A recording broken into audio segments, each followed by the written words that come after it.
I'm going to officially start recording this for the archive as well. Right, how does this work? So, every year, I play Doom. I have to play Doom from start to finish, and I have some very particular rules about how this works. And this is something that actually goes all the way back to my childhood. Every year, I think since 1993... Actually, no, 1994, because I didn't actually properly play the full Doom until 1994. I have played through this game from start to finish. And the way that this works is I always have to play through the first 3 episodes. The 4th episode, of course, Die Flesh Consumed, was an addition made to the game in the kind of expanded boxed version that came out afterwards. So I have to play at least all 3 of the original episodes, and I have to play them at ultra violence difficulty. And then I have the option of trying to beat Die Flesh Consumed as well on ultra violence. And I have the ability to drop the difficulty once if I'm finding it overwhelming, but for the last few years I've been able to do it, actually for most times I'm able to do it without much hassle. Also, since I think 2022, we have streamed it. And so this has now become an annual thing where I sit down and I live stream, and today I've tried to book out enough time in my schedule. I turned to my partner and went, look, the Doom run needs to happen today. So we're going to try and do it all in one session. I was wondering if a Doom run was you playing through every Doom game. I have aspirations to do that one day. I think that's a good idea. In fact, we were just talking about this in the Discord server last week. Wouldn't it be fun if I tried to play through everything as one stream? It's like we do it for 24 hours and try and do it for charity or something. I don't know. But we've never done that yet. But for now, I'm just conscious 2025 ends in about a day and change, and I haven't done my annual Doom playthrough. So, we're playing it this year. So also, of course, every year I change the platform, I change the mode in which I play it. So a couple of years ago, I think I was just playing a version of GZ Doom. And then I was playing the console re-releases that came out a few years ago. And I played it on Xbox, I played it on Switch. I actually was very tempted to try and play it on PlayStation 5 this year, but then I saw how much it cost. I was like, fuck that. I already own Doom on like 5 different platforms. We're just gonna make Doom with what we got, right? So the way this operates, so this is actually the Doom plus Doom 2 package that is available on Steam, because if you remember, they actually repackaged up Doom and Doom 2 a few years ago into these, and kind of got rid of the original versions on Steam and on other storefronts and stuff. But then they released these versions, which are quite nice. I quite like them. And then they've packaged them up again into one game. So I actually realized I've never booted this up, because I came in and I was like, what in the hell is this? So I'm playing this on PC today. So this is the Steam build.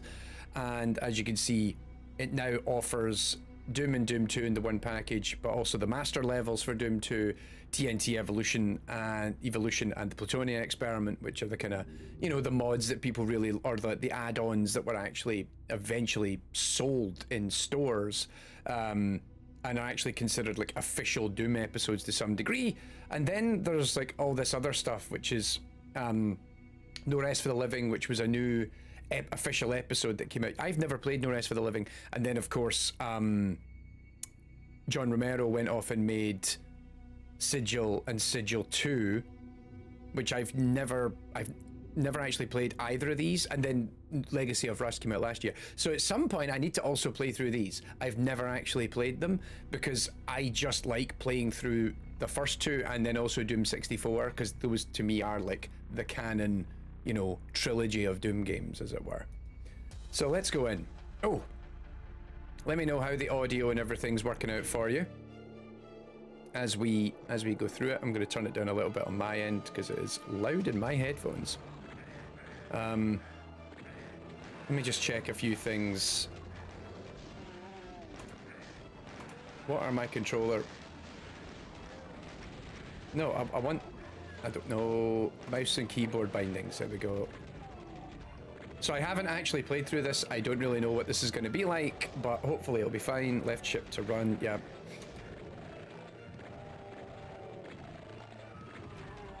No. Get rid of the F9. It should be F5 and F6 for quick save and quick load. What are we doing? Actually, no, I'm going to change that.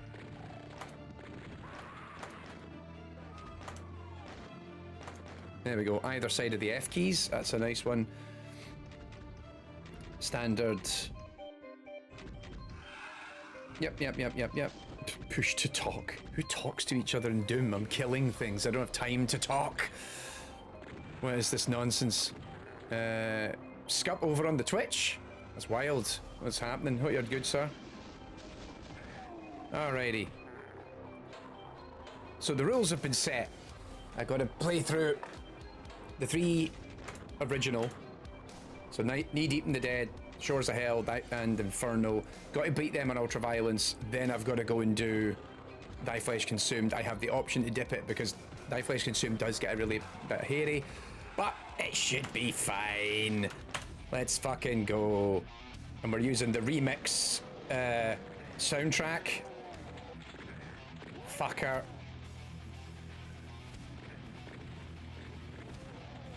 Terrible start.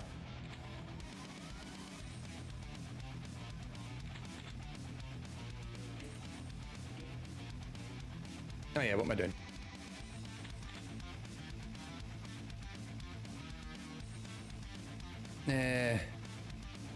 Some good background noise for reading papers. Indeed. Oh, what am I doing? I'm doing this wrong. Where the fuck is it? How have I forgotten how to trigger that door? That is unacceptable.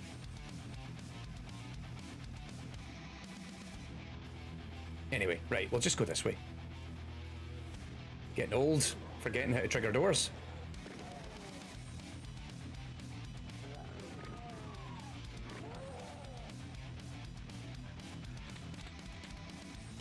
Yeah, this is the IDKFA album. Is it Andrew Hulshult?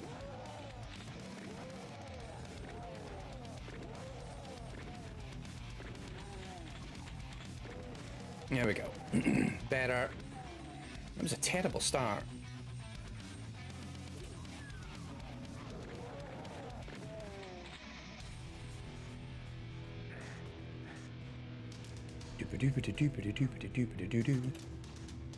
Right.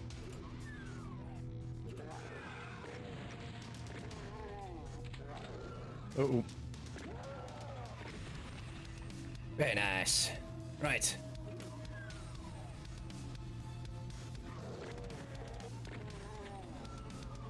Oh yeah, secret door. It's the other pillar, thanks, Scup. Andreas, what are you doing watching me on making video content? I thought you only just shouted at me in the Discord server. Also a new channel event, and indeed.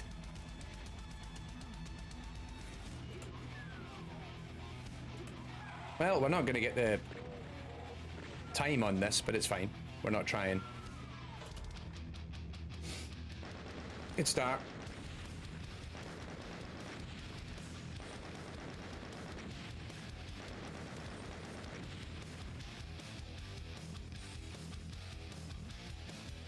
Nice. Par 30 seconds. Yeah, you can't just run all the way through this level. Also, I don't have a rule on whether or not I do all the secret levels. It's just how I'm feeling. Sometimes I do it, sometimes I don't.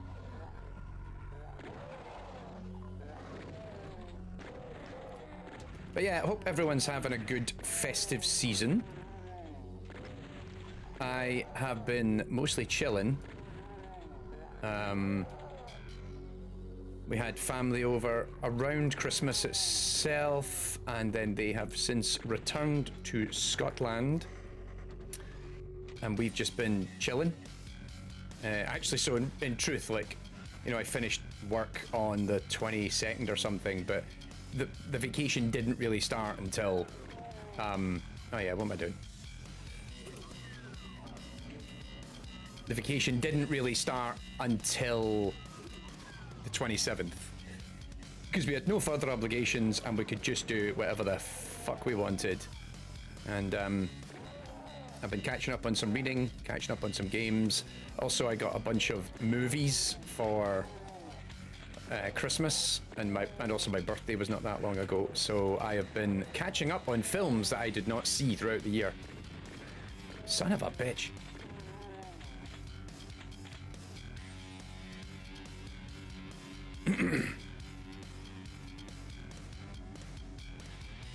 Yeah, a notion-based. I was going to say it's vibes-based, but that's kind of a poison chalice to say something's vibes-based these days. Fucking generative AI. Ruining vibes. Right. Always love the bass line in this.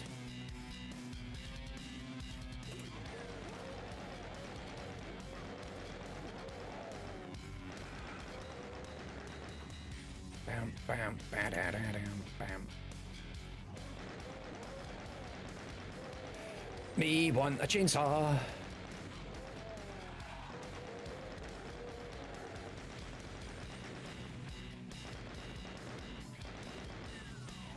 There we go. Chainsaw, chainsaw. Chainsaw for me. There we go.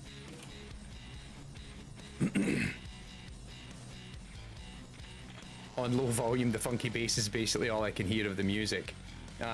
Is it too quiet, or do I need to give it a boost? Bima, let me know. Andrea says, I'm sitting and working, taking an ethics course and having a deadline coming up. Not much watching is listening while I get more and more disappointed at the research community. Oh, dude, that is rough. You shouldn't be working at this time of year.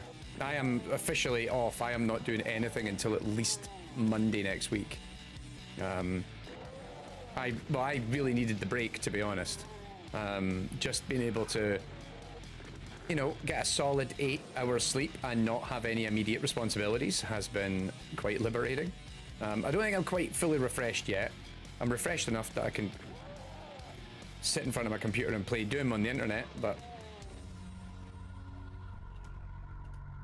also something about this version of Doom I am not liking. I wonder if there's a mod for this. Look at that HUD. I don't like that the HUD is so big. Like, why am I seeing so much of this? That shouldn't be as prominent, because I always like to play this game with just the numbers at the bottom, and I don't need anything else.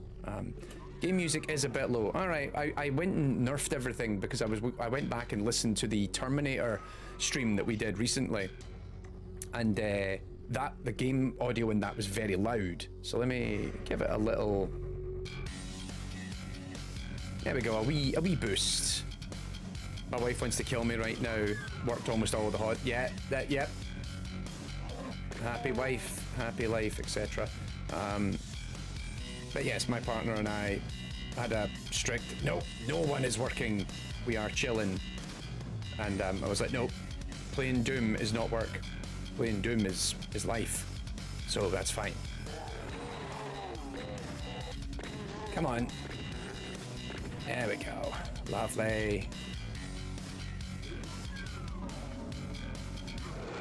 Nope.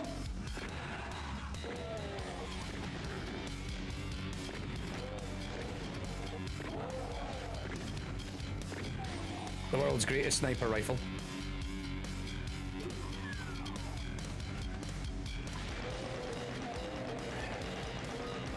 Piss off. Right. Nice and easy.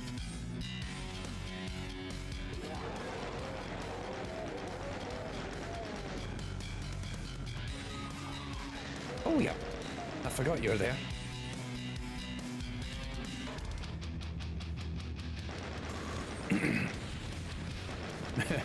Beamer's like, I've just turned my sound way down, it's early morning here. What better way to wake up? This tune is actually in my... Actually, I have both this and a lot of Mick Gordon's soundtrack for the modern Doom games in my workout playlist. This is a good one to get the blood pumping. I quite like it. Also, occasionally when I get my guitar out, I'm quite happy to play this riff. It's a nice warm-up. Toxin Refinery.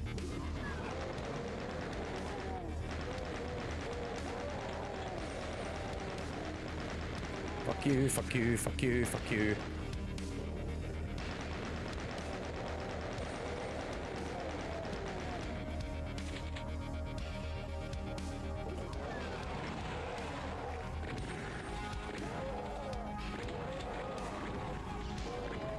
Let them fight.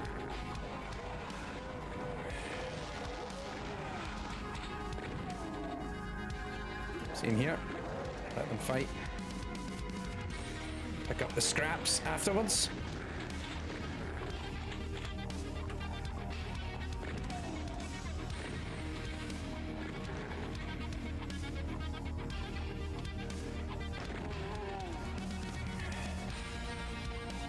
Music reminds me of Killing Floor. That game has always great metal music. I have never got round to playing Killing Floor, actually. I should check that out. Because they just brought out a third one, didn't they? I've got a couple of shooters on my backlog. I've got, is it Void Finder or Void something?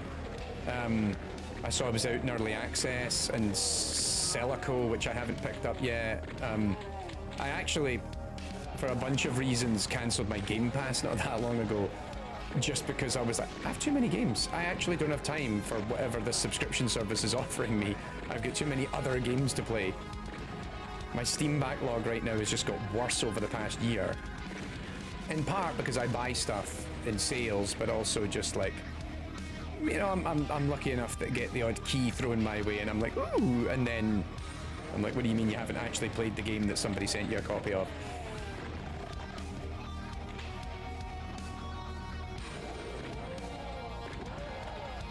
Right. No, no, no, no, no, no, no. Piss off.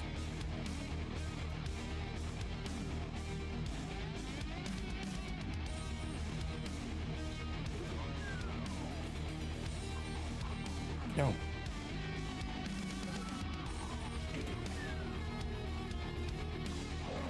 Ooh.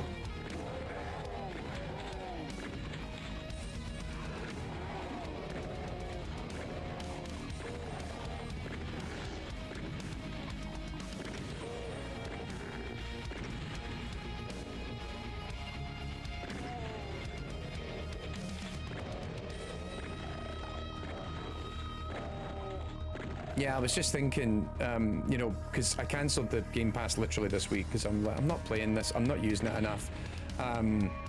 Also, they upped the price recently, and I was like, you fuckers. Like, I was looking at the games that are in the to play list, or like that's on Game Pass, and I'm like, I actually own Steam copies of like half of these somehow.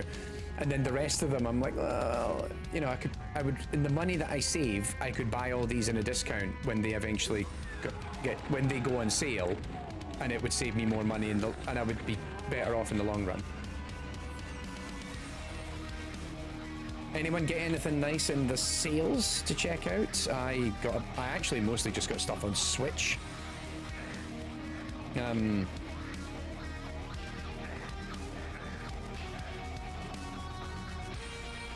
What did I get? I actually got a bunch of stuff I already own on Switch just because I'm like, I want to play it again.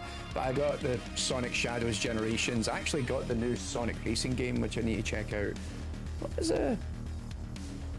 There's so many games I actually have got now for Switch and Switch 2 that I'm like, oh, I need to play these. But I've probably, during the break, spent most of my gaming time trying to finish Tears of the Kingdom. I put about another 10-15 hours into Tears of the Kingdom in the last week. Just little shrine here, little shrine there. Like I only started really getting back into that game a couple of weeks ago when I realized, hey, I never finished the main storyline because the recent Hyrule Warriors came out, and that is sort of a prequel to it, and because it takes place in the past sequences of Tears of the Kingdom, and I was like, shit, I never actually finished that game, and I really want to play it because I love Hyrule Warriors. And then it was like, bugger, right, now you need to go and actually finish Hyrule Warriors so you know what the hell's going on it was the same thing with the last one, Hyrule Warriors Age of Imprisonment, no, Age of Calamity. Age of Calamity, that's the first one, because that's a prequel to Breath of the Wild. And I was like, shit, I never finished Breath of the Wild. So I spent 100 odd hours in Breath of the Wild. Then I finally went and put about 60 hours into Hyrule Warriors Age of Calamity. And now I've got to do the same thing. I'm about 120 hours into Tears of the Kingdom, knowing I will then put 50 or 60 hours into Age of Imprisonment, provided it's good, but yeah. Ah, fuck you, little fuckers. Cast Bloom.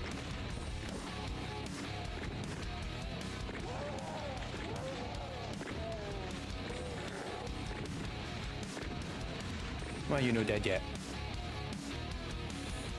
Do do do do do do do do. Come on. Also, so what was it? I just saw Bima saying something there. Oh, you son of a bitch. I think this is the only game where I repeatedly just refer to all the NPCs as cuss words. Just like, you little bastard.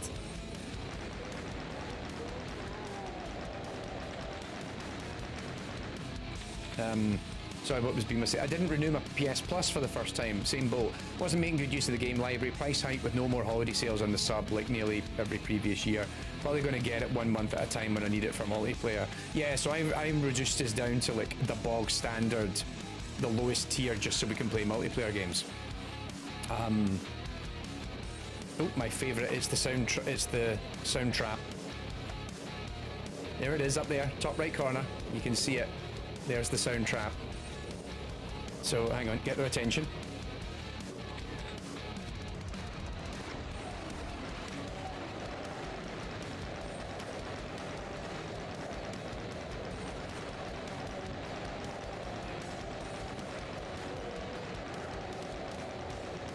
Ah.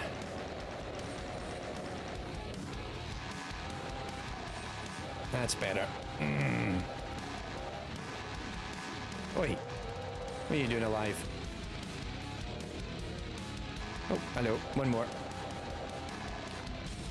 Probably gonna get it. Yeah, for multiplayer. Exactly. Like that's my brother and I play a lot of games online, and we play on Xbox, and so that's probably it. We're just keeping it because he and I had a conversation about this literally just a couple of days ago. Because we kind of do that thing of sharing your library and the Game Pass, and I was like, do you really want it?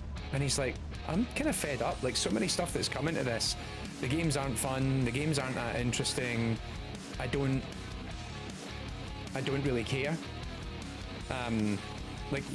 So one of my brothers, I bought, I forget the name of the devices. It's one of the, come on, shoot the barrel, damn it. All right, fine. We'll hit everything but the fucking barrel.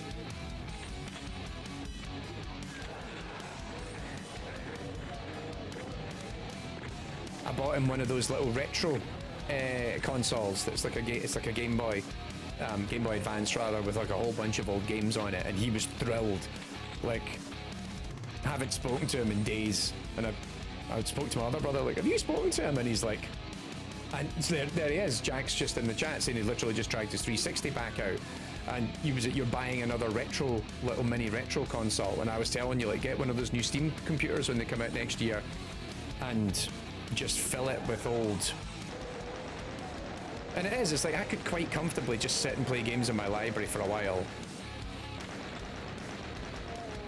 And the amount of times, funnily enough, in recent memory where a game comes out and I play it on Game Pass and I go, oh, I like this, but I don't want to play it on my Xbox. So I end up buying it for Switch, or I buy it for like Steam Deck, because I want it portable. Like, I do genuinely think a lot more about games that I'm going to play in a handheld, either because I'm on traveling or, like, you know, particularly like my partner and I will sit, they've got television on, and I'll just sit and play a game next to them. And there's some games you're just like, oh yeah, so actually a good example, I picked up Rogue Prince of Persia on the Switch 2, because it just got the Switch 2 port. And I was like, I played a bit of it in Game Pass and went, this is fine. And then, you know what, I'd much rather play this as a handheld, in the same way that I played Dead Cells. Do do do do.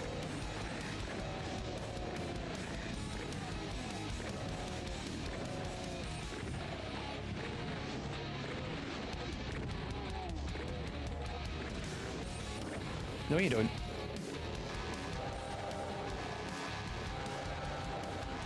There we go.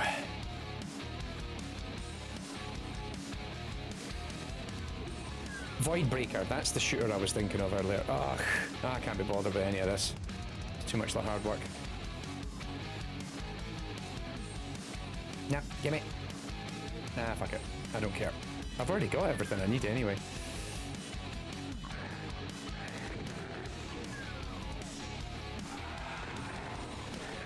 Ah, shit. Too late.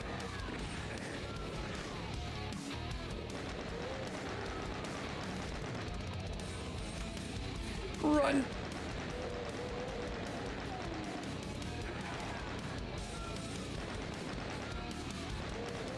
Besides, even then, like I had a quiet afternoon yesterday and I was just playing PC games, and I'm just mostly playing games that are going to eventually appear on AI in games right now. And then like one or two like just choice things for myself sort of thing, you know? There we go.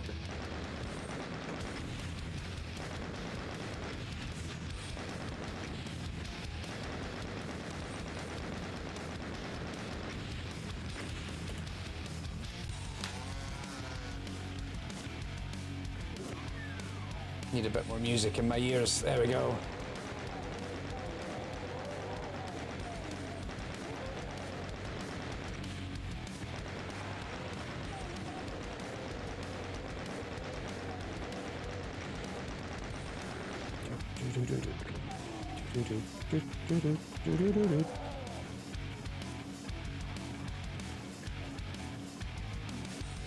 Oh yeah, Jack, you were saying how much you enjoyed Terminator No Fate, which of course we streamed like a week or so ago, and we had Kwang, the game's designer, join me on the stream as well, which was super cool of him to come and hang out. I didn't know he would come and join me for that. That was, and I had a chat with him afterwards. He was like, oh, thanks so much for streaming. I was like, nah mate, like, I was more than happy to play through the whole game, or at least one playthrough of the game. And it was just great to have him hang out with us. Kwang's good people. I love him to bits. Fuck you, and you, and you, and you. Right, hang on. Run. There we go. Yeah, Terminator 2 was great fun, and it but also like in its sensibilities as being a game that is deliberately trying to be old school in many respects. Like it, I wrote about this in the if you followed the newsletter. Terminator, I think, was number 7 on my Game of the Year list. And one of the things I said about it was like, it doesn't just look like a game that would have came out in 1991. Because of its aesthetic and like the pixel art style and how they really embrace that. It also plays like a game that would have came out in 1991. It's not like contemporary indie games where you use the, you know, the aesthetic and style of generations before to create something new that, you know, it's like, oh yeah, it's kind of vibe, it's you know, riffing on those old ideas, but it definitely feels more modern in how it plays. Like, that's the thing I kind of love about Terminator 2D, in that it does actually play like a game you would have played at the time. Which I think is a deliberate design choice on their part, and I have a lot of respect for them for like making that happen. Fuck off. Who the... Where did that come? Was that you? It was. Rogue Demon.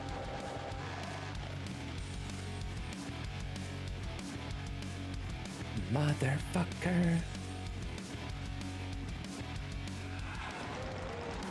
Is this going to be the first AI in game stream that's just pulled down by my prolific abuse of the language? I'm usually not such a potty mouth.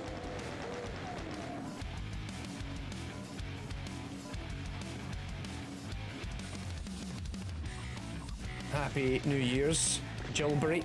Fuck you! I'm trying to chat with the wonderful folks tuning in and you're pissing on my cereal.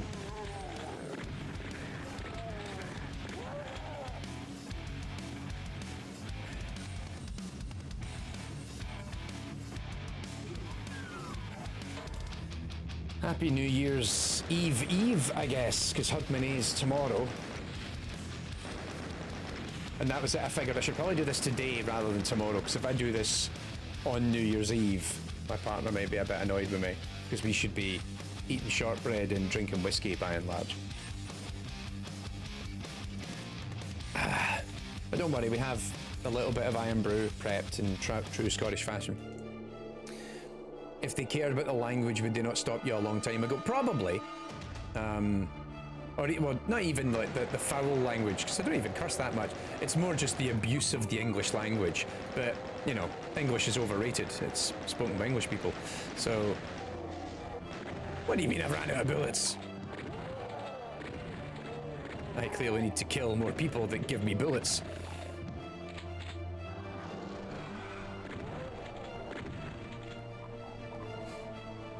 But yes, Happy New Year when 2026 comes around.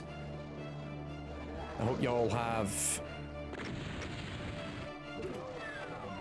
exciting stuff planned for the year to come. We have a lot of exciting stuff planned for the year to come, actually.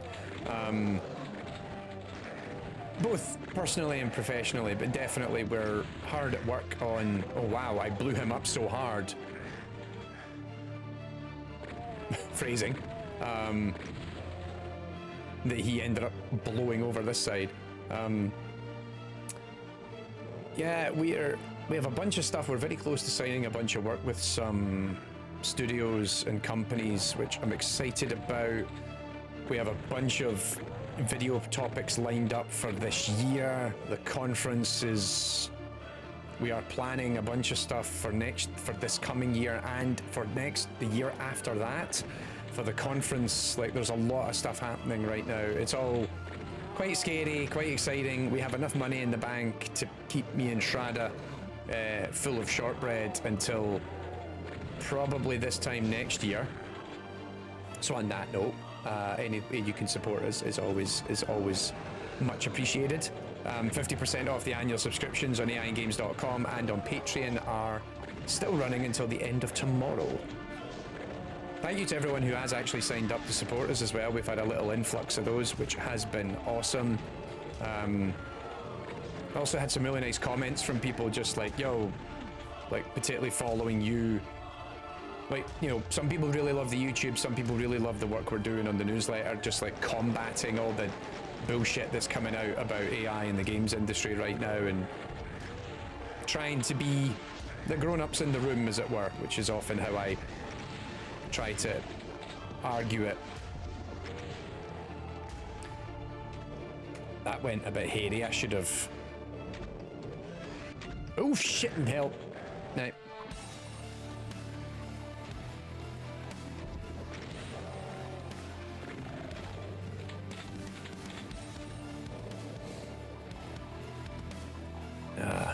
Hey, how'd you get over there?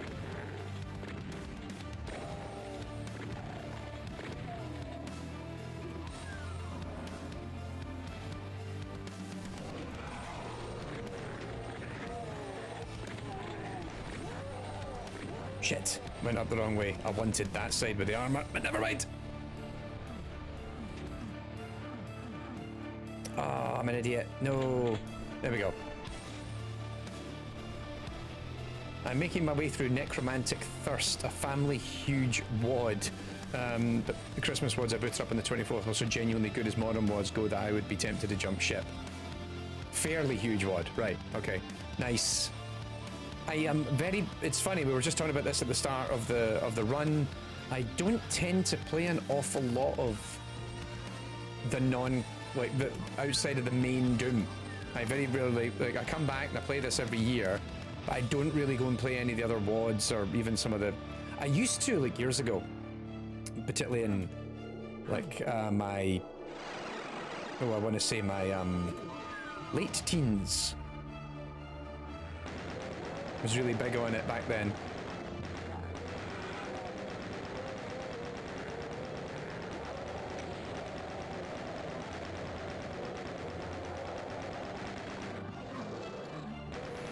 No, you don't. Thank you.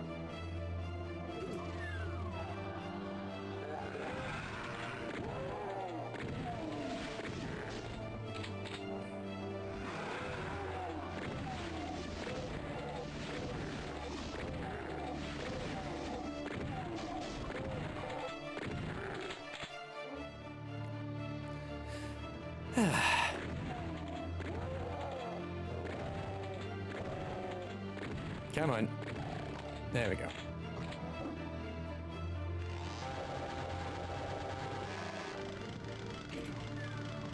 Lovely.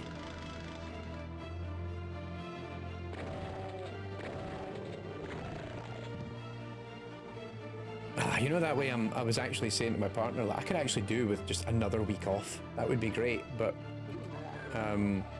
because I'm sitting down at my desk to deal with work again on the 5th. And I was like, you know what, maybe we don't do that. Wouldn't it be great if we just did something else? And then it was like, no. Trad has got me in a short leash at this point.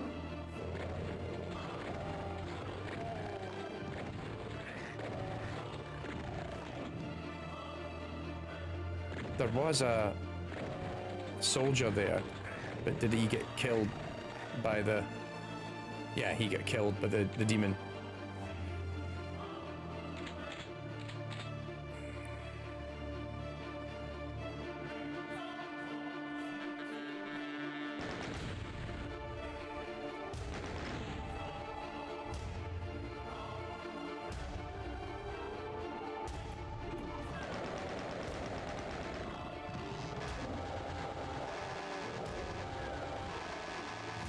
No, thank you. Nice.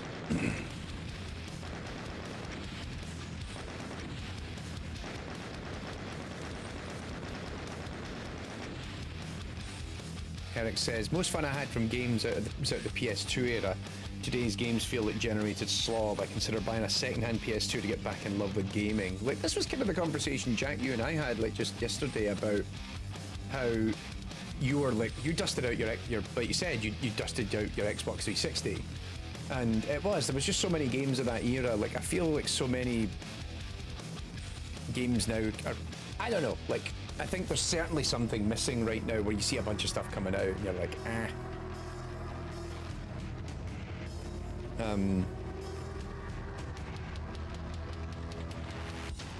Every now and then I find something that's newish and it kind of captures my imagination again, and I'm like, yeah, that's what I'm fucking talking about. I don't know if there's been... No. I actually know what... There was a couple of games this year, which will be mentioned in tomorrow's Final 5 of the Game of the Year list. But certainly... things like, I loved Donkey Kong Bonanza this year. I just thought that was just like pure distilled fun. I absolutely adored that game. And then stuff like games that felt decidedly old school but also fresh were like Shinobi Art of Vengeance, and I like Absalom. No, I don't want to shoot him because I want to save all the barrels. Come here.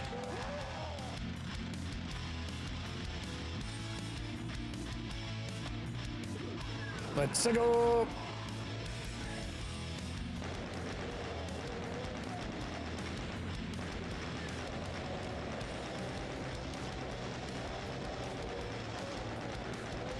Let them all fade out a little bit.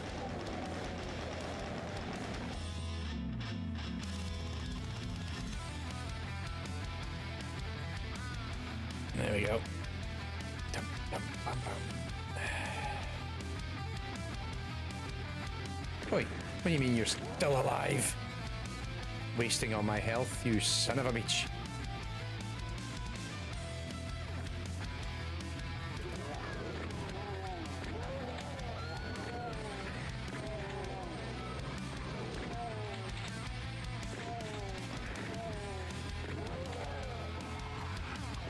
I do think to a certain degree, like a lot of this conversation though about how the state of everything is makes me feel a lot more about, and also I think the way that a lot of AAA's begin to stagnate, even more so than it has done historically, it makes me feel a lot more about the state of indie games. And I think how on one hand, I think the idea of like saying that indie games are going to be our savior and fix everything is always a bit naive, because that would imply that indie games are getting sufficient funding to go and be made and come out and everything else, which is often a problem. But at the same time, like, I see a lot of indie and AA stuff coming out that really, I'm like, yeah, that's my fucking jam right there, you know? There it is. I knew it was somewhere around here, so I didn't want to go and get the supercharge until I'd done it.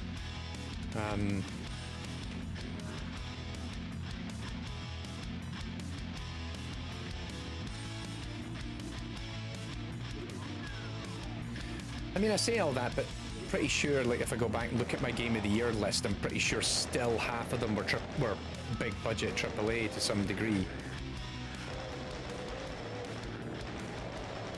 Didn't have as many, like, smaller indie games, I don't think, make it into my top 10 this year. Although I think the last couple of years, like, I guess, like, the games that were the big indie darlings of recent years I've usually vibed with, except maybe this year. There was a lot of games that, like indie games that really caught people's imagination that didn't vibe with me as much. Like, most notably Blueprints. Like, I played Blueprints and I was like, nope. Actually, it's one of those few times where Game Pass was really helpful, because I played it and immediately recognized, like, I do not like this game, but I understand why people really like this game. You know, it's not these people are wrong, it's, oh, I totally get why people have this sentiment towards this game, even if I do not, you know? Oh, shit.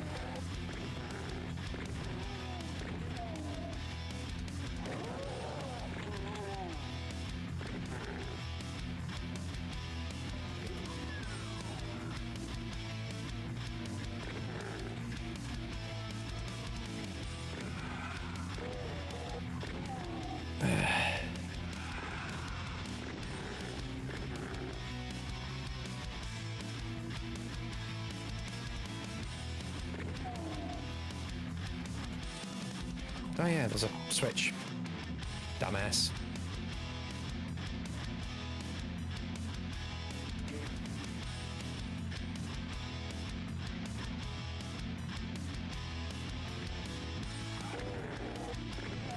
Oh man, that guy sure felt that one. That's gonna leave a mark.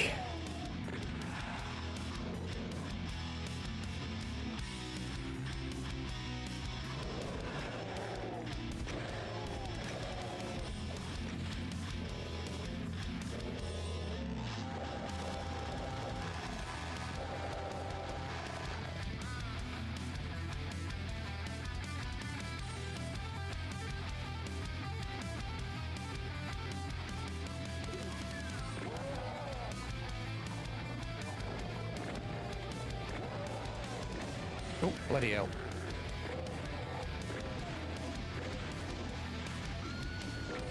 Come on.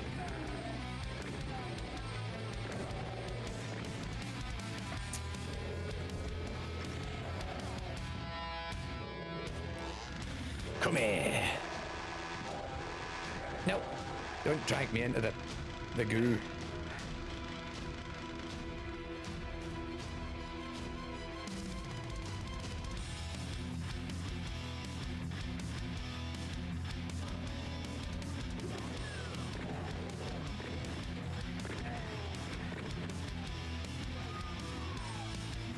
$120, fine.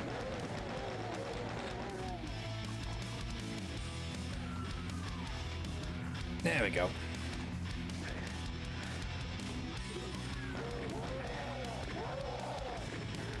Son of a...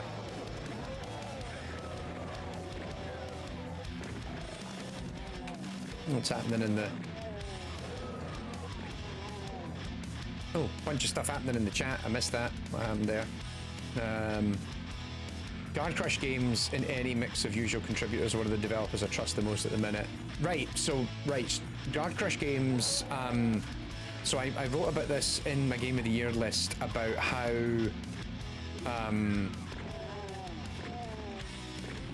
I think Streets of Rage 4 was one of my favourite games of the year when it came out. I absolutely adored Streets of Rage 4 as a big fan of the original games.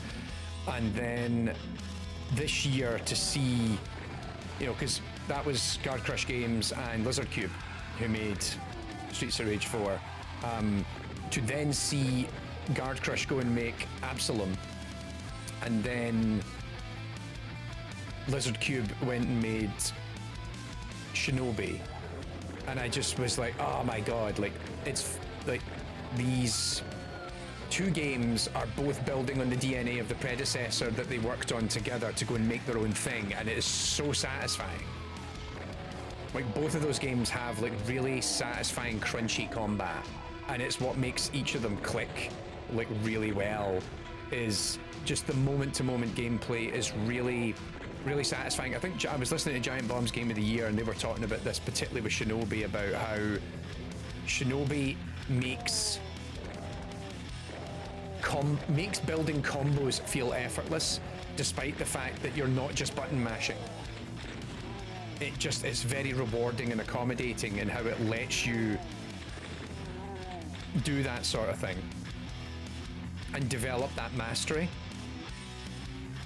And it is like, but you build your own play styles, which is quite rewarding as well.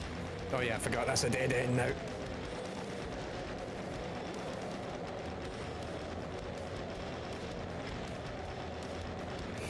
Excuse me, coming through. Pardon me, please. Yep, that's it. Pardon me. Out the way. There we go. I need a corner that is mine, so I can get the chainsaw out and just go to work. Son of a... that went terribly. You want some? Chainsaw for you! Jeez, oh, very close to death there.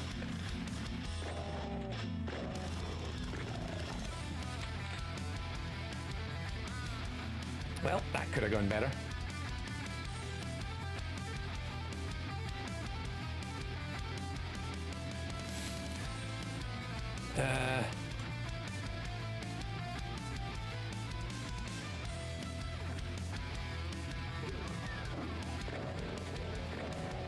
All jokes aside, I couldn't even tell if my favourite games of all time were re-released this year with kids and studies. Like, there's a lot of games. Too many games sometimes. I think we have too many games coming out at times. Too many good games, which on one hand is a problem, on the other hand it isn't. You know, what are you gonna do? Right, come on. We're nearly an hour into this. We need to get close to finishing this first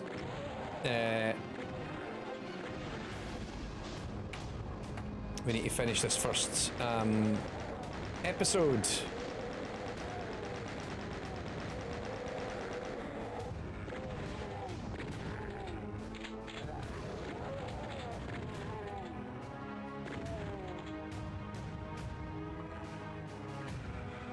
So just kite them out a little bit. Sometimes half the trick with Doom is not even to kill them, it's just to get them moving.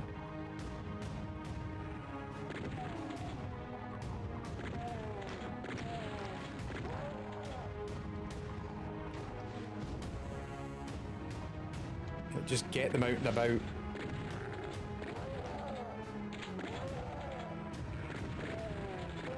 And get them killing each other as well once you get them out and about.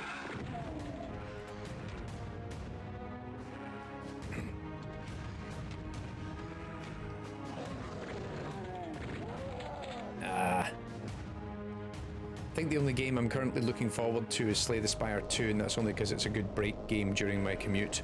Yeah, like I quite enjoy, like I said earlier, like I kind of actively now pursue games that I know I'm going to play on a handheld, or I know I'm going to play while I'm traveling, versus games I'm going to sit down and play. And even then, it's like different forms of sitting down. Am I sitting down to chat with friends? Am I sitting down to Piss off. Am I sitting down by myself or am I sitting down next to my partner? Like, I do think about the way the way in which I'm consuming a game, and then that puts me in the mood for certain types of games. Can I aim at him? There we go. Ow! Shit! I could just go down there and fucking kill him. Jesus, that's the line that Steam gets the Twitch bans me for. I could just go down there and fucking kill him.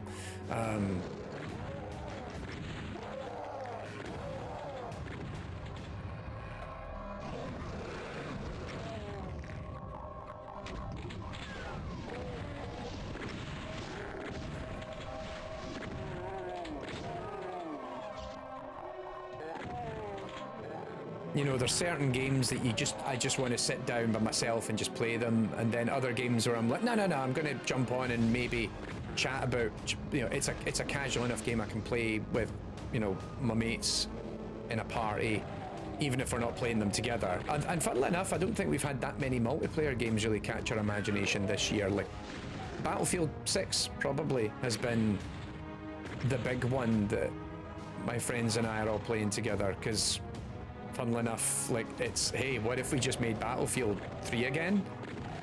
Which, there's something very specific about how they've built those. I think it's a combination of the map design, but the mechanics, just a lot of it is just very satisfying to pick up and play with your pals.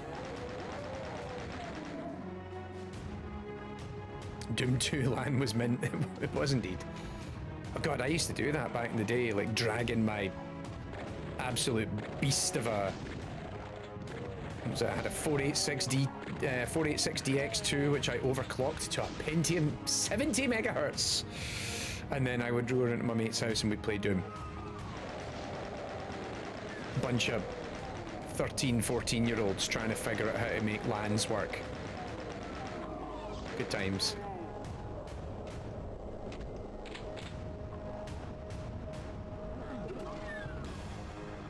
Helldivers 2, yep. I forgot, yeah, because, well, yeah, we bought you that on PlayStation, so you could play actually, we should play more Helldivers. We haven't played any Helldivers in a couple of months. I think the last time we tried to play was when the new update came out, and then everything was kind of broken in the game, so maybe we wait until it's a bit more stable.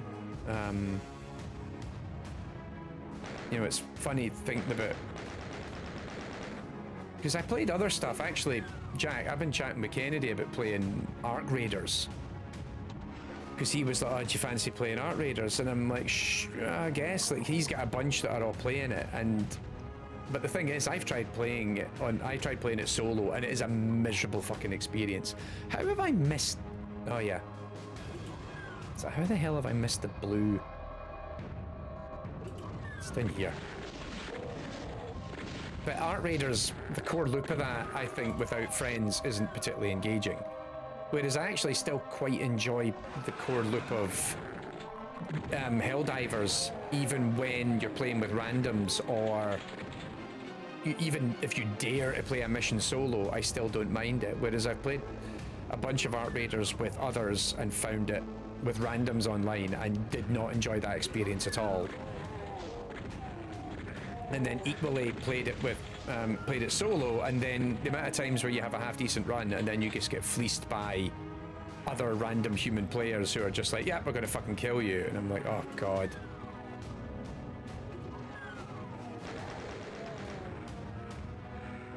Oh yeah, let's encourage these guys to kick off.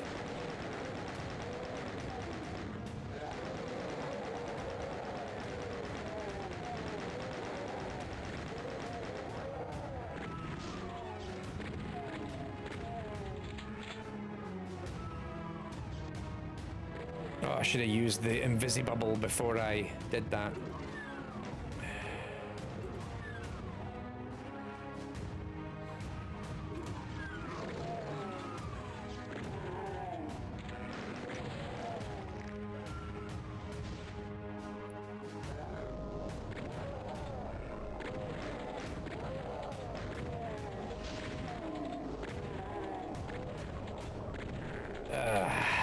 Although I'm just thinking, because it did appear on my Game of the Year list this week, or last week rather. I did mention, like, I quite enjoyed Metroid Prime 4, despite all the hate it seems to, or mixed reception it has received. Because let's face it, Metroid Prime 4 they didn't remake Metroid Prime, which seems to be a lot of in the reviews. That is the issue. Like, why didn't you just make Metroid Prime again? I'm like, no, because all the Metroid Prime games are quite different. Like, I hate Metroid Prime 2. I think Echoes is like, I need to go back and revisit it, but I've tried playing that game like 3 times and gave up because I just didn't enjoy the loop of it. Whereas I quite enjoyed Corruption, and I quite enjoyed, for all its faults, I think with Beyond, I think it has issues. That big central map area in the desert doesn't quite work the way they want to, but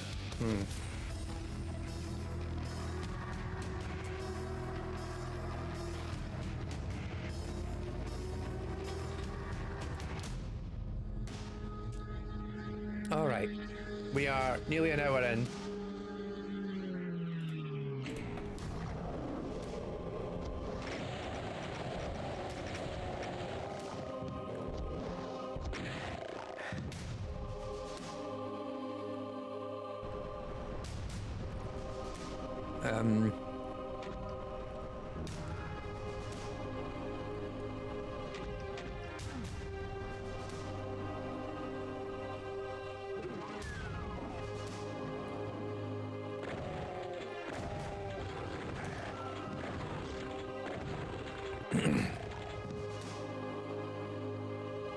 My partner and I recently tried It Takes Two and we nearly broke up.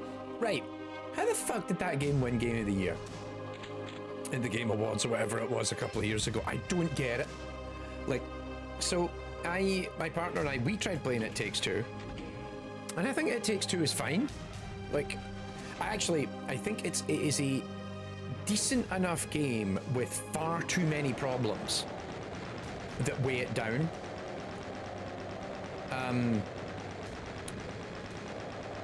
And we played about maybe a third of it and we got bored and we haven't went back to it. I think first and foremost, one of my biggest gripes with that game is there's a fundamental, it never addresses the skill imbalance issue, which so many people I know who have played It Takes Two, it isn't like two guys or two ladies, doesn't matter who you are, who have decided they're going to play a game in co-op, like you do Gears of War or Army of Two. You know, it's usually couples, and so it's couples playing a game together. And of course, you then always have a skill differential. So, like, my partner plays video games, but is nowhere as proficient as I am, and particularly often plays games on touch devices or with motion controls and stuff, isn't used to the dual sticks for a third-person game, right? I think that's critically it. And the game has a lot of fine control. The game has a lot of there we go. Are gay couples the best at It Takes Two? Probably, because also they'd be immune to the bad writing. So I think first and foremost, like, there should be accessibility aspects of it for making the combat easier, or like providing auto targeting and stuff like that when one person is not going to be at the same level of controller fidelity, because there's so many battles in that game, particularly around the bosses, where like the other person is constantly running around to keep to stay alive so that the other person can respawn to try and deal with the thing that they're trying to do, and it never really addresses that imbalance. And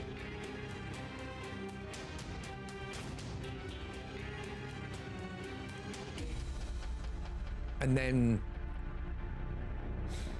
the writing, like, so I never, like I said, I don't think we even got any halfway through it.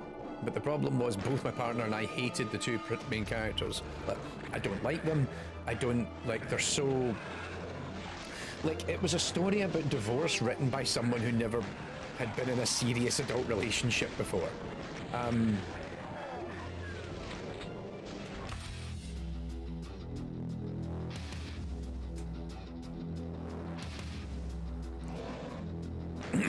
like, I just didn't, like, I thought, I don't like either of these characters. No wonder you're getting divorced. And let their character motivations seem terribly flawed. And, you know, didn't seem to be even remotely interested in addressing one another's issues and concerns, as particularly with gender dynamics involved in it and everything else. And I'm like, who the fuck? You know, it's like people that, it's like, you know, people who tell me how great The Last of Us is for the story. I'm like, no. Always remember that. Well, who was I talking to? I was getting quoted by Keith Stewart from The Guardian about something a while ago, and we were talking about games, and you know, he's like, and I said, oh, you know, you play The Last of Us for the gameplay, you don't play it for the story, and he's like, you think so? And I was like, mate, I read Cormac McCarthy's The Road. If I wanted to see post-apocalyptic fiction done right, I'd just reread the book. Like, I don't really rate The Last of Us as a storytelling mechanism. Never bothered with the TV show because I didn't think any of it was really worth it. But yeah, It Takes Two, I'm just flabbergasted by the... It is a generally good two-player game that I feel is just held in far too high a regard for what it is. Oh yeah, leave them to fight it out for a minute.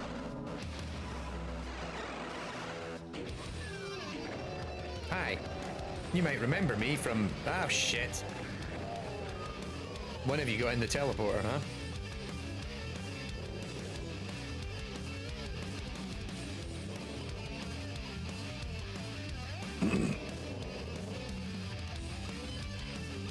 Will you play the new Resident Evil when it comes out?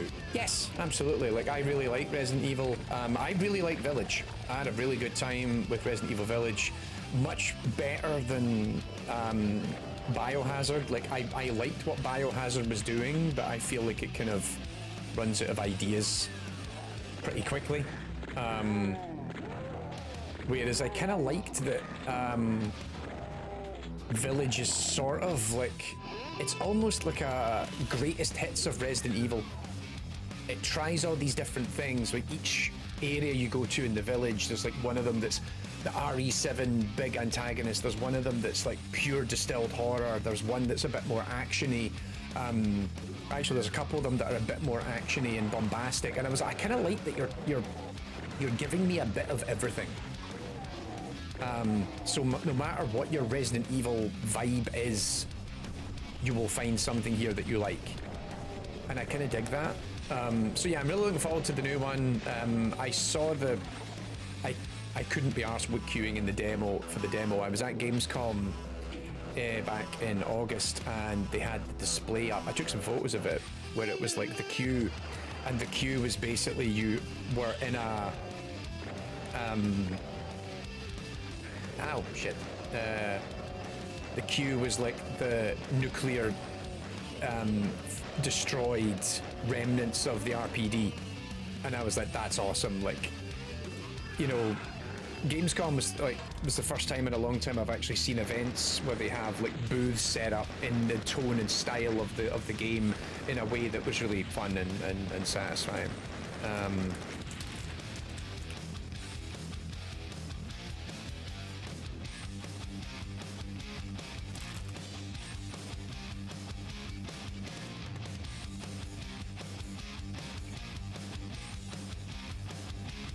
Can't stand Split Fiction's writing. It's constantly they fly now. Oh right, I haven't played it. So my friend Ben, who does our credit music and a few other bits and pieces for us, him and his wife played through It Takes Two, and I think they enjoyed it. But again, most of the story about them playing that game was the skill differential, as his partner was like, you know, he's like, I'm standing there for like 5 minutes waiting on her to try and fix this puzzle, and sometimes having to do it for her, and I'm like, build accessibility systems into your game to make that easier.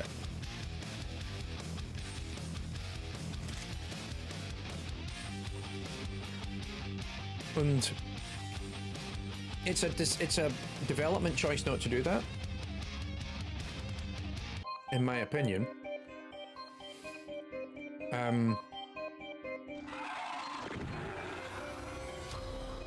Because let's face it, I am struggling to remember the name of the studio that makes these games, but they've been doing this for a long time.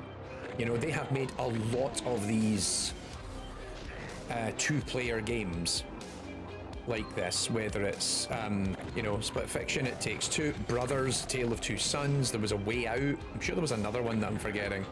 That Ben now divorced, maybe.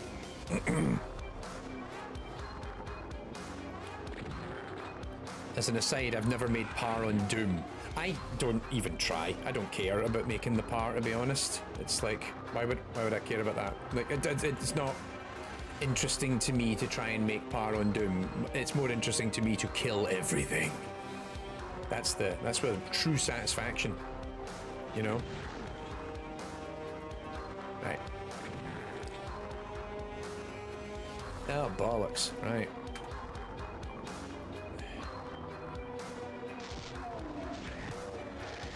Oi.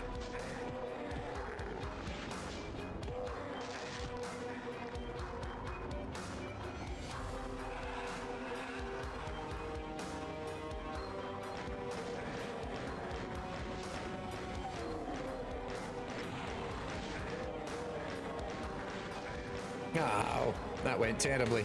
Let's try that again.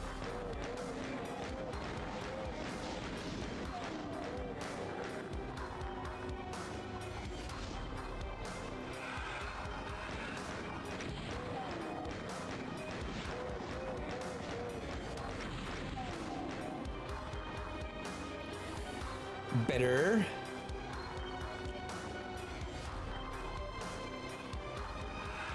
Ah, Andreas, I think you do play games, you just don't have time.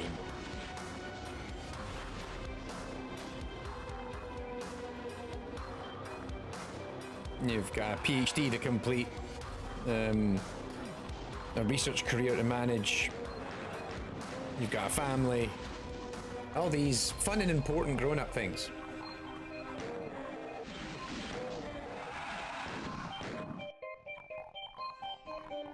Oh, bollocks.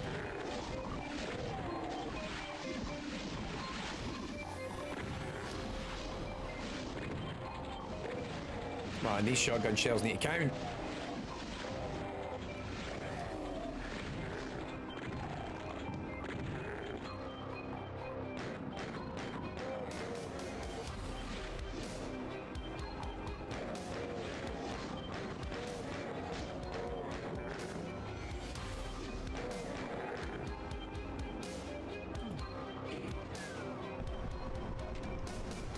Come on.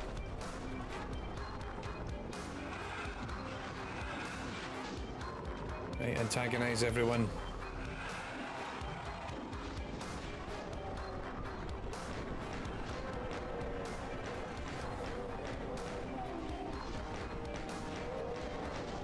There we go. Let the mushers deal with as many of these guys as possible.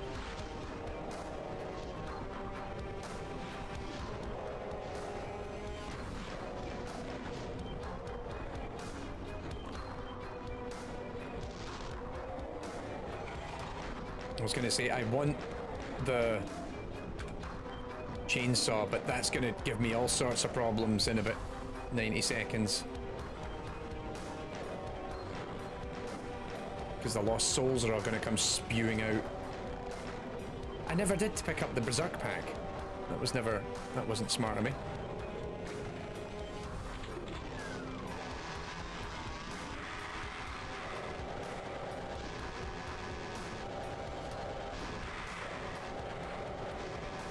That's it, find a good angle. So you don't have multiple lost souls bearing down on you at once. There we go.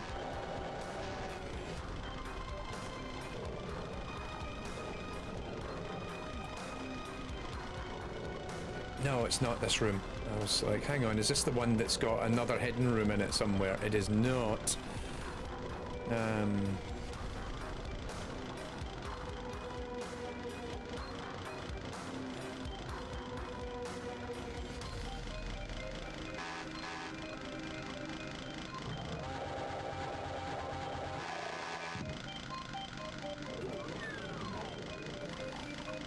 Ah, fuck.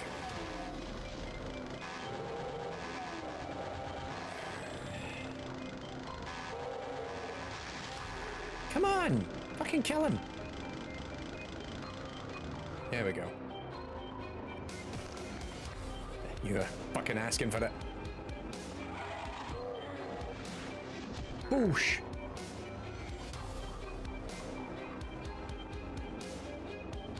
Pow! Right in the kisser.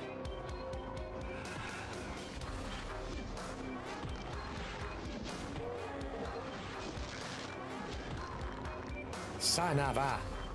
Right.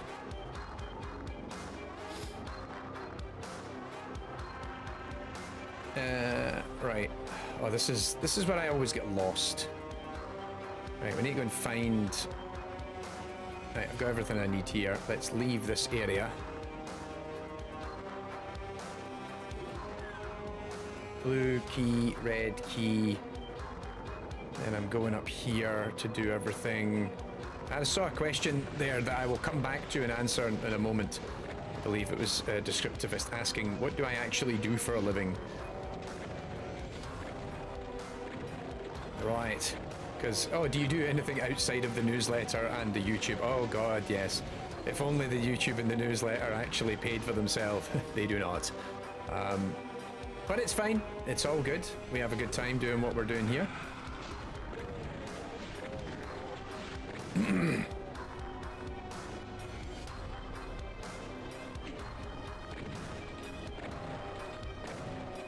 No, I want that yellow key. I'm not done yet.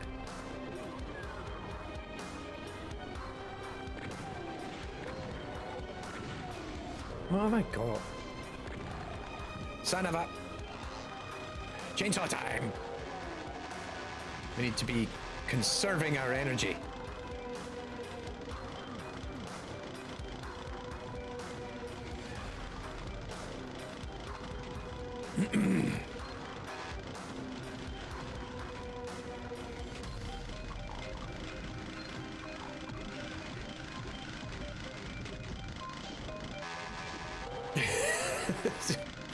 I'm on very high sensitivity on gyro controls. Stay hydrated, my friend. Stay hydrated. Ripping and tearing is often comes at a cost. Oh yeah, shit. I forgot that's how this one works. Whoop. Pick up some rogue health I left laying around. Right.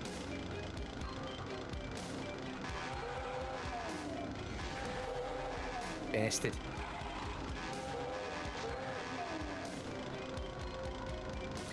I always forget this level is quite nasty in terms of like there's very little resources. So you spend a lot of your time just trying to like scavenge whatever you can for a later run.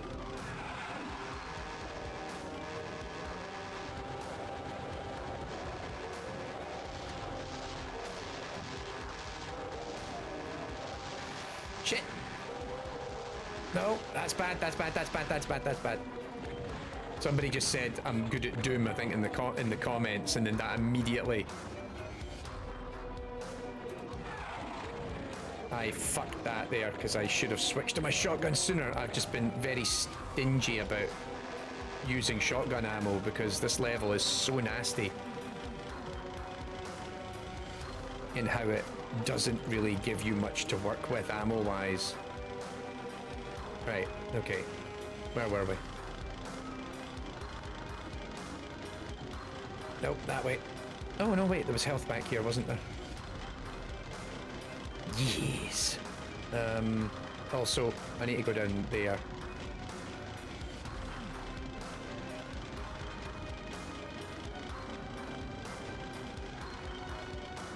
No, I haven't played this level too many times. Why do you ask?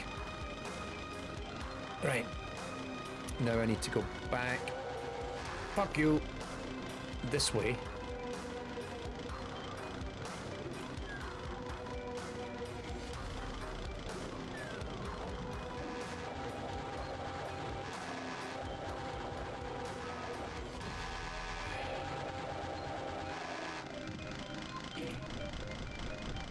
Lovely. I'll have me some of these. Right, now let's find the exit. Get the hell out of here.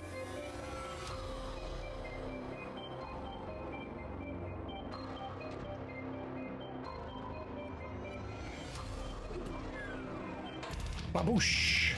Right, stay hydrated, that's the important part.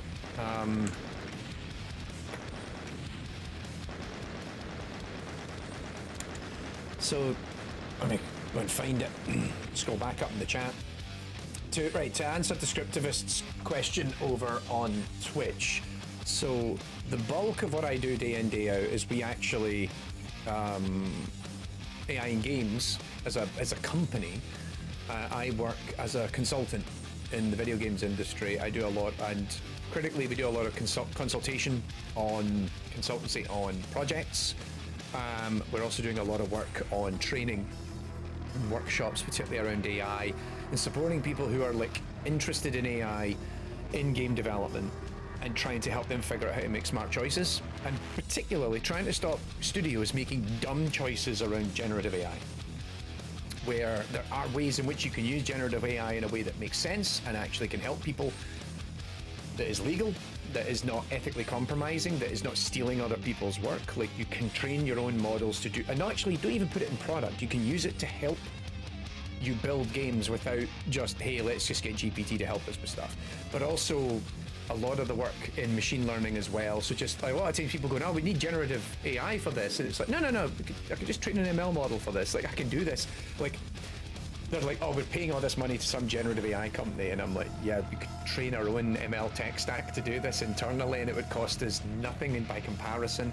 But also, you know, so we have the newsletter, and that is, we have people that subscribe to that and pay premium subscriptions and support us there.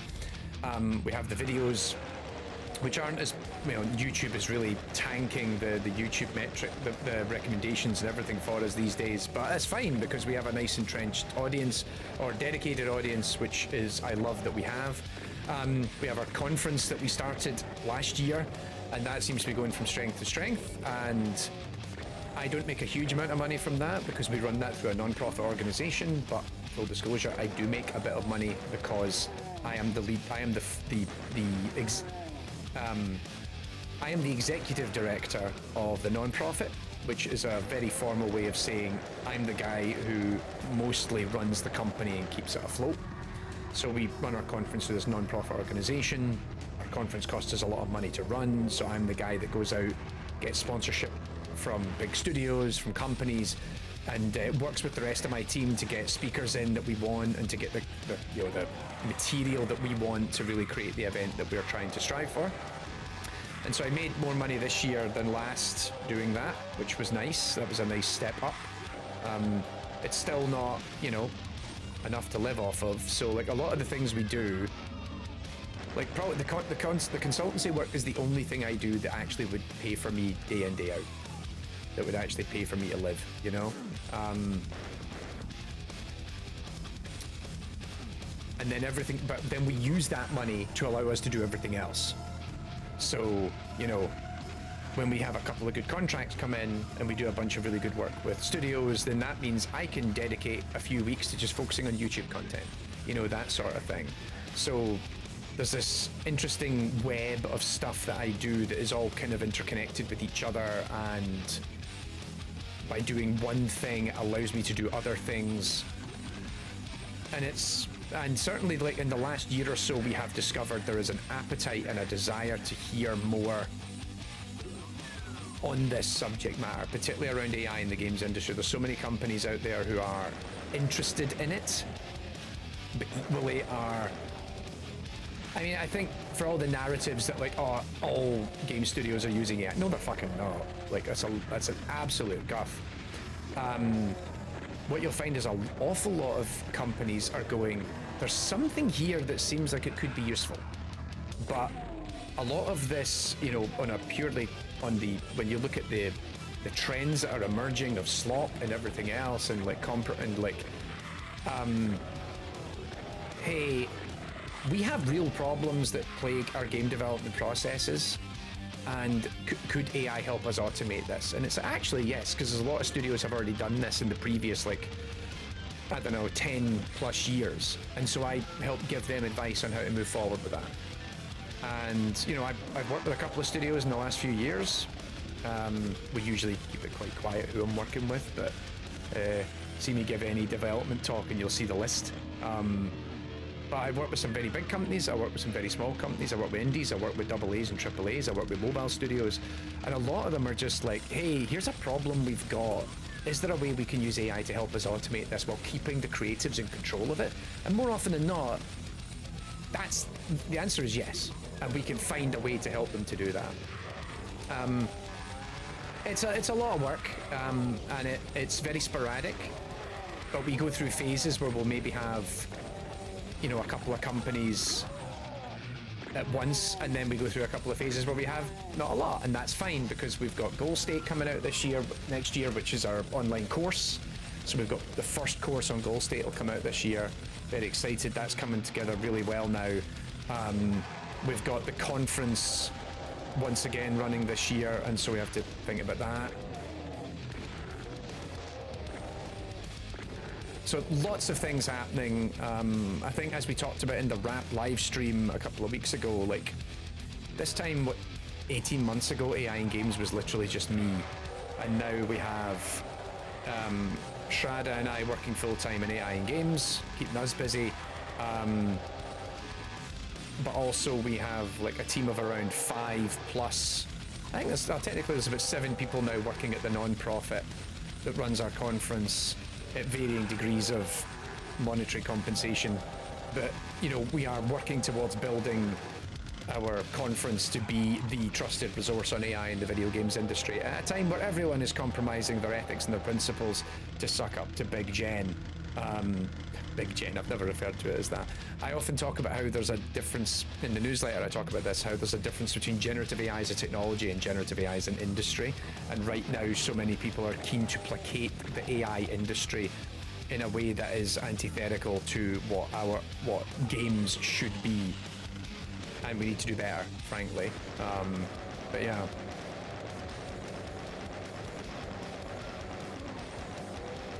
And it's like, that's why when you have a look at the stuff we've got coming at the conference, we've got a bunch of generative AI stuff in there, but it was like, what are you doing that's good? What are you doing that's interesting? What are you doing that's bringing value to players, that's bringing value to game developers, that isn't just, oh, hey, we're saving money on a salary balance sheet somewhere. Because that's not innovation. Yes, Andreas, I said Goal State. Like, Roper's coming on board to help us finish with the practicals next week. But yeah, I think with a lot of, to address the Android stuff, like, mobile studio, a lot of it is just they look at, I won't name names, but one of the studios I was working with is sort of, hey, we have a bunch of processes around how we make games. And I know, time dilation, Andreas, it's fine. But like, they work on, they're like constantly pushing new content. And they weren't like, oh, how can we use generative tools? They were like, pushing new content repeatedly creates problems for us in production. It means that the game goes through periods of instability. Sometimes, you know, planned updates get delayed or whatever else because things break or things are causing problems for them, and they're like, right, can we start using these tools to help us like manage and like monitor and test more effectively? And these are all things that bigger AAA studios have invested in over the years. We have a really good video coming up, hopefully next month, depending on when we get clearance to publish it, on the bunch of work that Ubisoft have done around benchmarking performance on consoles using AI. And it is one of the coolest bits of AI, uses of AI in game development I have seen in years. Also, I always bring this up whenever we do this level, because this is the best level for it. So, this level is one of my favorite examples of how audio propagation works, because if you look at this map, it goes all the way out. We're going to have to run all the way down. Fuck you, get away. And nothing else because all the doors are shut. Right, let him come after me. That. Yep, let him come after me. So, I really like this because when you start this level, there's a bunch of enemies right here. And then when you shoot, a bunch of enemies from this corridor all the way down there start making their way to you and they start firing at you. And the reason that that is the case is because the way the audio propagation works in Doom. So if there's no occlusion basically created by doors or walls, then audio will pass all the way down there. Now certain enemies, enemies by default, unless they are tagged otherwise, we're actually going to cover all this because we've got the source code deep dive for Doom coming out on the Ghost 8 YouTube channel later this year. So if they are designed as they're regularly configured, they will hear the noise all the way down that corridor and they'll start making their way towards it. And as you can see, they don't actually regularly pathfind, they just kind of shuffle in the direction of where the audio event was. And then until they actually see me, and then they will make a beeline for me, right? So I always think that's really interesting, because the other thing to remember with Doom is there are two types of enemies. There are the types that will immediately, as soon as they hear something, will go. Hence it's really great sometimes to be in a space, fire the gun, and you just hear that because they all hear it. But also some of them will only respond if they see you. So and that's how they create traps. So sometimes you'll walk around a corner and you'll be like, right, well I fucking fired the gun at 800 things and then everyone gonna know. Then, you know, oh yeah, I forgot. Back. So yeah, sometimes you'll be thinking, oh hang on, I've killed everybody, I fired all the guns, everything should be fine, and then one of them's waiting for you. And that's because those enemies are configured to only respond to seeing you rather than hearing you. Ah, fucking hell.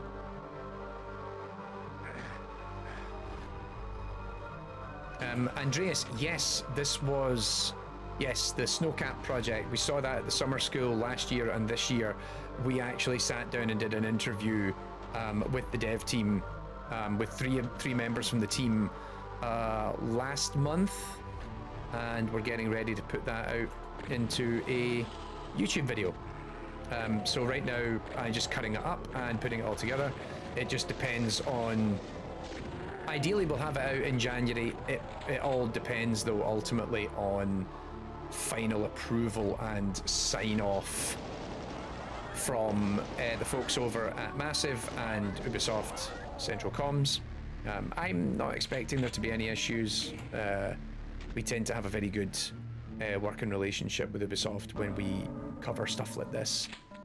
Also, you know, we got the interview because I reached out and said, yo, because I mean, full disclosure on this, I actually know I know people at the comms teams, corporate comms at Ubisoft, and we have a good working relationship with them. They have liked the stuff that we have done over the years. You know, you might remember a few years back we did both the 3-part series on Division 2 and we also did the piece on Watch Dogs Legion, and those were officially, like, we got paid by Ubisoft to make those, which I'm really proud of them. I think we did a really good job of those. Ever since then, you know, I cover the odd Ubisoft game occasionally, and they really like the work we do. So hence, if you read the newsletter a few weeks ago, I was out in Paris because I got invited to the press demo for the Teammates project that they've been working on, which got a lot of flack because people were like, oh, it's more generative AI. And I'm like, yeah, I understand that sentiment. I think, so if you didn't see this, this was like, I think like VGC and Game Industry.biz and a bunch of other places all wrote about it. And I thought, a lot of people were like, yeah, it's a bit meh. And I'm like, yeah, I don't disagree. I thought as a demo, I thought it was fine. It's imagine you're playing, you know, a third person shooter, but you can talk to the NPCs. And I thought, all right, from a gameplay perspective, I didn't think that was particularly engaging. I thought it was nice that it worked, and I think what was interesting on a technical level is that they've clearly worked with the game AI side of things to ensure that the player is understood by the NPCs, and that you can get a lot of contextual meaning from conversations with those NPCs. You can tell them to do very specific things, and they pick up on that context and nuance, which I thought was really satisfying. For me, genuinely, like, because everyone, I saw a lot of takes on the internet going, oh, this is just a waste of time and more generative slop and blah, blah, blah. And I'm like, that was very poorly managed, and I completely fucked that. Ah, shit, I got to start this level again. Remember what I said about the audio propagation? Now watch as they all emerge from over there. I'm an idiot. As I wrote in my write-up on it, I think one of the really most impressive things that demo did was, one, they only used generative AI for a lot of incidental, like for creating dialogue based on stuff that narrative designers had built. So the narrative designers basically went away and trained up this whole like bible of information for characters to know and for the world to know, such that NPCs could then lift from it to engage with the player. And I thought, okay, that's interesting. But the other more interesting part of it, so they had that for the dialogue, right, and the broader narrative. They had this separate system that was interfacing with the NPC, so you could talk to an NPC and then it would execute game AI logic to do stuff in the game. And I thought, that's neat, because I don't want to see an LLM fuck up trying to figure out how to make a character move from A to B, when I know I have existing game AI technology that will do that quite successfully. Just create an interface for the player to tell the NPC exactly what you want it to do, and then as a designer I can then implement that. So I thought that was really nicely done. But the thing that was the actual cool bit of that project is it created an interface for people with accessibility issues to engage with that game. Ooh, tea has been deposited. Thank you very much. Oh.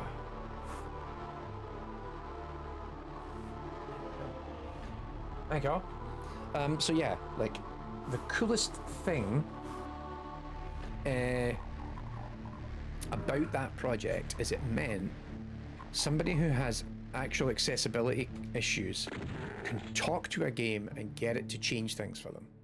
Because what they'd done was they built this like top layer to the game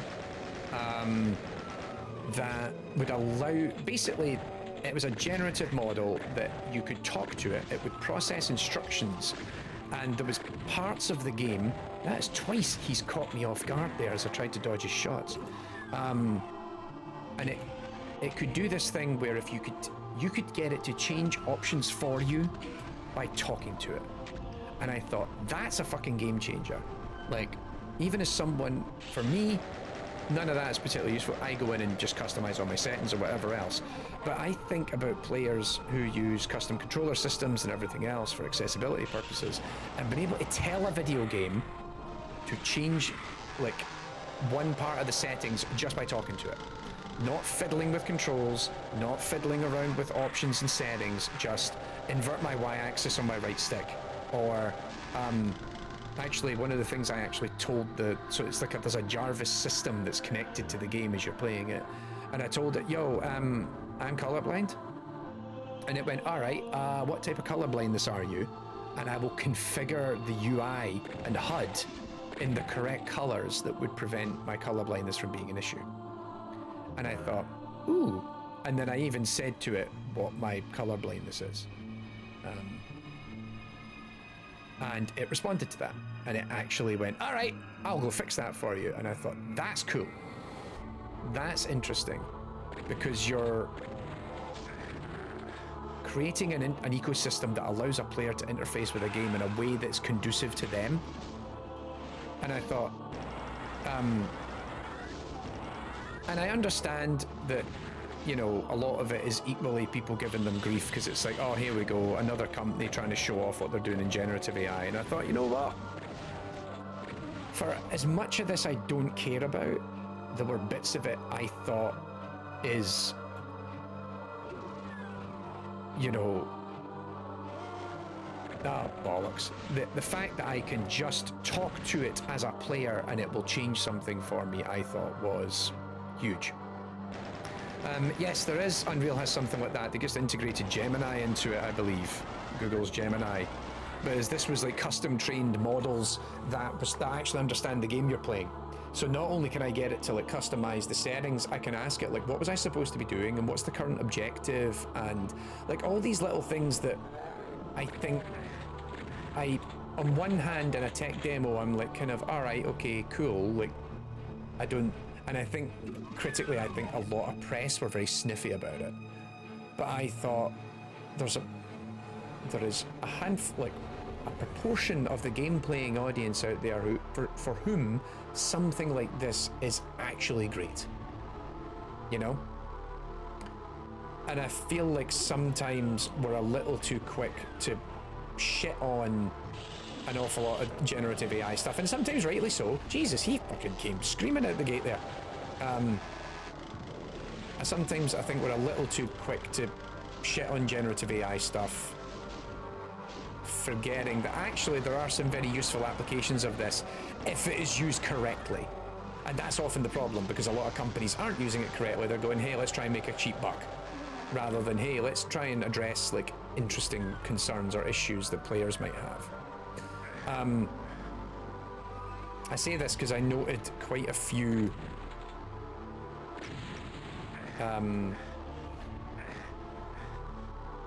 I understand absolutely. Like, we're actually going to write a lot more, I think, about the current anti-AI sentiment in the industry and how we're going to tackle it, and how I am specifically working to tackle it, and also giving advice to others, like how you can tackle it from your end. Because I think, you know, if you saw the thing about the what was it, the Indie Game Awards or whatever, rescinded an award to Expedition 33 for AI textures, and it's like, cool, but. And, you know, this is just the latest in a long line of generative AI related conversations happening in the industry. But I see an awful lot of like really bad takes that are often constructed because people don't understand AI well enough to actually to deliver a, you know, it's, oh, fuck AI in games. It's like, all right, cool. When there's so many things you can't do now because you have got rid of AI in games, or at least are much harder to do, because that's how we do it. Like, you need to have a more, I think we collectively need to have a richer and more context-specific conversation about when we're angry about the use of generative AI, particularly generative AI in game development. Why are we angry about it? And be able to communicate those issues more readily. Hello. Was warned that the stream is just for mature audience. Indeed, it was all the cussing, LB. It was all the fucking cussing. Fucking language. Outrageous, I tell you. And yes, I think we need to have a more nuanced conversation about a lot of these things, and that's a huge amount of what I do behind the scenes, is trying to address all of this in a way that is going to help.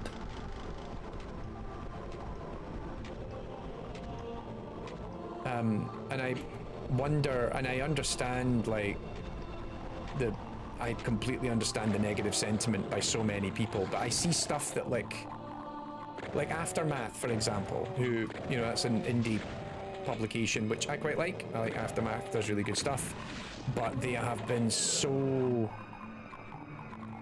you know, they've went very much on a fuck AI, and like, I think it was Luke Plunkett wrote a piece really tearing into that that demo, and I'm like, you guys have, like, I understand the point you're making, but it felt like you're really coming at this from the wrong end of the...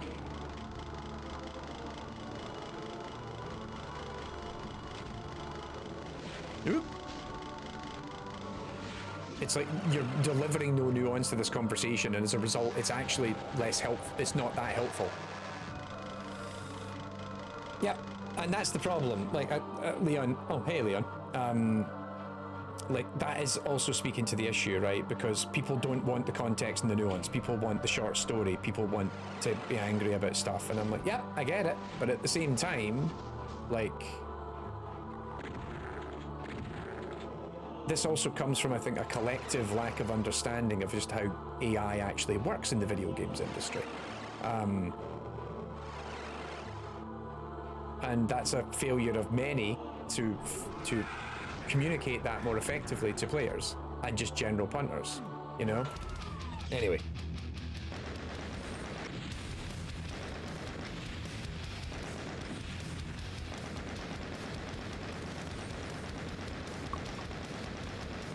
I didn't want to get into a generative AI chat, but here we are. How many of your annual Doom runs have been in December? I think since we started doing them live, I think every one of them for the last like 4 years, because I used to do them in the summer. Back when I was a college professor, I guess, by American money. I was a senior lecturer in computer science at university. Yeah, I would do it during my summer break when I had no students, and I was also sometimes just at work and I didn't want to have to work, so I'd just sit and play Doom in the office.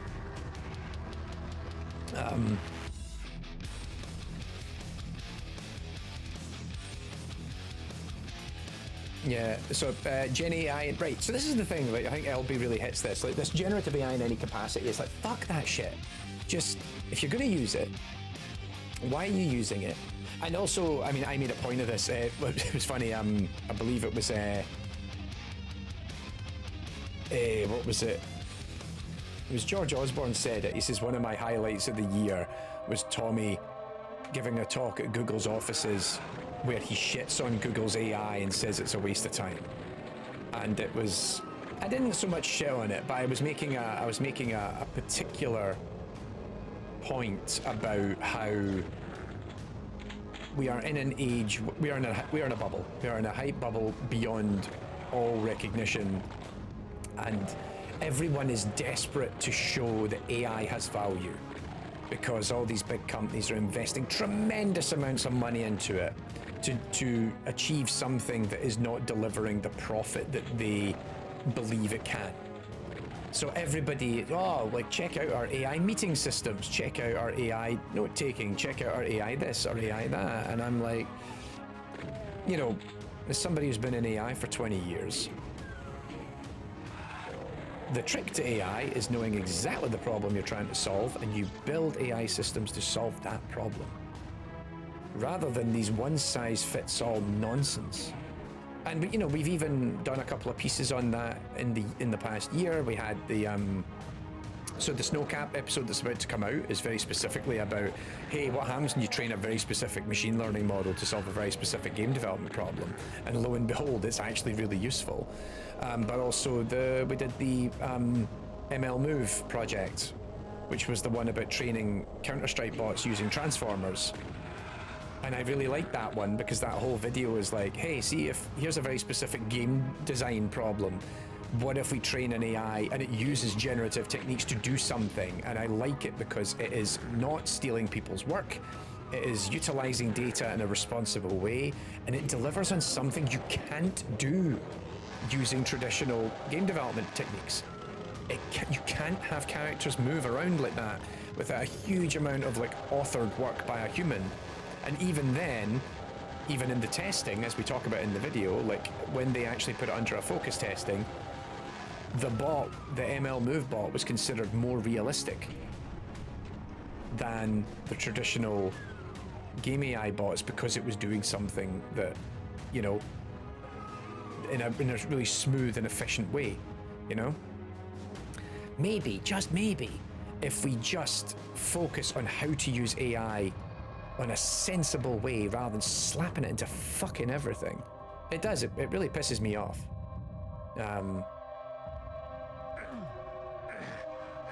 What the fuck? I didn't know that could hurt you. Anyway.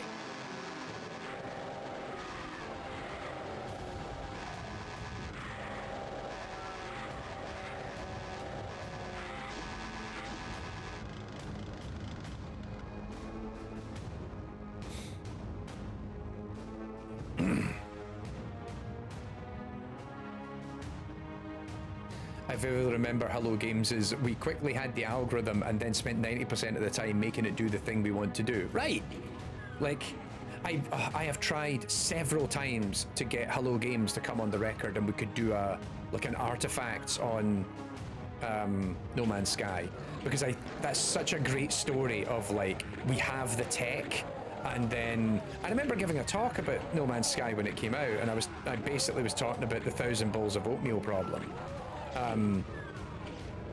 In how that game is got everything that it needs to be what it wants to be, but what it lacks is a much stricter designer's intent in curating and crafting that experience. And eventually they figured that out. Like, you know, credit to them. Like, No Man's Sky has gone on to great success since then, you know?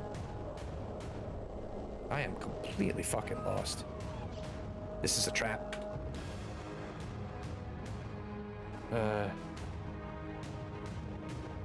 Yes, actually, LB, if I would have loved to have got Innes on the record. You know, I've met Innes several times. Wonderful person. But yeah, like, they got so much shit working on that game. And I know Innes in particular also had very specific issues with how they were treated by the gamers. And it's like, yep, fair enough. Totally get. We don't want to relitigate all that shit all over again. But yeah, I'd love to do cover No Man's Sky sometime, because I think it's a very important game to discuss in terms of its technical merits and what it's doing and how it does it.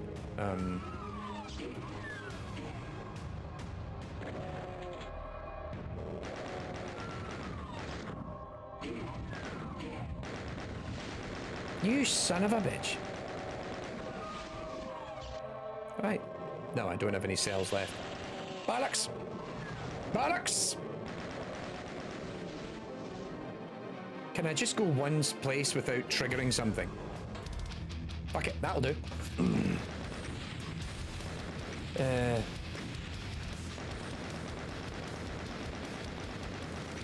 Yeah, NetSlayer, like horror stories of, well, you know, my partner gets this in her own company, in their own company, where it's like people are going, oh hey, look, we can get AI to do this, and then the first thing my partner points out goes, well, it's wrong.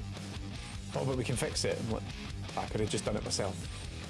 And it's like to be seen to be using the technology, and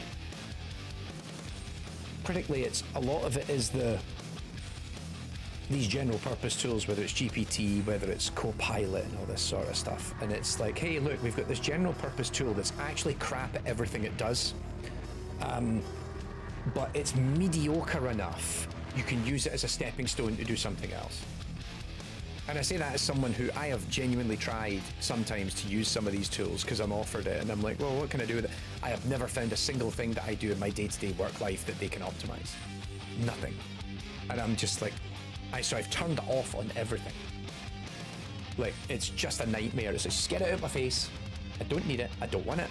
I completely cut a few corners in that mission there, but we got there. And it's like this. And you're seeing an awful lot of this now where companies have invested a huge amount into AI in the last couple of years and are now backing down because they're like, hey, we ran out the, and this is one of the things I've worked with studios where they're running AI pilot programs. And sometimes they're like, oh, we spent all this time on AI and we never got anything from it. And then I look at what they did and I'm like, yeah, like, I get why that didn't work for you. Here's 8 other, like, and then it's like, well, what are we doing wrong? And I'm like, it's not that you're doing anything wrong per se, it's just that you were given, you're trying to kill flies with bazookas rather than thinking more meaningfully about how to use the technology to do very specific things. And that's one of the things I often try and encourage studios about. It's like, right, what are your actual game development problems? Let's get you there, right? All right, here we go. Here's, because also just, they're told, oh yeah, just use these AI tools and it'll fix all your problems. It's like, no, it won't. But you have a very specific problem. Actually, I think we could train an AI to solve that problem if we went away and approached it more as an actual serious kind of study. From a research-driven perspective rather than this purely, let's throw a toy at it and see what it does. And that comes from knowing how AI works and knowing what forms of AI are good for very specific things, you know? Anyway. And yeah, to your point, Leon, like the stuff that I can think of when I go, oh, I should get an AI to do that, it's very obvious to me from the very beginning. I'm like, oh, I need to train an AI to do that. And that's going to take me a lot of time and effort because I need to curate the data, I need to train the models, I need to figure out what the, you know, it's not this, let's just throw the tool at it and it immediately works. Like, no, I need to go away and curate this, I need to refine this, what models would be a good fit for this, or what, you know, learning techniques, etc. Like, I have to go away and think about it from that perspective.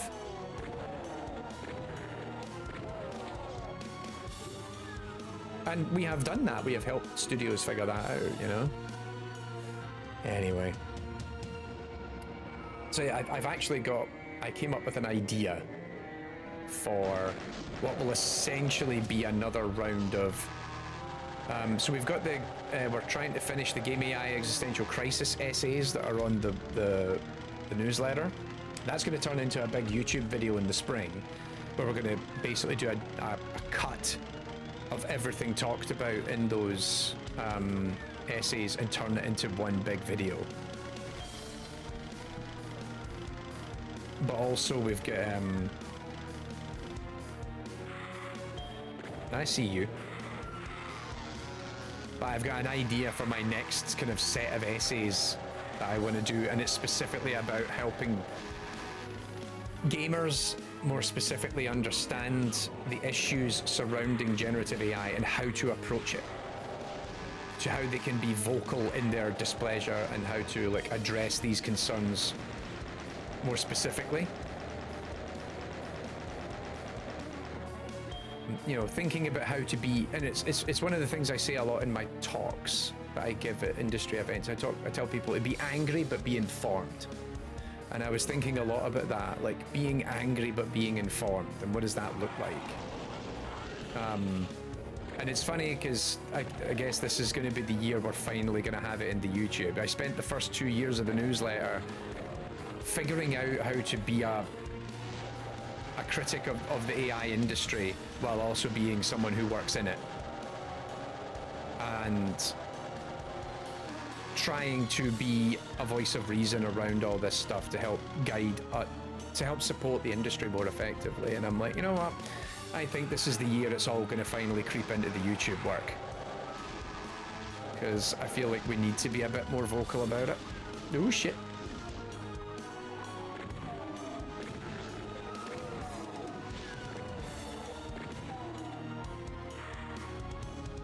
Son of a bitch. How dare you? Right. Oh, hang on. This is a trap, isn't it? Yeah, this is a trap. More, I know you're looking forward to Existential Crisis. Part 3. Part 3 is technically the last part, Andreas. And then there's a bit more. Ah, bollocks. I always do that.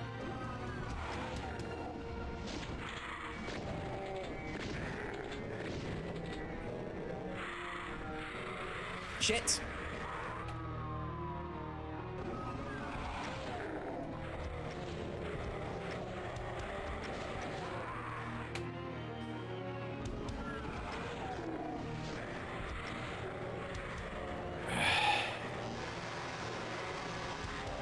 Yes, the last part, part 3, is about community, and then I guess technically there is maybe a 4th part. I haven't decided whether the last bit is in the same segment, but it's like how I hope that we can address these issues within the kind of the game AI, the generative AI, or sorry, the game AI existential crisis. So it's like.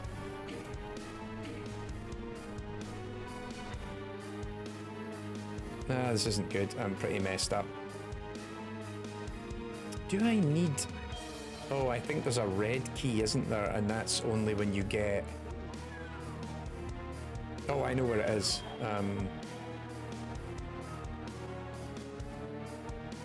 But no, like, currently the existential crisis is a Yeah, there's a red key. I knew there was a fucking red key. The main argument is in 3 parts. And then we have the conclusion wrap-up segment. But I feel about...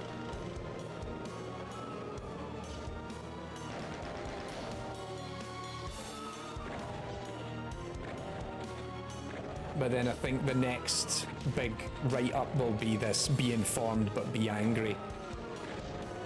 Or be angry but be informed, rather, is actually the line. But I am in a bad fucking way here. There's more health in the toxic slime, but I would never reach it. Oh shit, I've just burrowed myself into a dead end. Right, you motherfuckers. Whoop.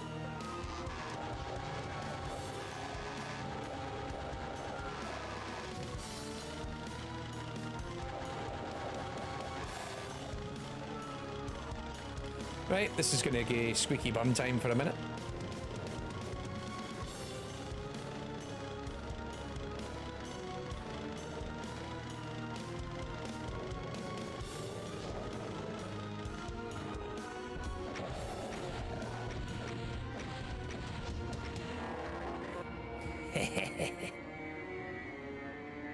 No health.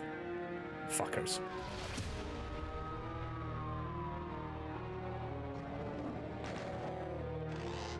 Come and get it. I think we might have to like fall back briefly and let the chainsaw do the talking.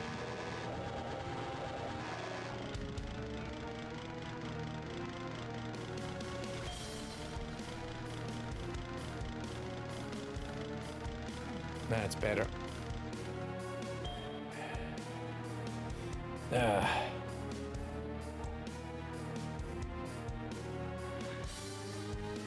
To Leon's point there about, you know, I made a point about Gen AI recently about making the artists a core part of it. They help define the rules, how it's trained, and they talk about what they need it to do, bring informed consent to them and their work. I think that's certainly a valid point. Like if you're going to allow artists, if you're going to build systems like this, have artists be part of that conversation. But equally, if the artist then turns around and goes, I want fucking nothing to do with this shit, I think that needs to be also respected. And I think this is the thing that a lot of people kind of fall apart on, is it's like there's so many places in which we...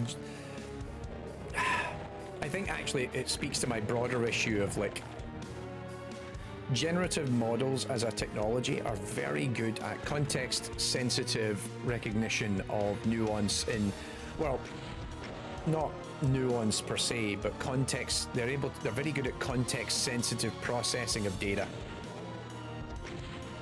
right? And all the solutions we've came up to using it for are just the most basic bitch like applications. Let's make a texture generator. Let's make a concept art generator. We'll steal a bunch of concept art from concept artists and then we'll make a concept art generator. What a useless thing. And so much of that often comes from technologists not understanding creative processes. You know, I mean, Andreas, no doubt you'll have experienced this to some degree, but by God, like one of the things I discovered in the like 10 plus years I worked in academic, or like I worked in AI research specifically, is how often you see AI people trying to offer technology as a solution to something where it is not a solution. It's like, yeah, we can solve this using technology. It's like, actually, we can just solve this with better management and better tools and better processes. But no, we'll automate it.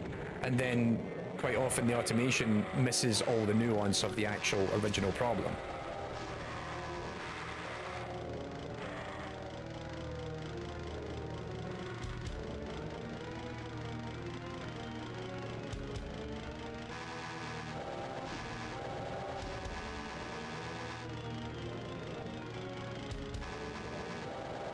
I mean, Andreas, to your point, like, yeah, you see a lot of anger coming from the way that the data is stolen, but equally, like, I think the other part of it is It is a degradation of quality.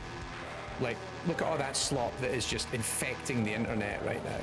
And it is, and particularly in video games, as a commercial product, I can absolutely understand people's frustrations with this. Like, why the hell am I paying through the nose for AAA games that are becoming increasingly more expensive, and you can't even be bothered to actually let the artist do the art anymore? You're using generative AI to do the art.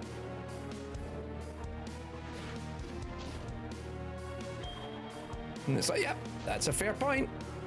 Like, why are we doing this?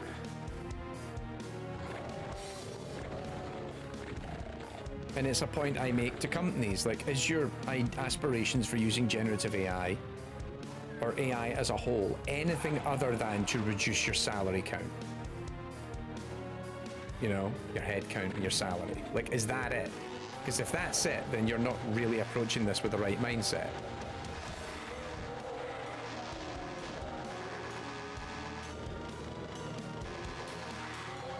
You know, what if you can actually use this in a way that's more useful, that maybe you can find a way to use AI in a way that actually supports a game development process. It doesn't fundamentally change the way that the person does their job, you know? You take something that's a pain in the ass to a largely solved problem through technology, and it's, oh, that's great. I don't have to worry about that anymore. Versus, oh, hey, we're going to make you change how you do things by using a tool that we know isn't even that good at doing it.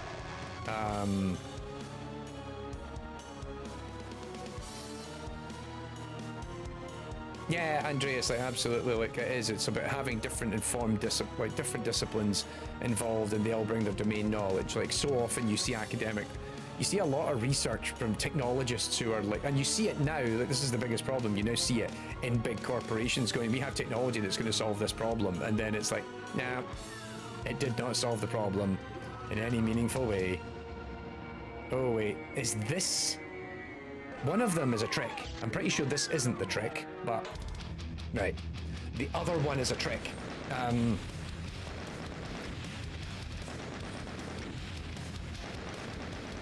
That, and yes, also to Andreas's last point there, absolutely, when it comes to using it, there's a lot of usable ways of the technology that's mostly unnoticeable.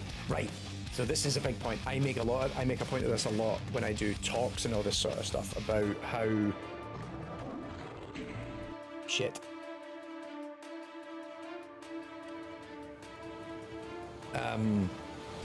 So many people decided at some point, fuck off. You know, as I said, isn't it? Hang on, let me start again. I said the interesting thing about so much about AI in the video games industry, and particularly machine learning in the video games industry, is there has been a true, like, genuine, fundamental shift in how we make games in the last 15 years. And a lot of that has been powered by AI, and the average punter, and never mind that, most game developers didn't notice. And that is because you were able to use AI technology in a way that was unnoticeable. Right? Like, so many applications have emerged in machine learning and everything else where it's like, hey, we're using this now to support us in our game development processes. Nobody batted an eyelid, and the average player has no fucking clue that we do it. And then I think rightfully, a lot of the anger around generative AI has been pushed very much coming from the stance of, oh, you've done this. You're now approaching noticeable aspects of production in a way that even the people who work in production generally aren't satisfied with it. Like I think also, it wasn't a problem to start with. Concept art wasn't a problem. 3D art wasn't a problem. And then when people ask me, like, oh, what should we be investing AI in? And I'm like, yeah, an AI that figures out how to do fucking UV mapping. Because I've never heard an environment artist tell me how much they love doing UVs. You know? I mean, by that same token, you look at how we've had, you look at stuff like motion matching, which is basically machine learning for animation. And it's like, hey, maybe this is a good idea. Oh shit, I pressed the wrong button. I meant to press load, save there, not load. You know, motion matching has been amazing because it was like, hey, here's a known problem. Animation blends are a pain in the fucking ass, and they're really difficult to do with increasingly complex animation sets, and also with objects that have a huge amount of motion in them. How can we address this? And it's like, hey, maybe we start training machine learning models to figure out how to blend all the animations together. And now that is a standard in the Unreal Engine. You know, motion matching is now just a tool in UE5.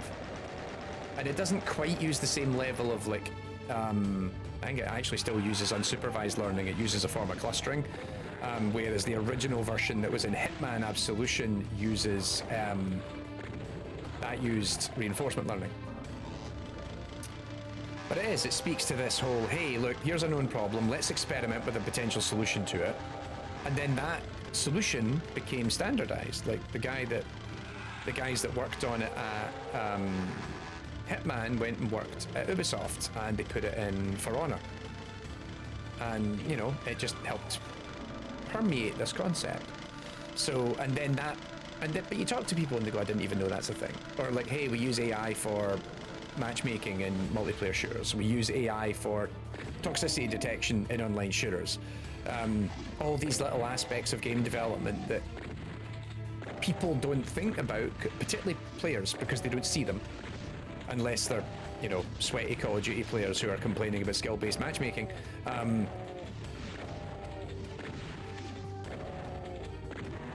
Fuck you. And it's great to see, like, we have that, like, and it's important that these things are talked about and communicated, and it's so much about the work I'm trying to do here is it's like, yo, people need to be aware of this shit so that, again, we're informed and we're angry.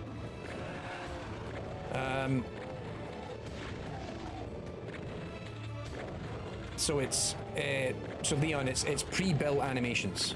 So the animators go away and pre-build all the animations. It's funnily enough, like 2 games tried to do it around the same time. So you had Doom, the modern Doom reboot, uses a state machine driven AI animation blending system. Whereas Hitman used reinforcement learning to train a policy that figured out optimal blend points based on current context.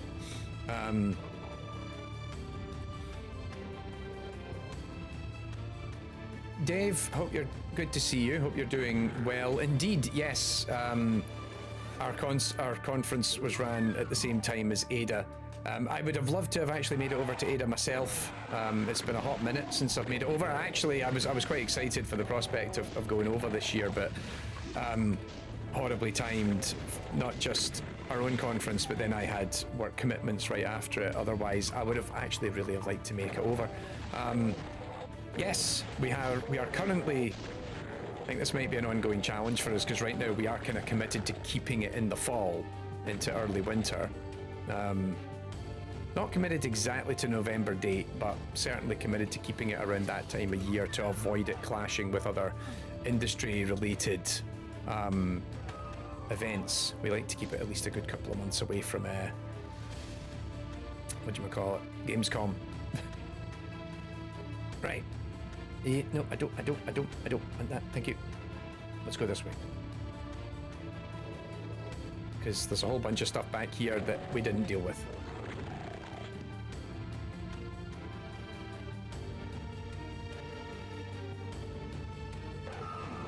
Alright, you wee shits. Everyone wants the fall slot. Like, when's a good time for a conference? Apparently, never. Because there's always another conference like a week away. Spring is actually, I was going to say, nah, spring's not too bad. It's mid to late summer in Europe is a nightmare.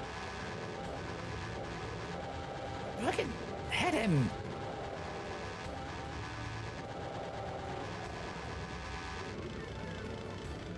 Right, come on, come on. Because we have like a couple of smaller events that run in around Europe, and then you've got things like Develop in the UK in July, and then I'm immediately off to Gamescom a couple of weeks later, and between Christmas and New Year, that's probably the only time of year that's actually worse for running an event. And even like in the build up to Christmas is a terrible time.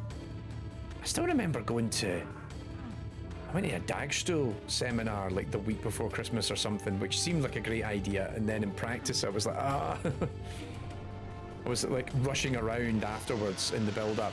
Right, come here. I am invincible. You're getting a chainsaw in the scrotum.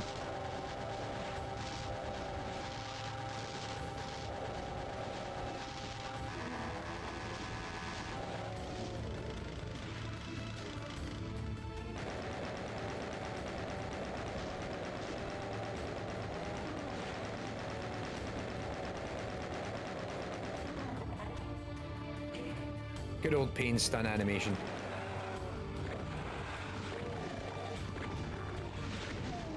Yep, that's right. Don't forget, certain weapons have different pain stun effects on certain monsters. We'll probably talk about that in the source code deep dive when we release that later, and when we release that next year. But we did mention it briefly in the episode on the AI of Doom, and also that they were going to, if I remember right, I think we bring this up in episode 30. At one point, the intention was to put the pain stun behavior from the original Doom into the Doom 2016, and then they took it out. So that if you shot a Cacodemon with a minigun in the 2016 reboot, it would also have the same stun, the stun lock effect happen to it.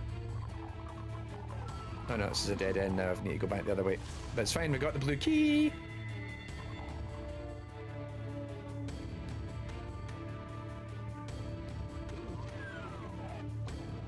Hello.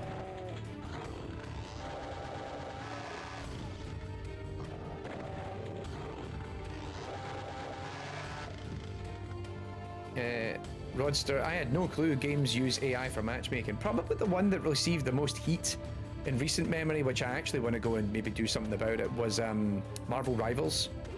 I actually had a system which is trying to judge trying to make sure you have a good time, and deliberately like trying to stack it against you to encourage, trying to stack it in such a way that if you've had a bad run, it tries to make sure you then had a good game, even if it actually messes with the balance of the team composition, just so that you maybe have a good time. But actually, there's another episode that's been sitting on the to-do list for a very long time. The very first game that did it was Halo 2, and the True Skill matchmaking algorithm, which is based on, it's a Bayesian learning algorithm, that was used in that was a prototype that was rolled out in Halo 2, which was the prototype for what eventually became the entire Xbox Network's matchmaking system. You can override it in specific titles, but yeah, so they prototyped it in Halo 2, it went down quite well, they then rolled it out across all of Xbox with the Xbox Live rollout, in the kind of, particularly going into the Xbox 360 era. Yellow key, right. Oh Jesus, I am quite lost.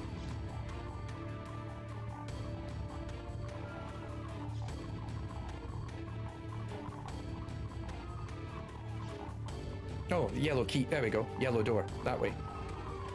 Right there.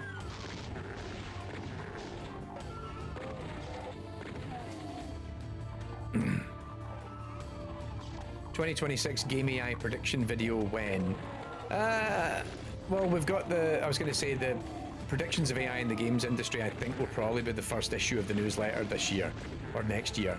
I don't know, we've got the Game AI Existential Crisis turning into a video series probably in the spring, once I finish writing the essays and putting them on the website. So...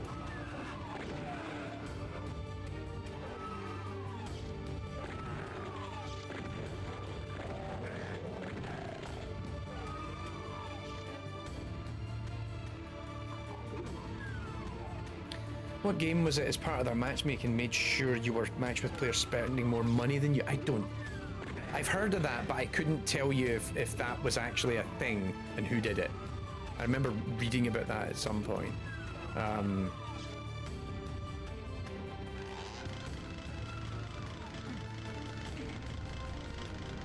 Red key. All right. Back the way I came. This map always confuses me.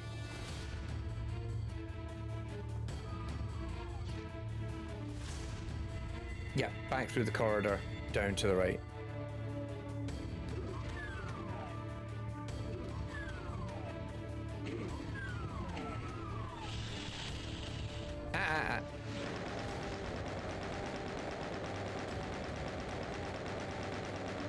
Right, how are we doing for time? We're just over the 2-hour mark. We're still in episode 2, but I'm pretty sure we're near the end now. Tower of Babel, there we go. We're knocking them out roughly just under a...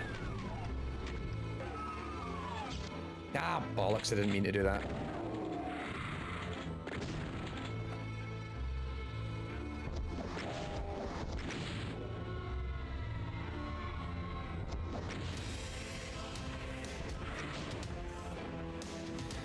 Alright. Let's get rid of these guys.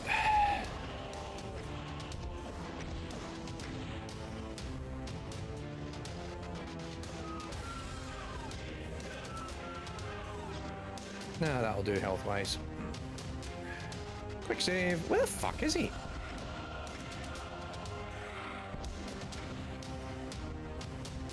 I'm not even hearing him march. Oh, there we go. I can hear him now. There he is.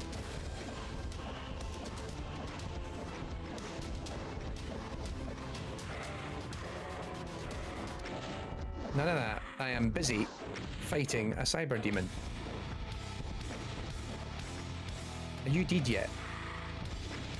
Right.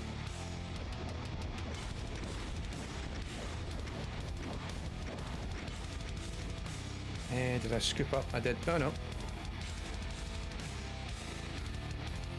Where are you?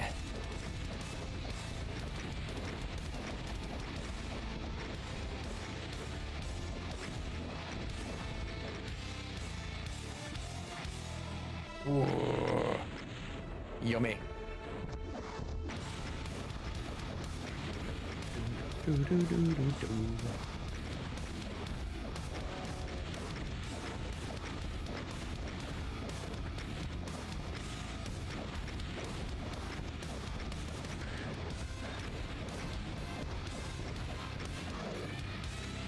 It's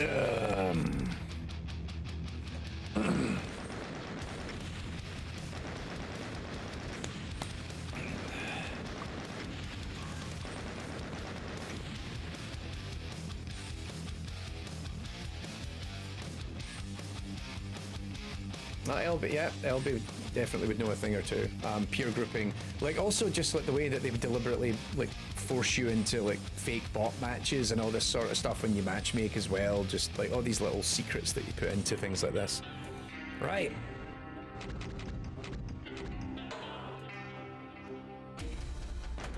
Let's go. Inferno.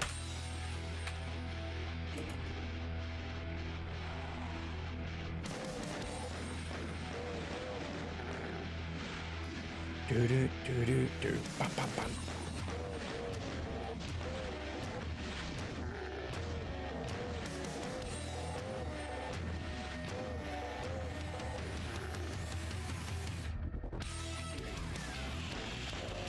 We're not ripping off Pantera, honest.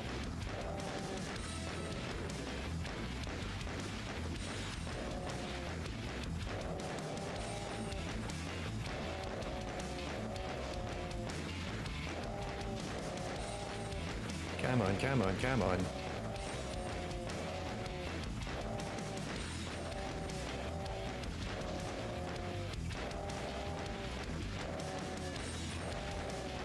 Why won't you die?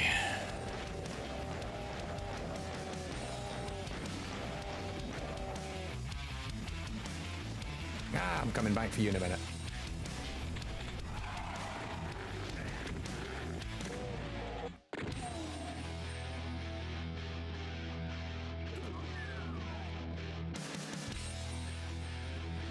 Where'd you go?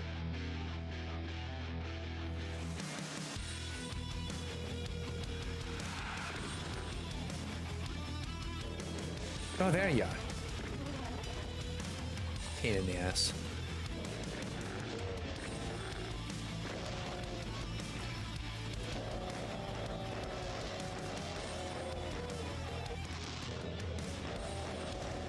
That's it. Hopefully the Cacodemon helps. Or the imp, rather. Thanks, buddy.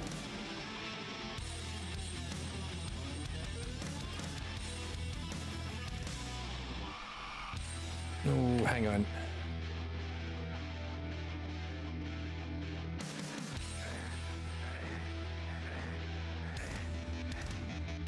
No! There's nothing here. I can never... I always think there's something else hidden there, and there isn't.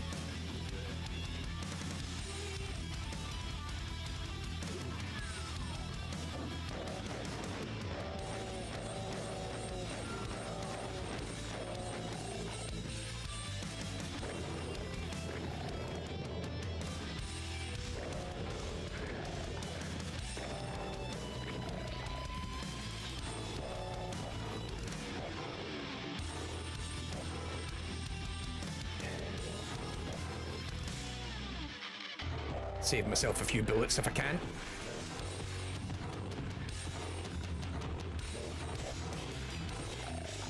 Yeah! Get some.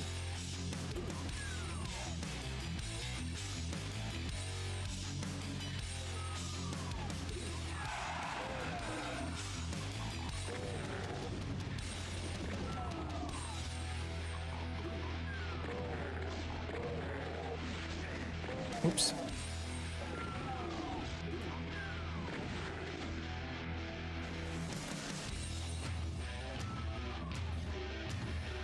Okay, here we go. This is always the bad one.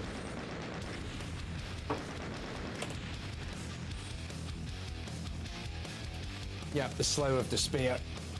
Oh, this is always the worst level.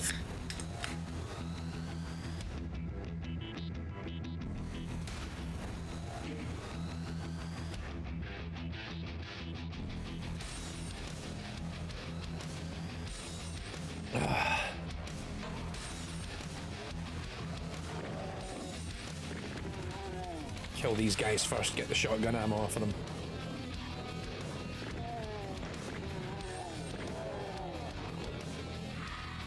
Oh yeah, I also need to get the shotgun.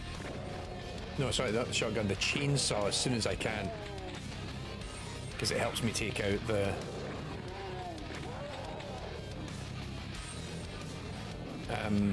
Lost Souls.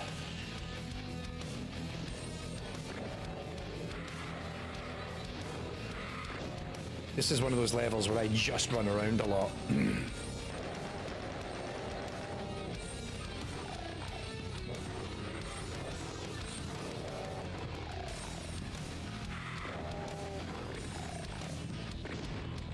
Piss off. All right, good start.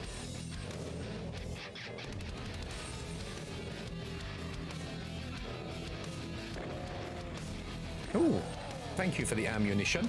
And the armor. Right. Ah, bugger. Where am I going? Top left, isn't it? No, hello. Let them fight it out. I'll have whatever's left. Thank you. Saves a round.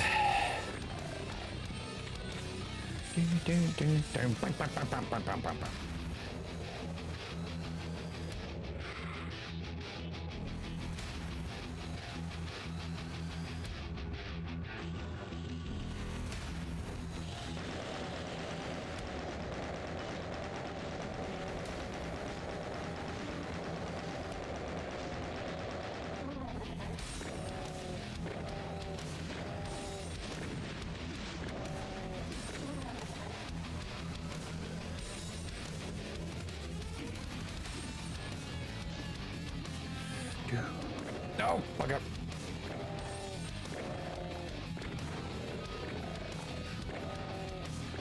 There we go. Get off me. Right.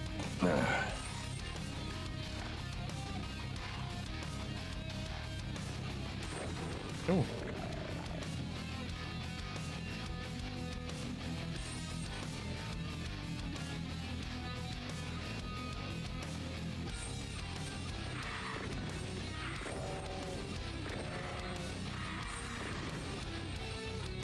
Eat it.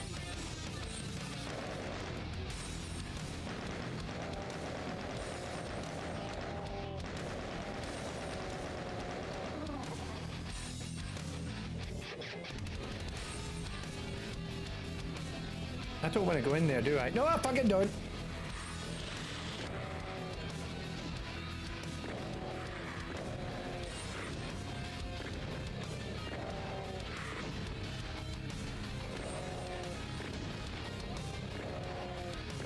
Let them funnel in.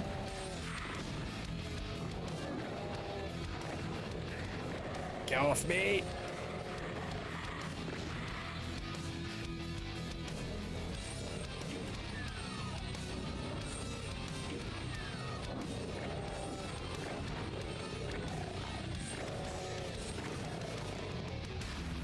I'm sorry, I'm not very chatty in this level. This is always a nightmare, this one. Alright.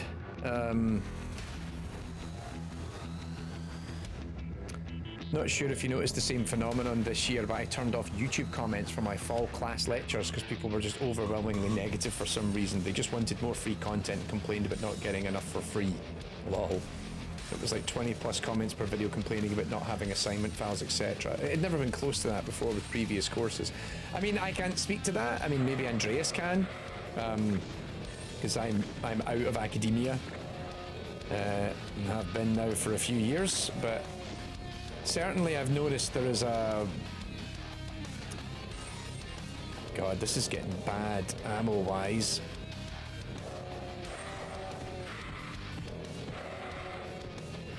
That's it. You focus your time over there. I'm quite happy with that. You keep yourself busy. No! Oh, Jings, I think one of the Lost Souls just killed him.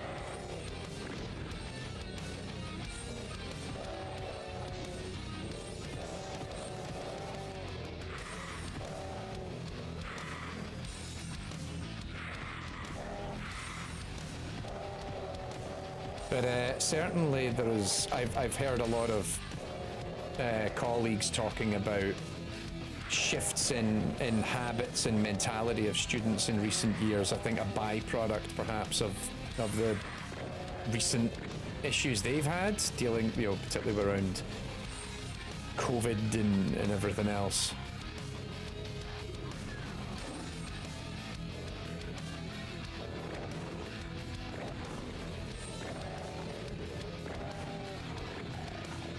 I think there's also a greater sense of a more transactional push towards learning as well.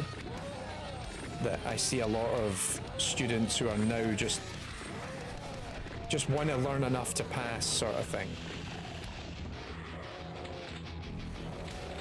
And feel kind of burnt out and everything all the time. Or at least certainly that's the sentiment I've observed. I got nothing here. Ow, shit. Oh, thank you, Imp. No, Pinky.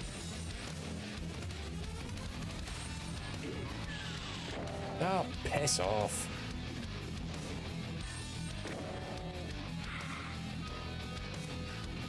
Have I got anything here I haven't picked up?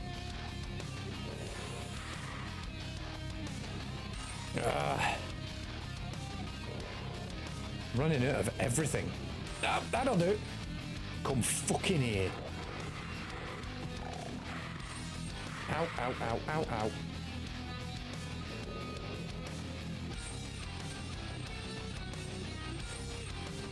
Oh, where was it? It was the other finger, wasn't it?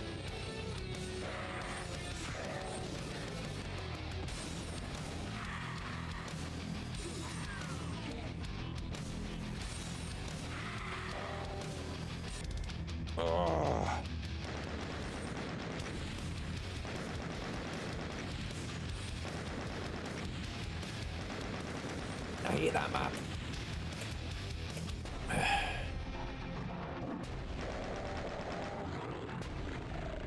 fuck off. Okay. We should be able to salvage it back here.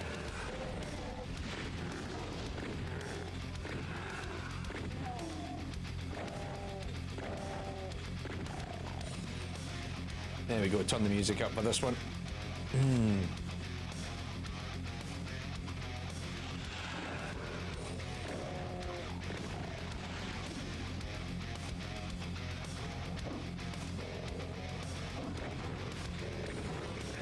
Get off. Right, I got nothing. I got harsh language.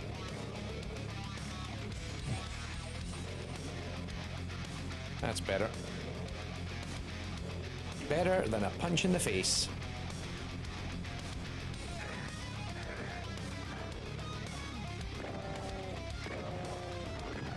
Beat it. Really need a chainsaw. That's what I'm missing in my life, is a good chainsaw.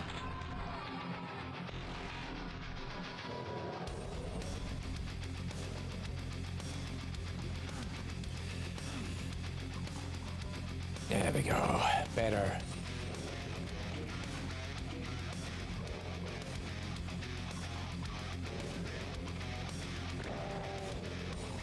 Beat it. You're harshing my vibe.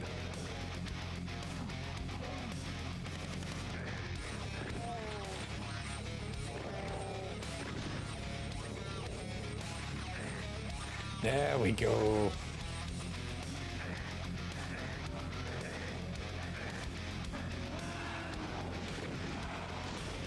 Yep, let's get out of here.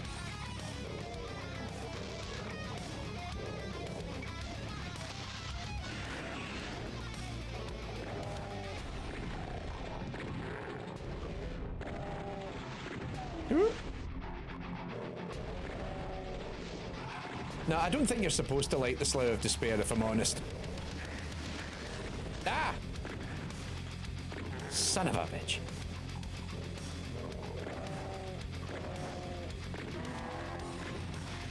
Right, there's another Baron coming up as well.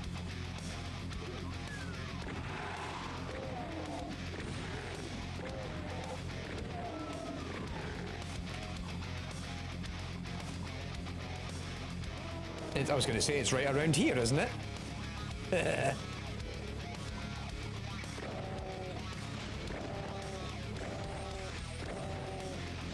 Ah, God, Tommy, come on. You're better than that.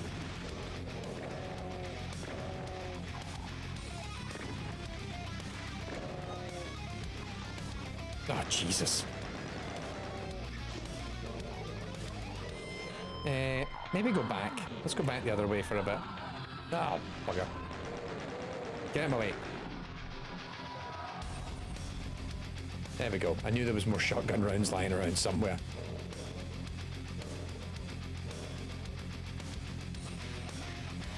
Bullets.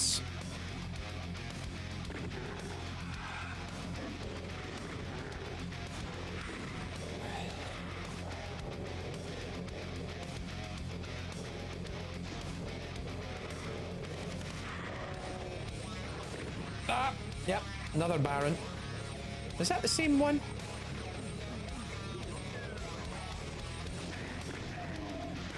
Ah. Right, stop running, stop running. You're getting yourself hurt because you're running into things.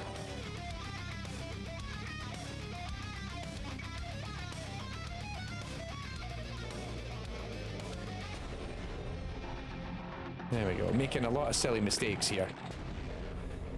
Relax. Ah. So anyone got any exciting plans for the new year? We are keeping it quite low-key here. We're not going out or... Well, actually, we're not even going around to a party or anything. Like, quite often we'd go to a New Year's party or something, but I have family passing through town on New Year's Day because they're away on vacation just now, so they're coming to visit us on New Year's Day itself. But by and large, we are taking it easy and just keeping it chill. My partner and I have very much embraced let's have a chill Christmas, and I am all for it, because last year we had a great time We saw a lot of family, but we also travelled around Scotland a lot. And the knock-on effect of that was we were so tired afterwards. It's sort of, you were like, oh yeah, that was a fun trip, but also I now need a break up vacation from our trip. So this year we were like, no, we're not doing that this year. If some family are coming to us, but by and large we are just going to lay low and recharge the old batteries. Much easier.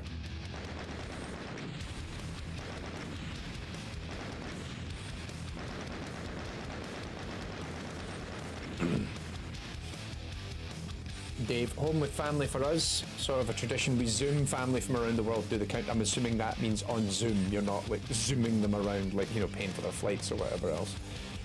God, I'm old.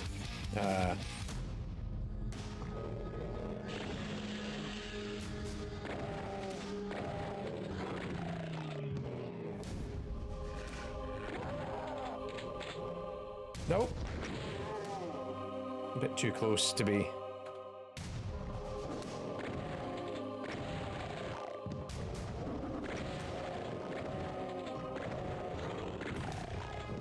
Okay, I think we've got big music festival for Leon. That sounds good.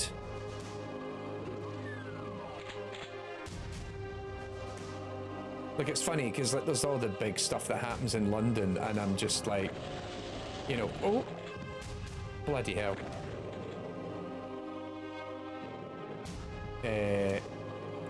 And it is, it's like we have friends that live no, I live just outside London, I guess, technically in a suburb. But yeah, we're never like, oh yeah, let's go into London and do the big London thing. We're like, nah.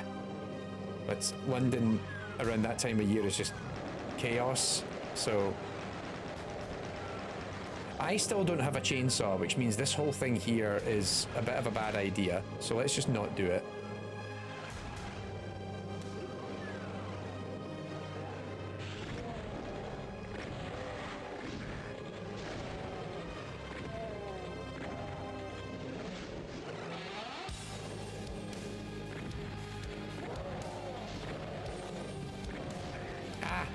Bastard.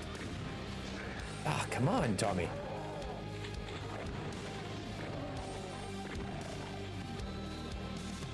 You are better than this.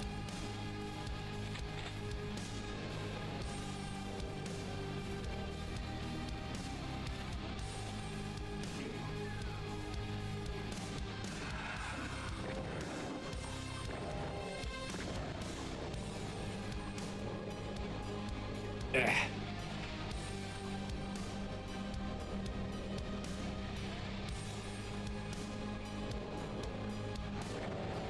I always forget how these work. I'm pretty sure if I go in them, I'm just doomed. Because it can't kill me.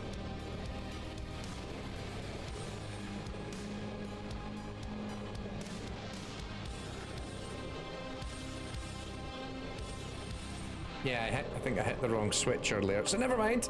Let's come back out.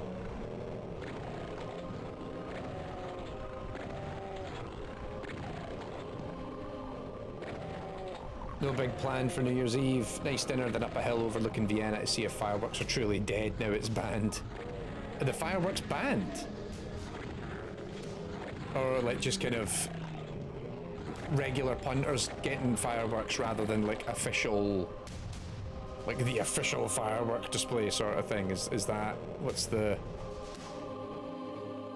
sitch there with that? Oh, so much fresh ammunition.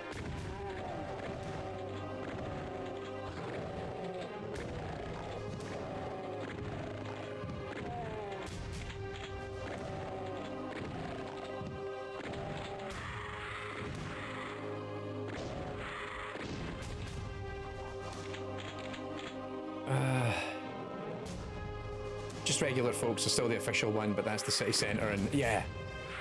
I can imagine in the center of that, yeah. Right, yep, exactly, gotcha. Dave asks before he goes, what do you wish Game AI profs teach their students in 2026? I don't know if I have a wish per se, because there's a lot of things you can cover, right?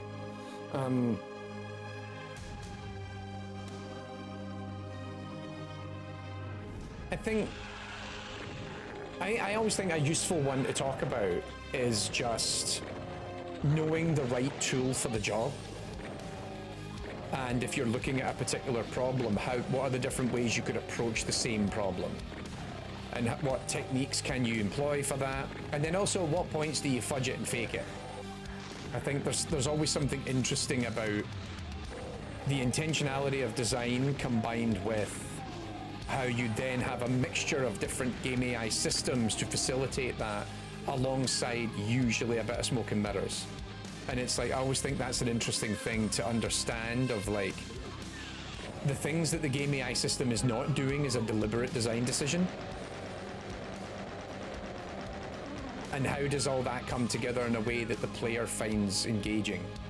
I don't know, that's always something I find I always used to try and squeeze in when I taught game AI, was like, I can teach you all the technical stuff all day long, but it's often useful. It's why AI in games started, because I was really just trying to find a way to show students, you know, here's what we do in academic world, and then here's the stuff that makes it into a commercial game that, you know, why didn't they take the more complex route? Well, actually, they fudged it by doing it like this, and that actually achieved the same desired effect, but it was less computationally expensive, for example. So I always find that discussion of intentionality of design surrounded by concessions made and concessions made on a technical level, and why that's, I always find that quite interesting.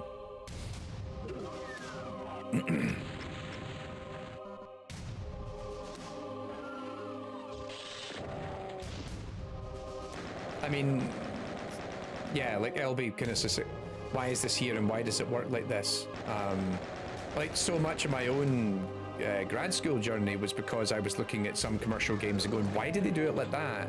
Surely you can get a more, I don't know, I was thinking either a better solution on a technical level if you did it this other way, and then you're like, actually, no, there's a reason why they did it like that. And it's learning those things that's the interesting part of it all, I think.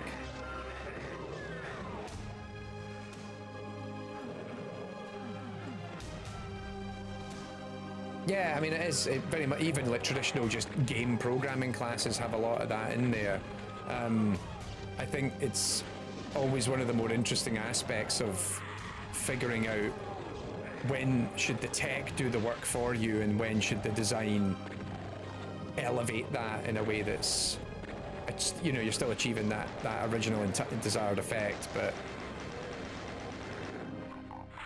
oh, you're coming out of that hole now, aren't you, you bastards? Oh shit, I am literally down to the BFG.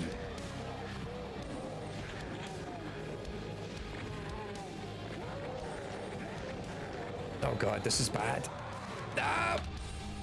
Oh, I forgot to save. Yes, have a good new year, Dave, when it comes, and who knows, might bump into you at some point down the line in the weeks and months to come. You take care of yourself. Ah, get the fuck off of me! The demon, not Dave, obviously.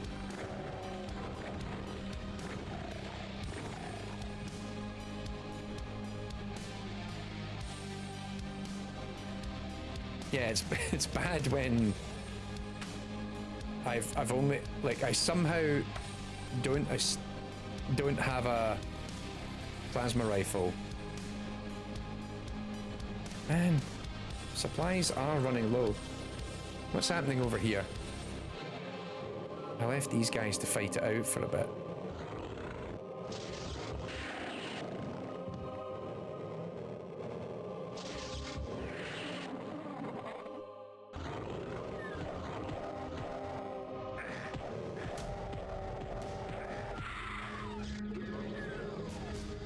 Yeah, there we go.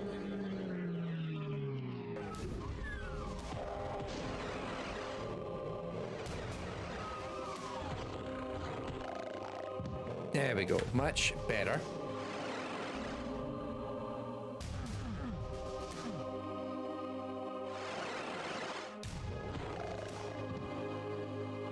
That's thinned the herd a little bit.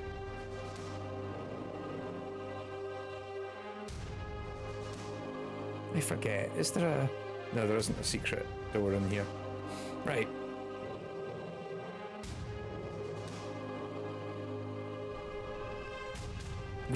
Hello to 3DFX Legacy from Spain. Great to have you. Doom is indeed eternal. Even more so than Doom Eternal. Oh, hang on, did I... Oh, I didn't trigger... that one. There we go. Let them fight it out for a minute.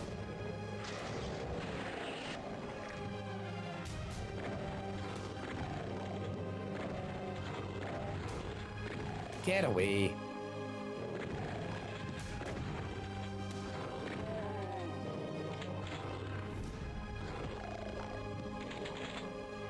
Ah, lovely jubbly. Look at... Oh, right, okay. Plenty of spare ammo. Make a mental note of that for later.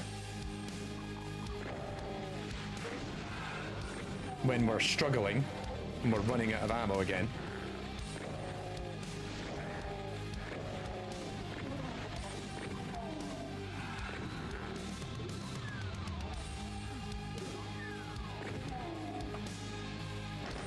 Nope. Need to open the door first before I can kill it. How dare you? Ah! Hands getting a bit sore.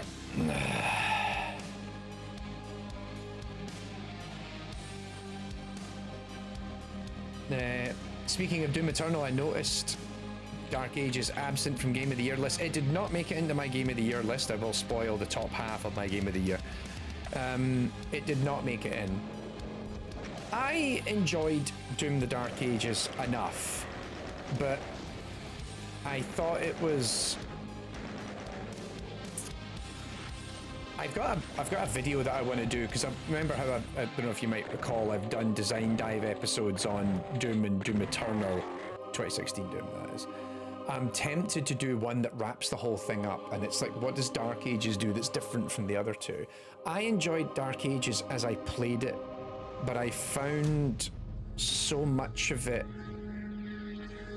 What they did was they stripped the mobility down that you had. Like Doom Eternal, you have like a tremendous amount of mobility, and they took all that out. And in this one, they make you very grounded, because the whole thing is now you've got the shield, and so it relies on, like, the game becomes much more of a game about parrying and like learning very specific attack patterns that it's almost kind of like there's some enemies that are straight up bullet hell bosses because they fire projectiles at you, and it's all about knowing which projectiles to avoid and which ones to parry. And I was like, okay, I kind of liked it, but it didn't capture me as well as the last two did. And even though I had my grievances with Doom Eternal, I still thought Eternal was a better game than Doom the Dark Ages. It was... I'm trying to think if it was even the best shooter I played this year. Maybe. It's not even... But that's the thing, right? You know, Doom the Rhythm... It's not even a rhythm game. It's this weird...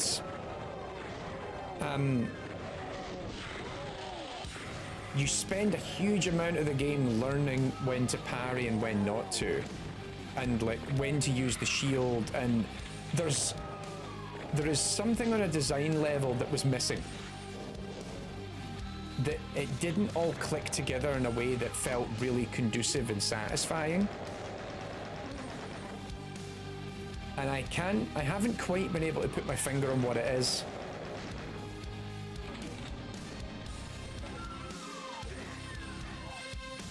Like, it works well enough, but not to a point that I was really hooked by it.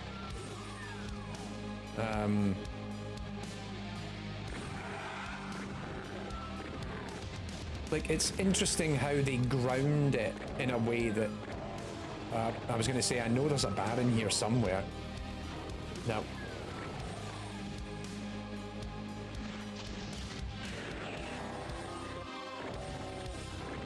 Like they really ground you so that you spend a lot more time blocking and throwing the shield. Like, I kind of joke about it being sort of like, hey, what if Captain America and the Punisher had a baby? Only that was something that Marvel actually kind of did. But it's this kind of interesting mishmash. And also, actually, one of the other big things, the guns aren't that good in it. I think the gun design isn't that satisfying. There's a handful of, like, you know, classic Doom weapon staples, and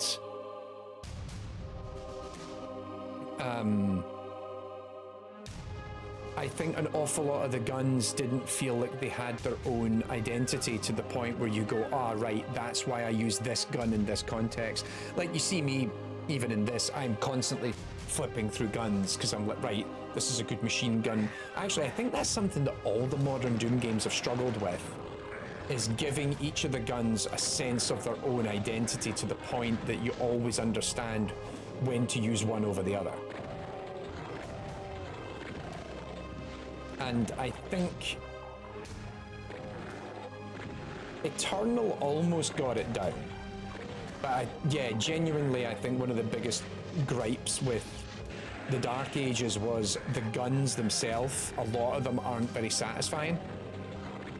And that did irk me.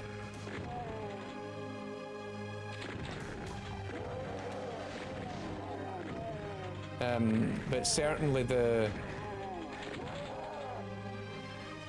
yeah, Doom is inherently you are the aggressor. Making it a reactive combat system is tricky because particularly there are whole sequences against certain bosses you will be parrying 2, 3, 4 times until it creates an opening and then you attack them.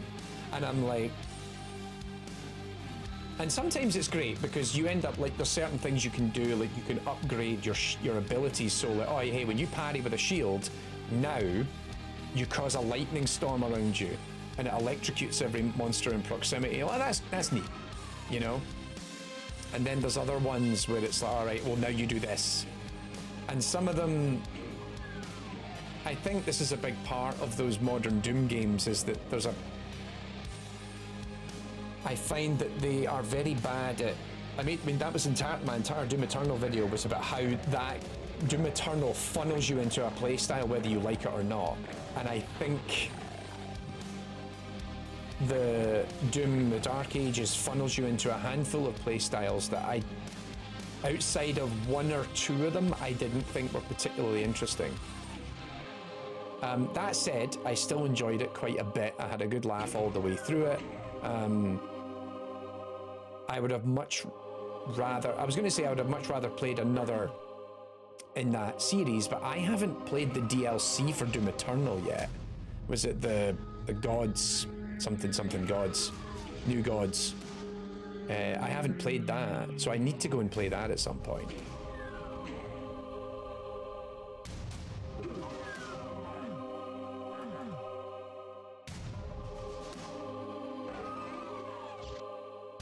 I think also, like, the story wasn't that interesting to me because it's a prequel.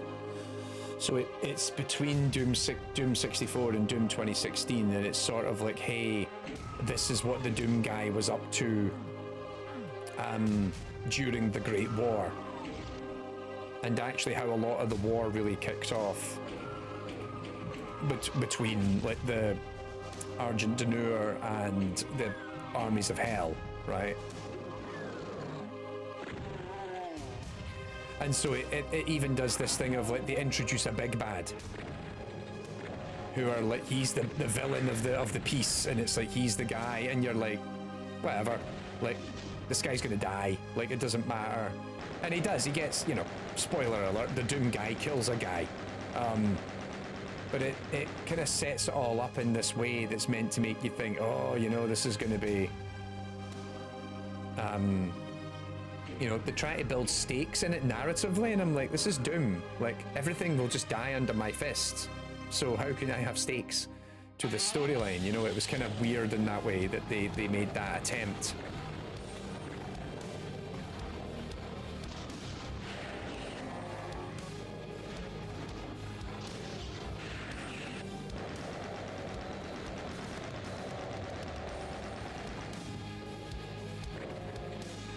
That said, I did like the Doom guy, Doomslayer in a cape. Doomslayer in a cape kind of rocks. I like that.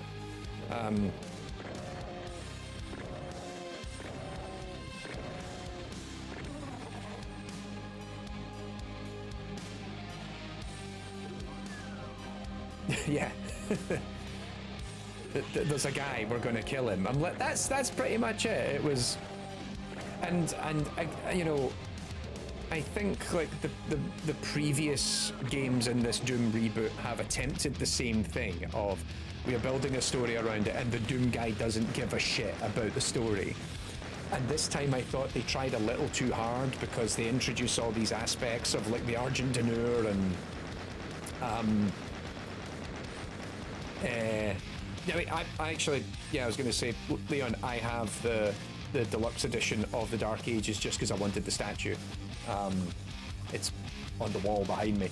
And it's like, I think they're like, oh, they had like all these different characters and like, it seems as if they're trying to build as if, hey, we might do a sequel to this. We might do a Doom the Dark Ages 2, Darker Ages. Where we lean even more into this phase of the history of the Doomslayer, and I'm like, okay, but at the same time, like, if you know, I just need you to give me guys to kill, you know. I don't need anything else. Oh bollocks.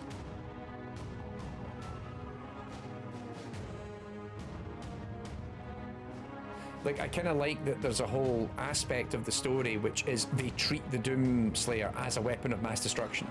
So it is like everything's going to shit and there's a big fight at the start of the game and they just go deploying and they just drop him in. It's like an orbital shock drop and he just comes in and starts fucking everything up. And you're like, yeah, because he's being held hostage essentially by the way that they have, you know, it's kind of hinted at in Doom Eternal that like he was given the powers of a god and then kind of begrudgingly so almost. Oh bloody hell, no, let's not stick around for this. We are still at a bit of a bullet deficit here.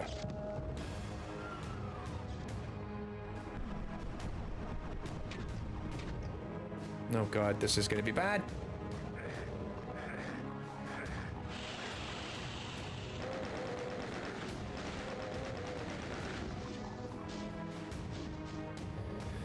Did I pick up? I didn't actually grab that fucking ammunition after all that. That was stupid of me.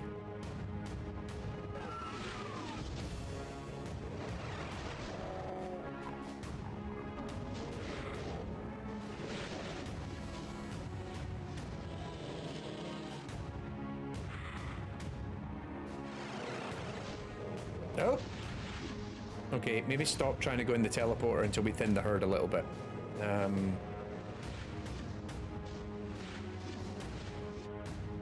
Also, actually, yes, critical point regards, because you talked about the musical foundation of it.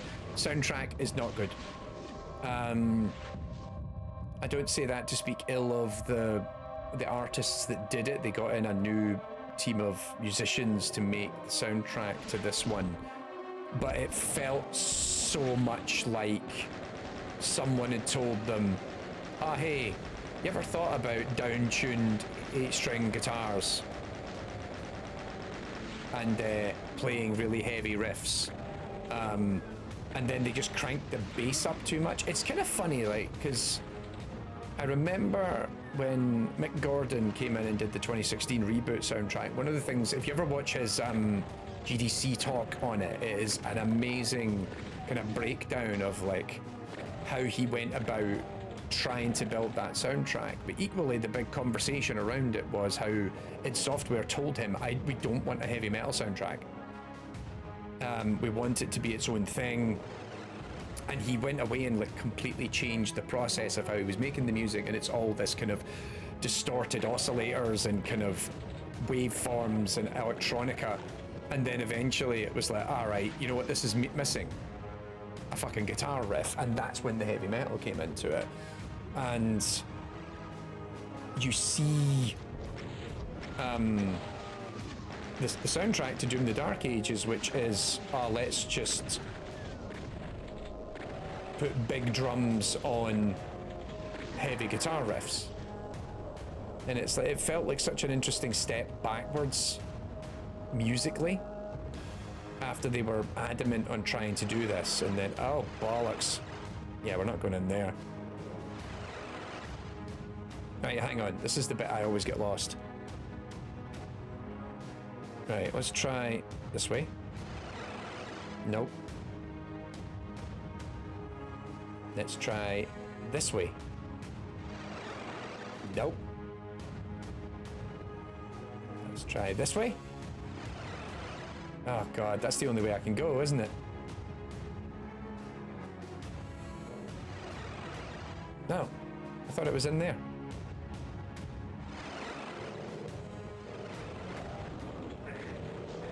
Ah, this is bad, I shouldn't have done that. Right.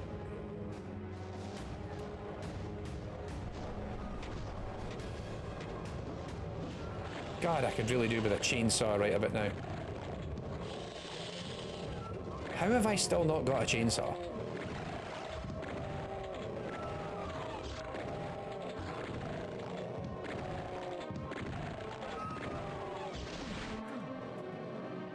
Ah, it only opens from that side.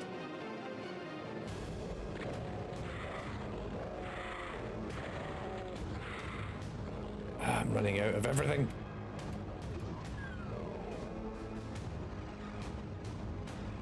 I don't have the health to survive going through there.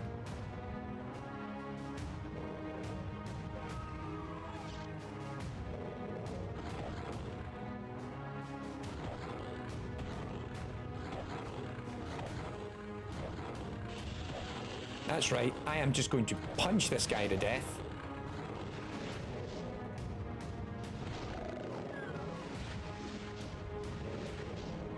Excuse me? Nope. Fuck!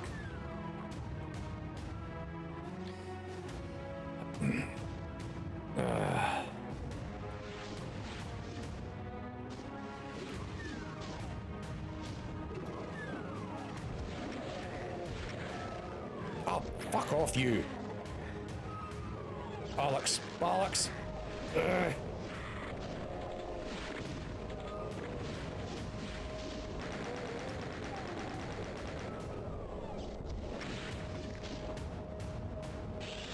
Oh, fucking hell. Give me fucking peace. Back to punching. Right, come in here. Get my fucking way. How am I constantly running out of ammo?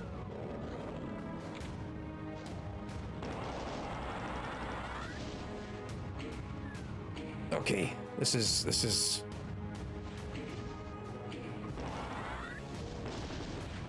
Yes, I would agree that out of the soundtracks of those Doom games, like Eternal has the best soundtrack, and I think, again, it's because they were figuring out how do you make that music fit better in gameplay, which is something the 2016 game doesn't quite do. Like, it's funny, there was I saw an interview with Mick Gordon talking about it, and he said how, like, you know, at one point they tried making the soundtrack in Doom Eternal faster, and it didn't work because it felt like it was just noise. And actually that's one of the problems I think with the Dark Ages soundtrack, is it's just noise. It doesn't really fit with the rest of the game to a point that it feels conducive to the experience. And whereas Eternal, as Mick Gordon said in his interview, they actually slowed the music down, and you'll notice how there's a lot of riffs, like things like Meat Hook and stuff like that, that are noticeably groove metal, because they were like, hey, actually making this groovier. Like, you listen to tracks like Meat Hook, The Only Thing They Fear Is You, Like, those are songs where it's, or tracks where it's like the music is deliberately slower. And because it gives you something to hang on to a little bit more. There we go, there's another one.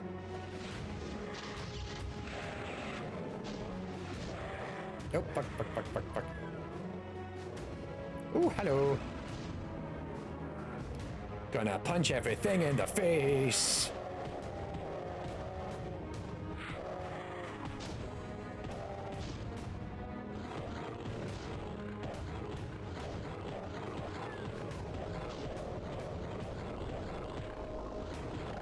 Not an effective use of the invincibility, I'll concede, but whatever.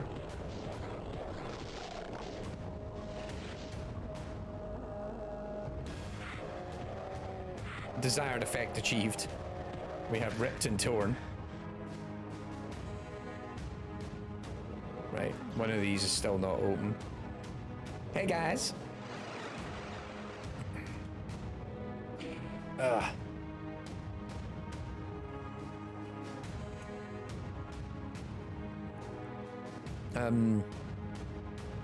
What is in Dark Ages works for the gameplay. I could time my action. I couldn't. I found the music was just so monotonous, it fell into the background.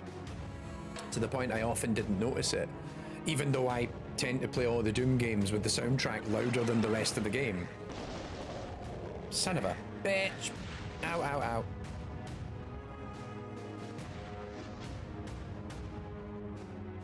I was like, it was kind of a nothing burger. It had moments in it where you're like, oh yeah, that's a good riff. But then like when I was in the heat of combat, didn't really notice it.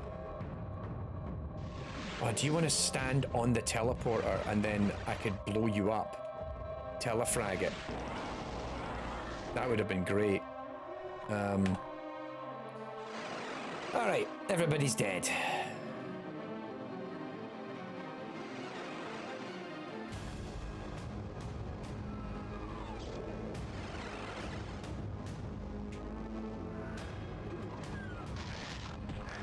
Son of a...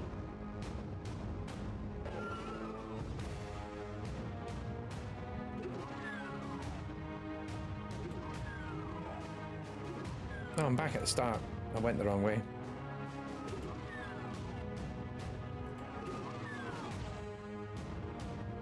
Shotgun shells!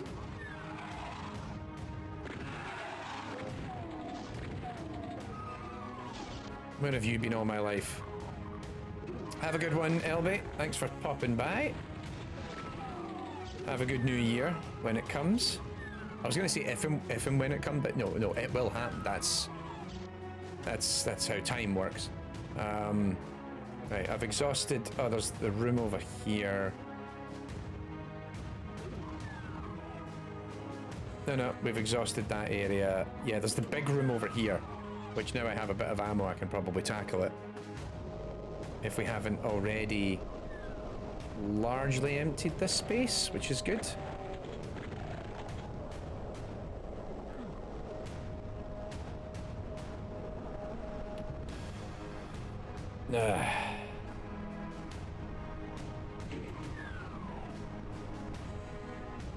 A single solitary rocket. Rocket launcher! Oh, there we go. Ammunition. Thank you so much. God, we needed that.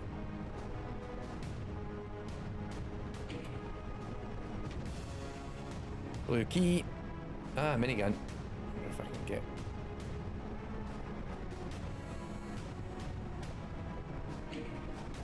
There we go. Then there's a wee teleporter over there.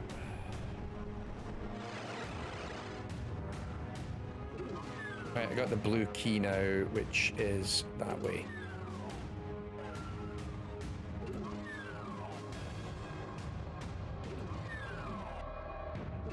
No, come on.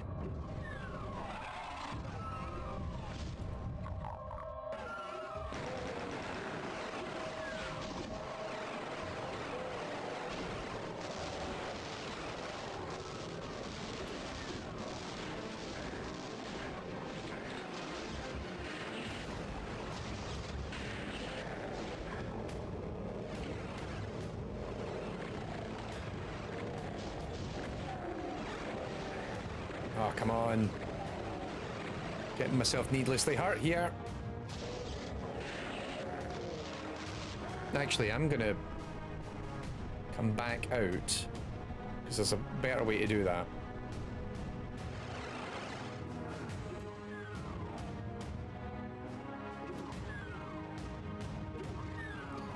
Quick save, right. So what you do is you immediately... There is a way to do it. Ah, wait, oh no, that... never mind, it's fine. I was gonna say, like, is there a way for me to do that, go in and come... I forget. The answer is no.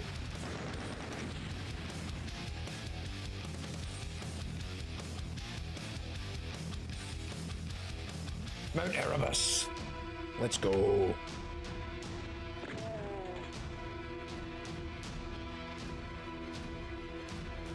Right, now this is a great level where you just, for just pissing off all the demons.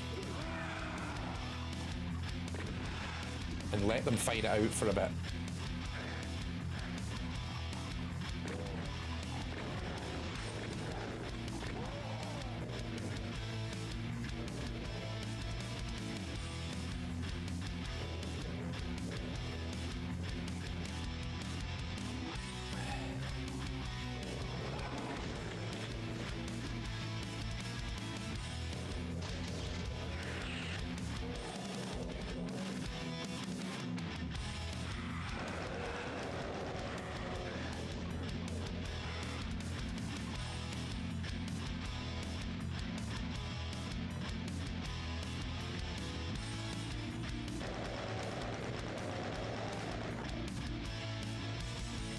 Shame they don't suffer lava damage, huh?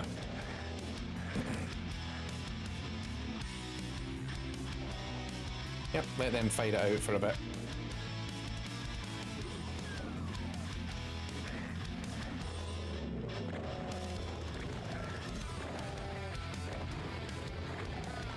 Beat it.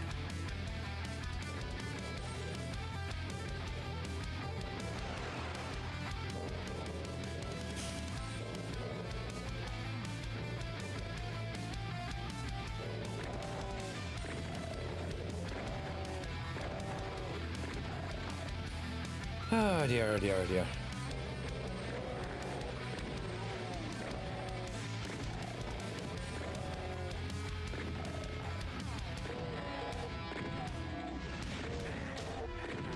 Stupid. Should have stopped that from happening. Whoop.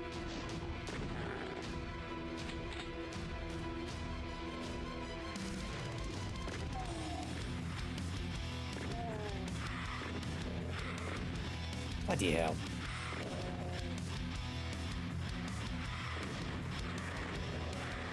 Ah! Coming at— oh Jesus, they're coming at me from all angles. Run away! Run away!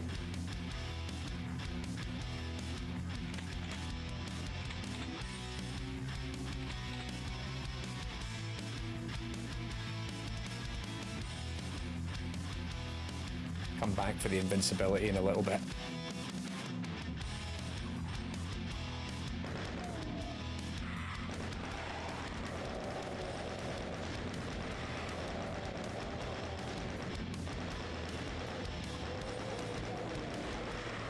Oh, there's a different one. I'll have that instead.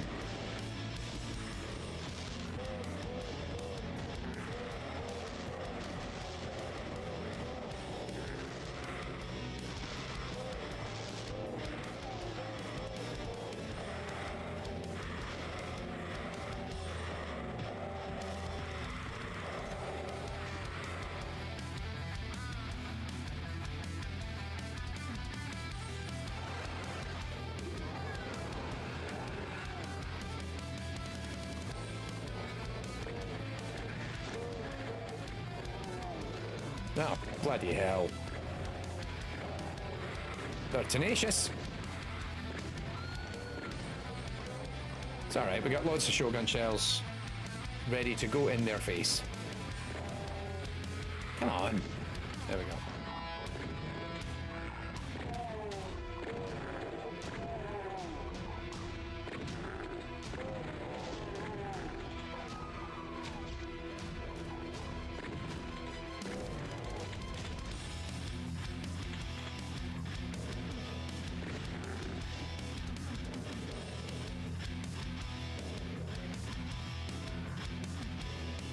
I forget. Is there a... There is.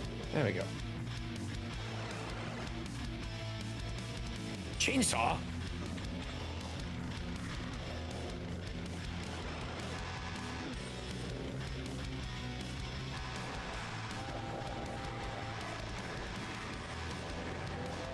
Oh, crap. No!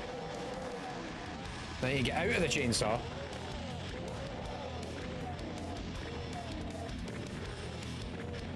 Convert to bullets briefly. There we go. Ah, my hand's cramping up real bad.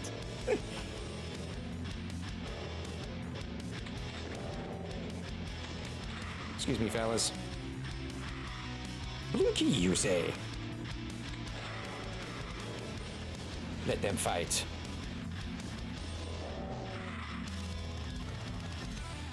It's the way out of here again. Oh, yeah, I should probably save, thank you. Yep. Yeah, actually, now it's safe enough to save, whereas before I didn't feel comfortable with the saving. Right, you know what? It's off.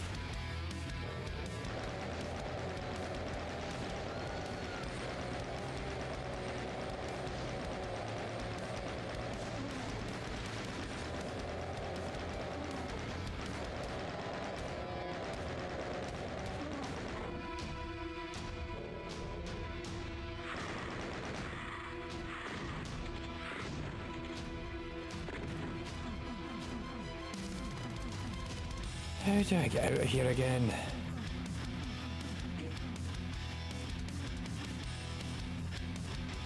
There we go.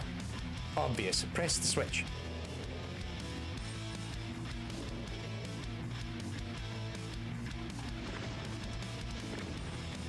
Oi, none of that.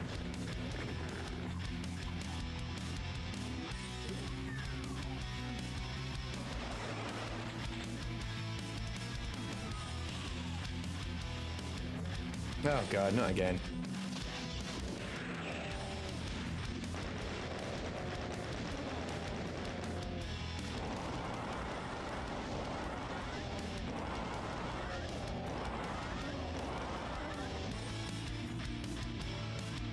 All right, let's go. Making progress. I was going to say the entrance is in the back.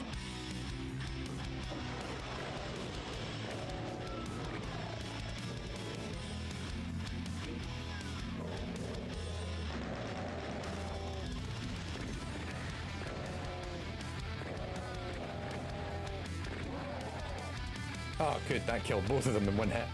Yeah.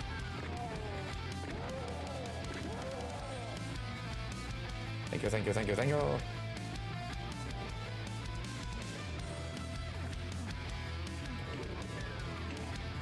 And run!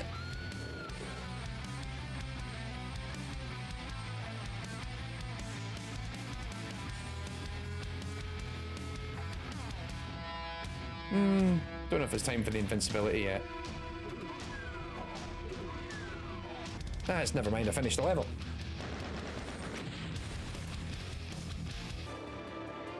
Oh crap.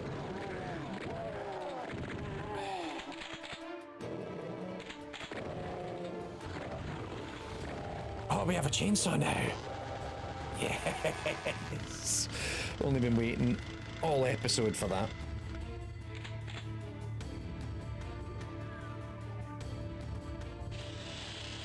I heard that.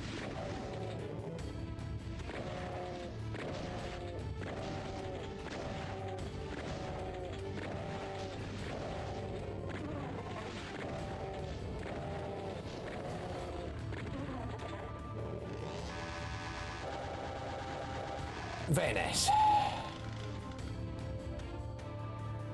Get some extra health from over there.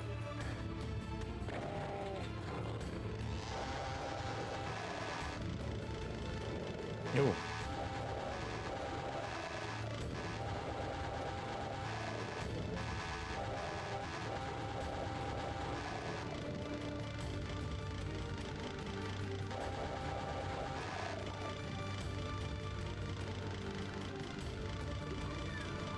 Nope, that's that door open to my left.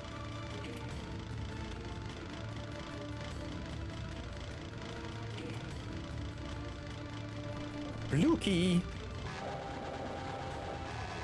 Right, we're nearly there actually. If this is Limbo, so I think this is the penultimate level of episode 3, which means we're a little bit behind schedule now. It's taken us 3.5 hours.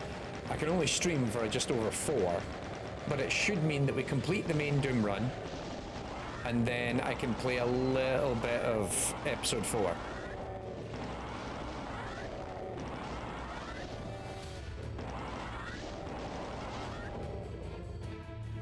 No, out of bullets again. Yeah, let's save the plasma rifle and use shotgun shells for now.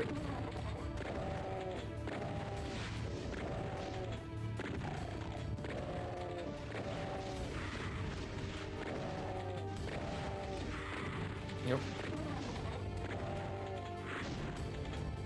There we go. That's better.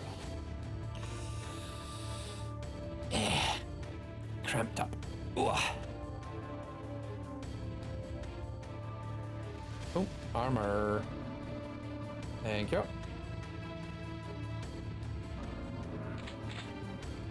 Lovely.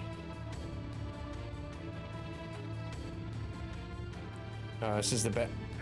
No, I was like, which one is that? I'm pretty sure it isn't the one I need. I need to go all the way over here next, I think, to get to, yeah, the blue doors.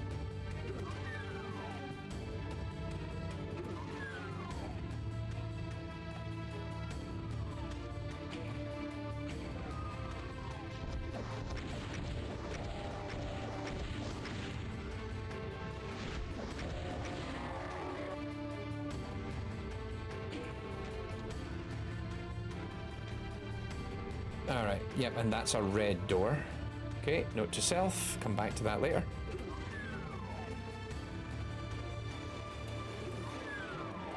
Alright, this room's a pain in the ass. There's the 2 cacodemons up here. Can I? Yeah. Much easier. And then this is the maze bit, which I hate.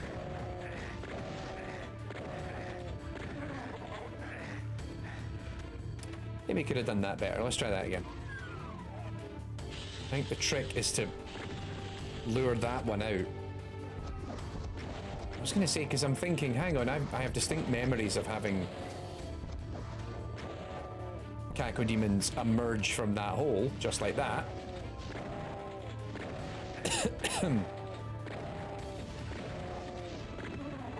There we go. That means I can just go in and immediately run here. Now the actual direction I want to go is the opposite direction, but there's always a bunch of resources in this maze segment that are worth picking up.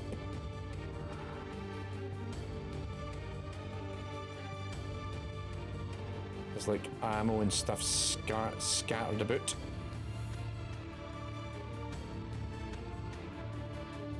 If you know where to go, which obviously I do not. Oh, that's the exit. But I need the red key first.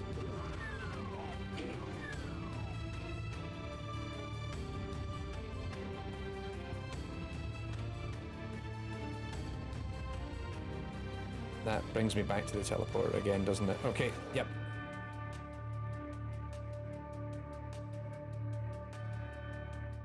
Yeah, I think I've covered everything I needed to cover in this area. Right, let's go hit that teleporter and get back. Yoink. Right, we have a red key.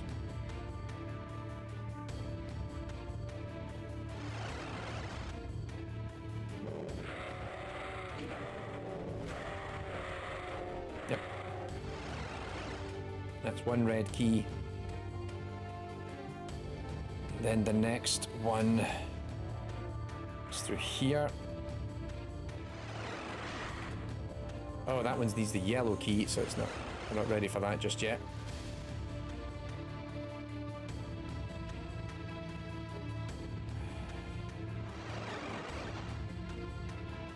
That one also needs the yellow key. Okay, this way.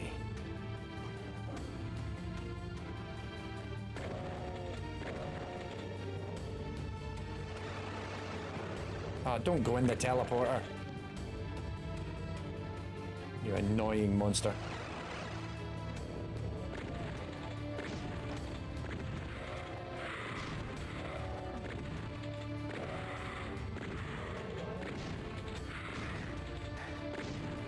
Alright.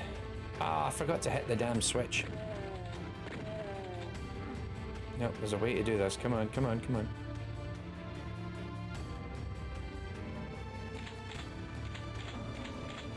There we go. Super strafing.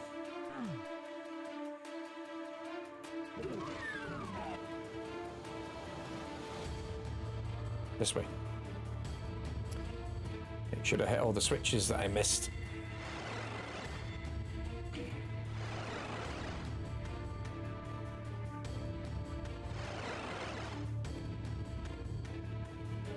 Oh no, I hit all the... Yep. Yoink! There we go. Now I can go back to that original one. To the far end.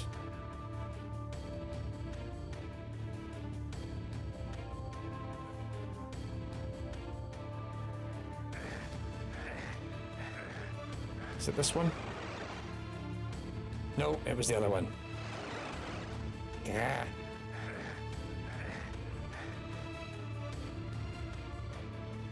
It's this one.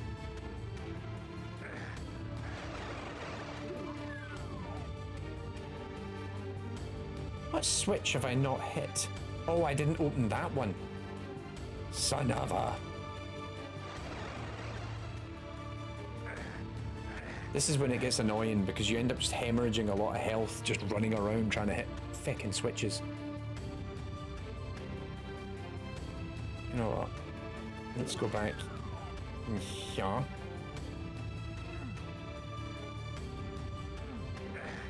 Steal one of these.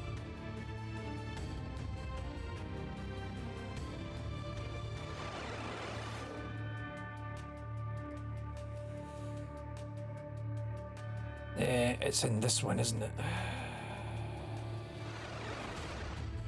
Yeah, that was the one I hadn't hit.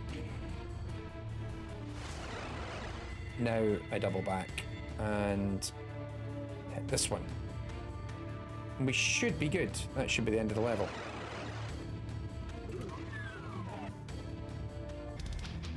There we go. Limbo, done.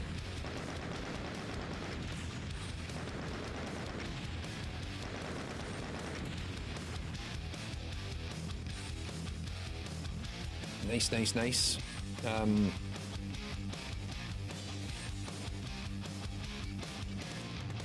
Oh, hey, actually, I didn't notice it because my Steam, my notifications doesn't bring it up.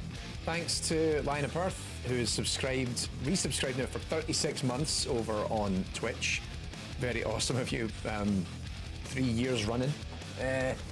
We've got a bunch of streams to finish. God, I was really hoping I'd finished Alien Dark Descent by the end of the year, but here we are. We've got that to finish, and we're still playing Silent Hill F as well, which is great. But in the meantime, I gotta finish Doom. Someone's about to get a whole bunch of bullets in their ass.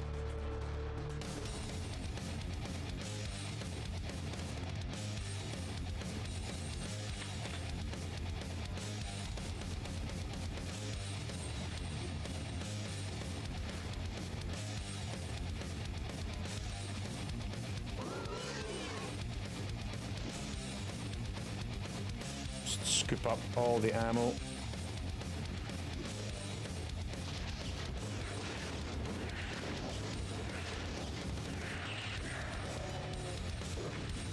Easy!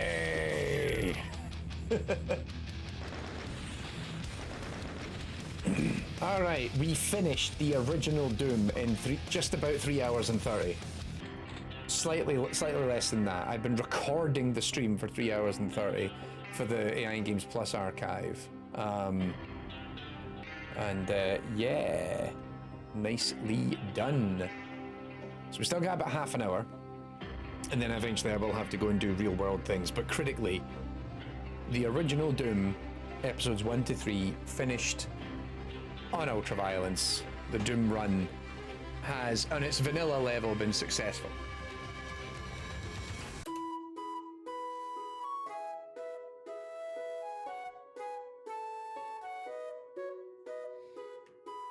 I always forget there's a whole story about him being obsessed with his, how he's got a pet rabbit.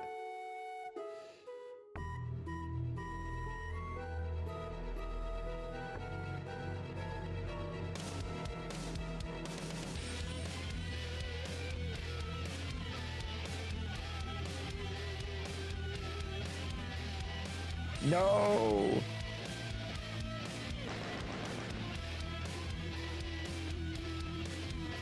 The end.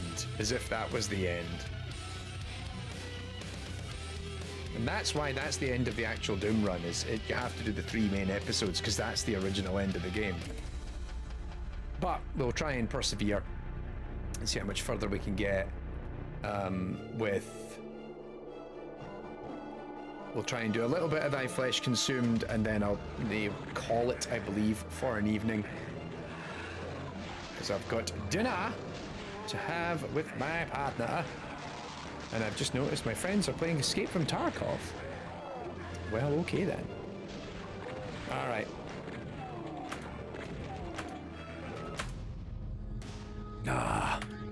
So, this episode is always a pain in the ass. Trying to get started in episode 4 is always really difficult. I made the first mistake right there.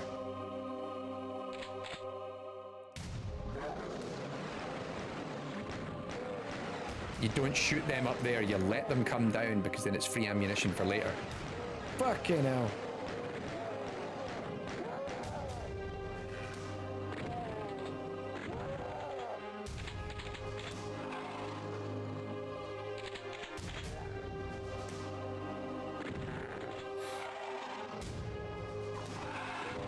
Thanks for joining us, Leon. Have a good one. And yeah, we'll see you no doubt in the new year.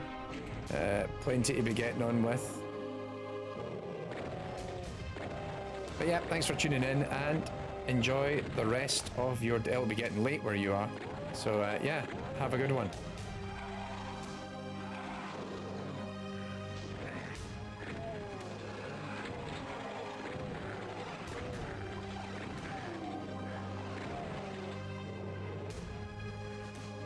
This first mission is always a nasty one.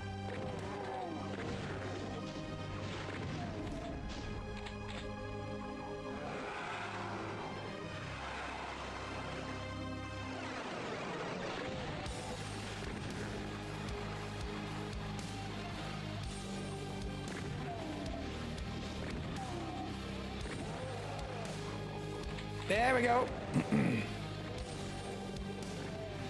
Let them fight it out for a minute, maybe.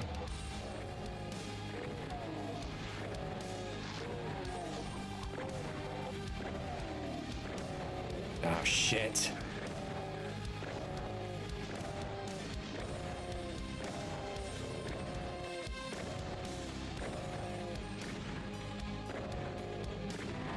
Whoa.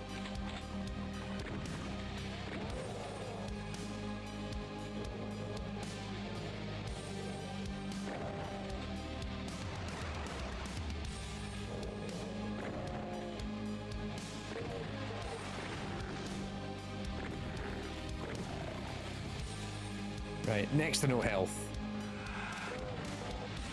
Oh!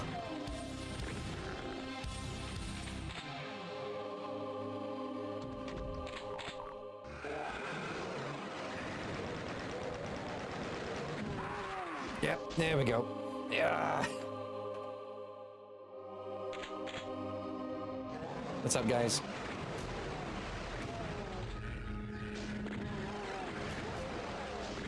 I lost too much health at the start in the...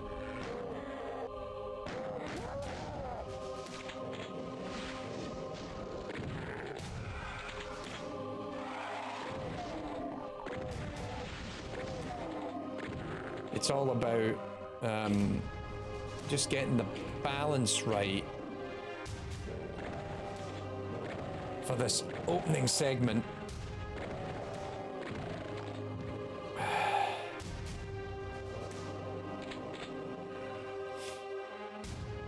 Hey Aji, welcome. We've completed the actual Doom run, but we are now on episode 4, having a little bonus, as it were.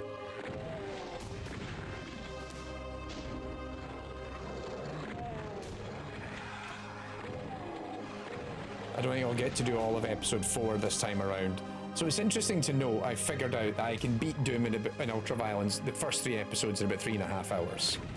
Which is a good barometer if we are going to try and do a longer marathon at some point. I need to be able to sit and start estimating how long it takes me to beat certain Doom games.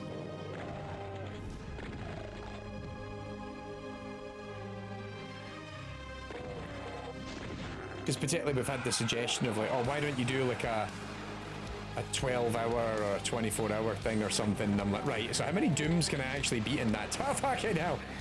That's a you know, good thing to figure out. Shit.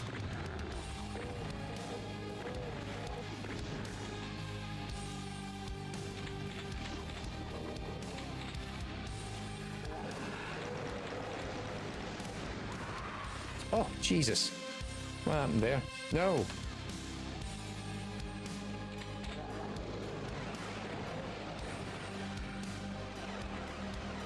Hide here for a minute.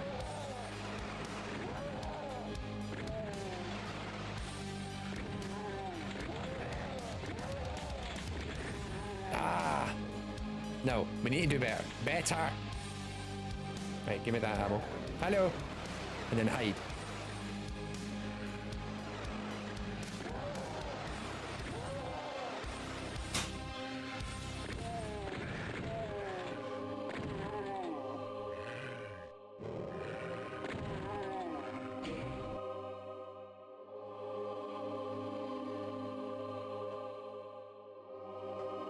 Apologies, heard a bang, wanted to double check my partner was okay.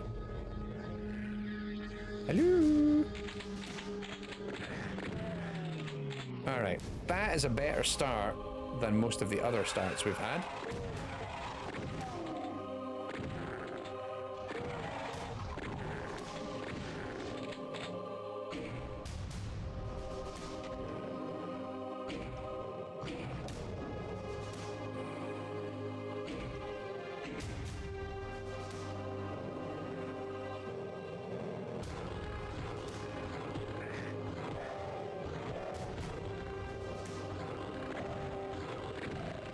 Anything to save a few bullets.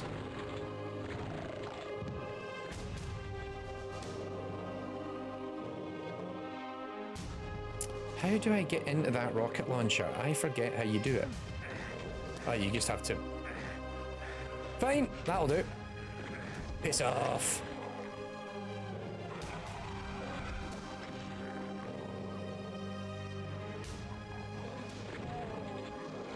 How is it every time I replay, I forget that rocket launcher's there? Yeah, every time we do this playthrough, I struggle with this first map on this episode because it is an absolute nightmare. How much Doom can we fit in a stream? I think smarter men than I, smarter women than I as well, have strived to figure out the answer to these big, all-consuming questions of the universe.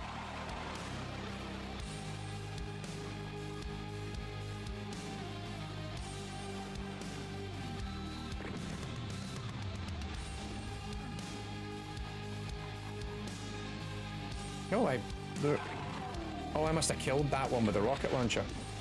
Okay, this is going much better.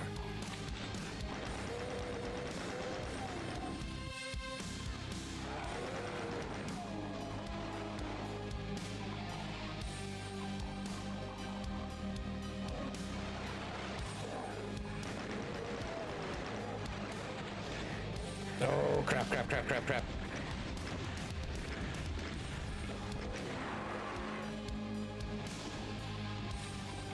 Well, that was going better in theory, but Then it all went a bit downhill.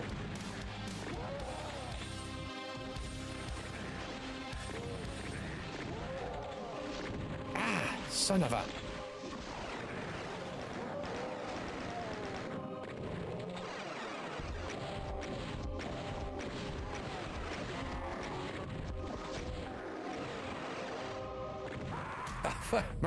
Fucking...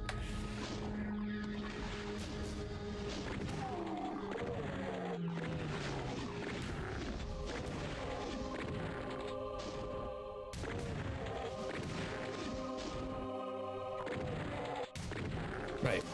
Okay. Progress.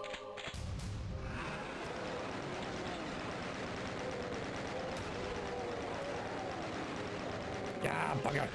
No.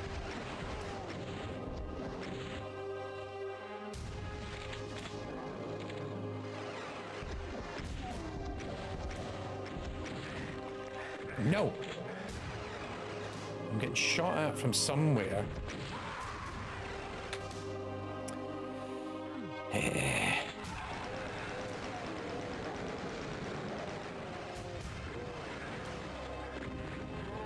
Jeez.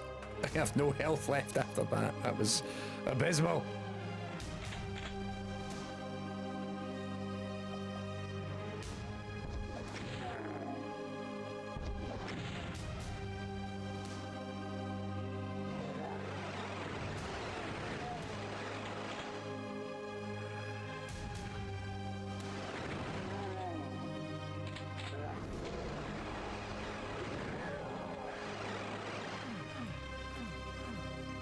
I thought I grabbed... Oh, no, it wasn't the blue key. It was the red key.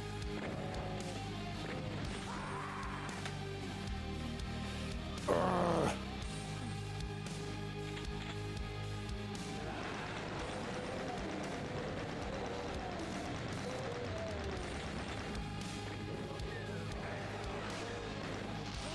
There is an invisible wall there somewhere where they're hitting me through it, and it's so annoying because you get damaged and you can't tell why.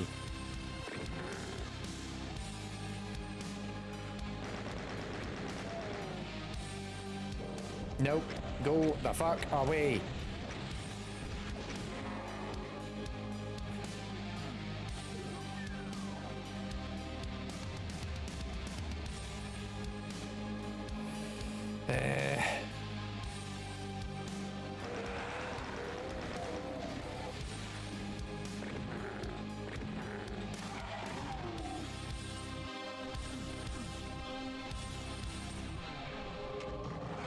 I was gonna say, I need to run. No! Shit. Ah.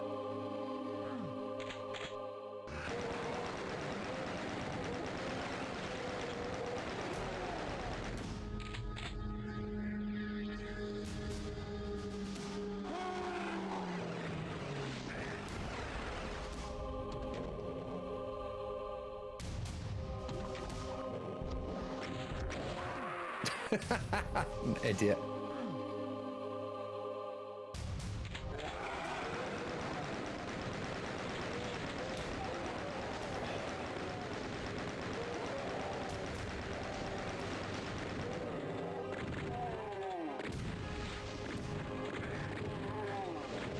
I do not have the space to fire a rocket launcher in here.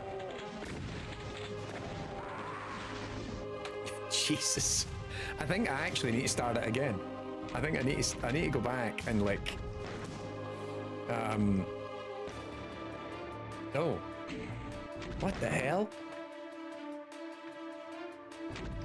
I have a save file from 2024. Oh wow, that's amazing. That was amazing. Just like random. Okay, let's take a different approach.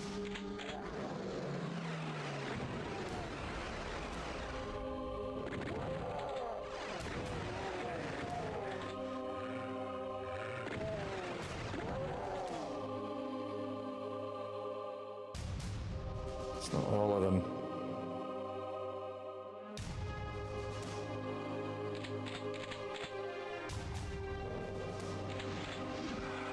Oh, it was all of them. Never mind.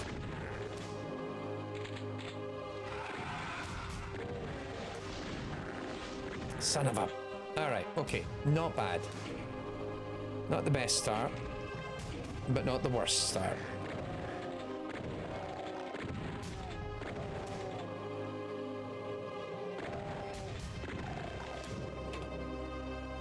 So then we...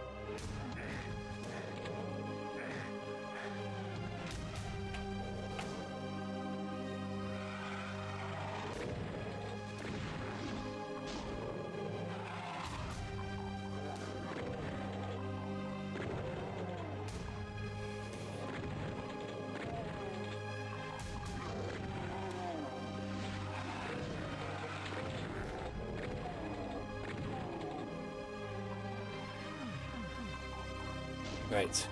Progress.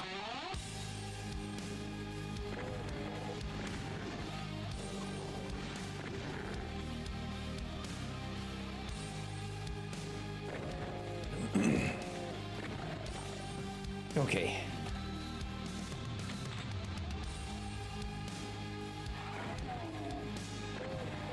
Oh, where did you come from? I knew there was one behind that wall, but he followed me in. Right, this is where it keeps going wrong.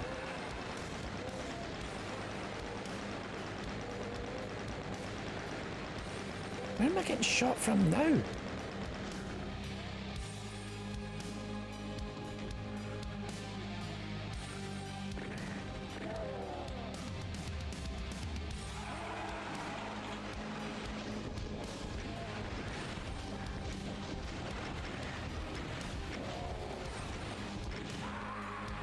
Nope.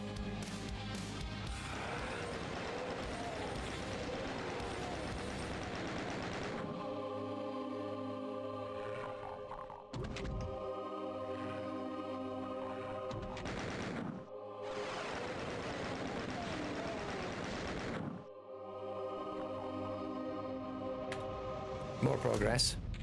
Aggressive quick saving here. This is the way forward. There you are.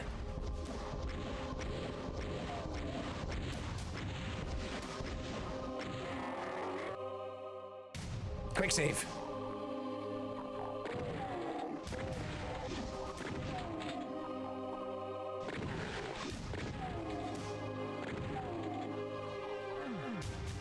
Right. Okay, I think we've actually made a good bit of damage there. Now let's get back out.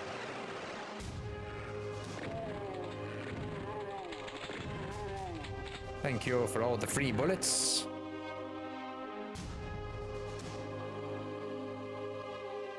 Okay, going much better this time.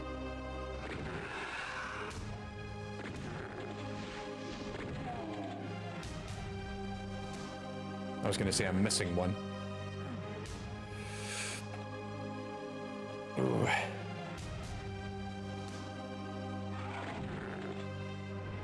Okay, this is where it all goes very bad and I need to run.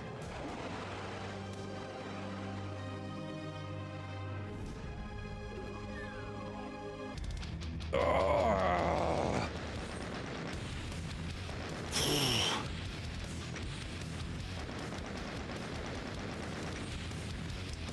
Oh, that was rough. Just nicked like...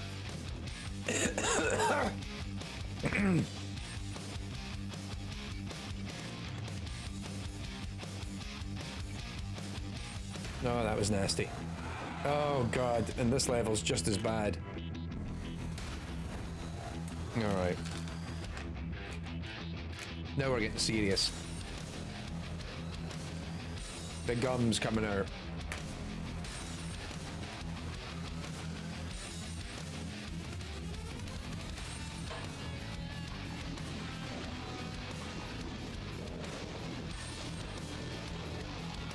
Trick to this level. At the start, do not fire. Let all the enemies do the work for you.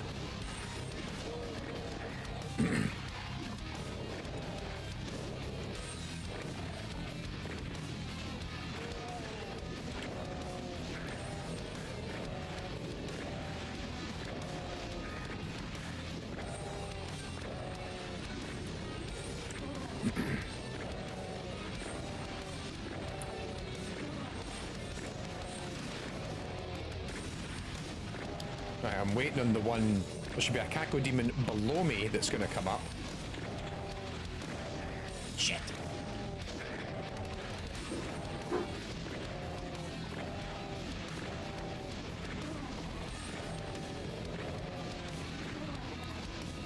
Whew. Progress.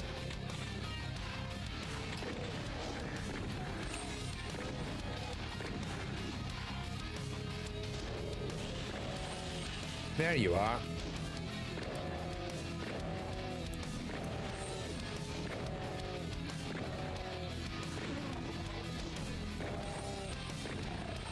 Did we have any interesting announcements? There was no, or announcements or conversation. There was no announcements. We're just getting on with stuff today. I don't think we have anything to announce just yet on all things AI and games related. I made a mistake here.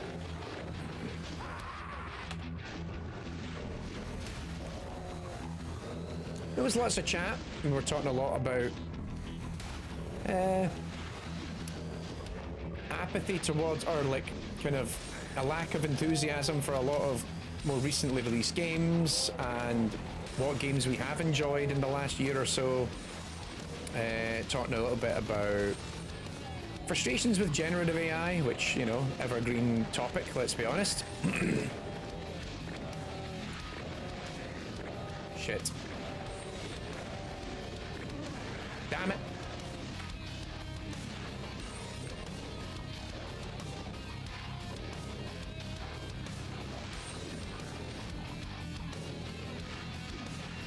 Death is coming, apparently, according to, I mean, you know, the ever passing of time, I guess. Right, there we go.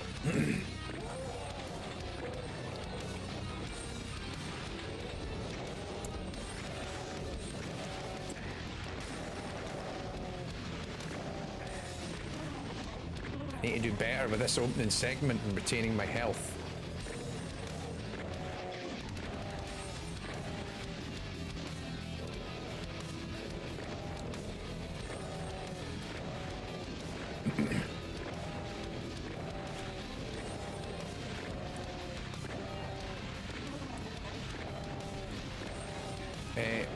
Oh.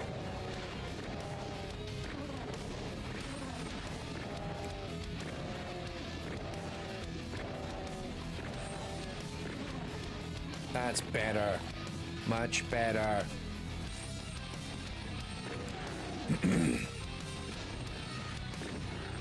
Lie the fuck down.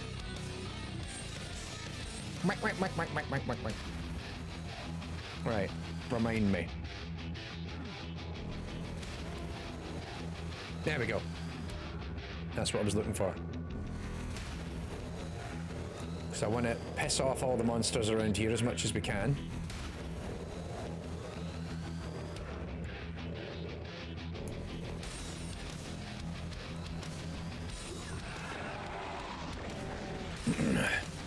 Evening, Kane. How you doing?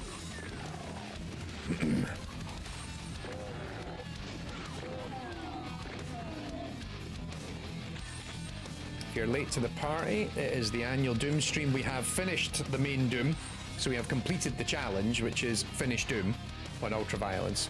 So I always consider Thy Flesh Consumed to be a bonus, because it wasn't part of the originally released game. So I will be streaming for a little while longer, and then calling it quits for the evening. Ah, damn it, I knew I should have kept more of those.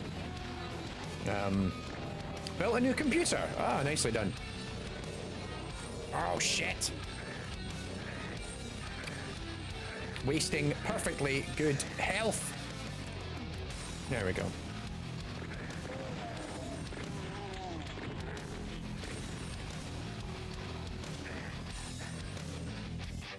You're below me, aren't you? Son of a bitch. Ah, crap.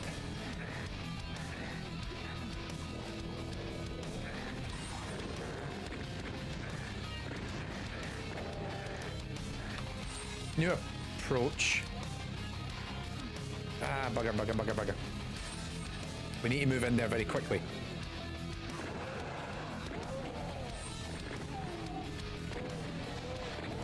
forgot that's why I want to have that out, because I get to use it now.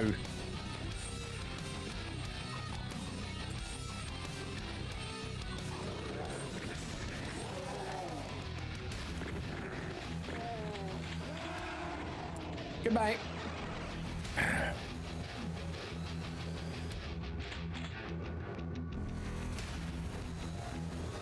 Alright, gotta be careful because dams.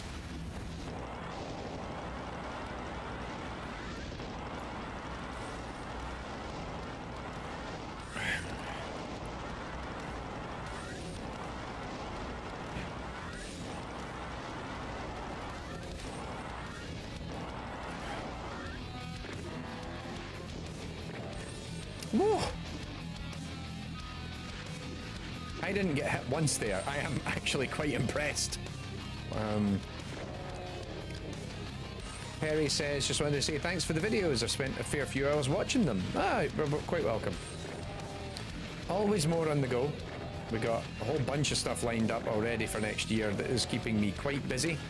A couple of old topics that I've been really meaning to do are finally coming, because they actually just require...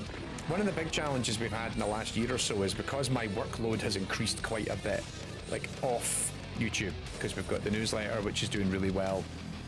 We've got the conference, and of course all our actual consultancy work and everything. Just as I saw Lousy saying, "No, that's some expert tactical strafing," and then that one nearly clocked me. F4.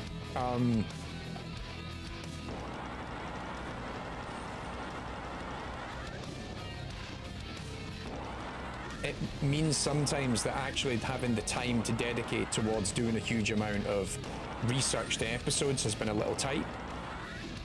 Also, one of the other things that's happened in the past year is we've done so many interviews. It changes the way in which I go about making the videos, because now we're actually just interviewing these people themselves and getting the insights from them directly, which... But there's a bunch of like really old topics that... Or topics I've just wanted to hit, which require a huge amount of research, which I've just never got around to doing, and I think we're finally going to hit some of them this year. Half-finished episodes and all this sort of stuff, that it's like, just go and do it. Right. Oh, bollocks.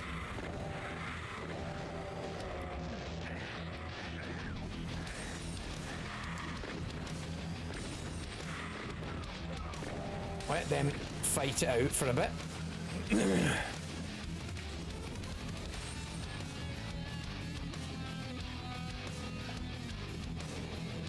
Oh, we got a few rockets.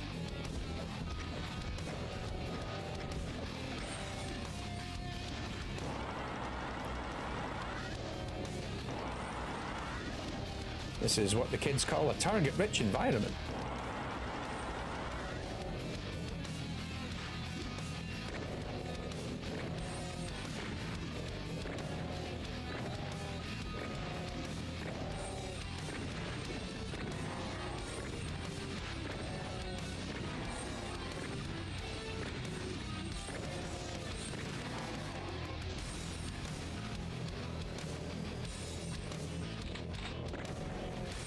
I see you, you motherfucker. Get out of here.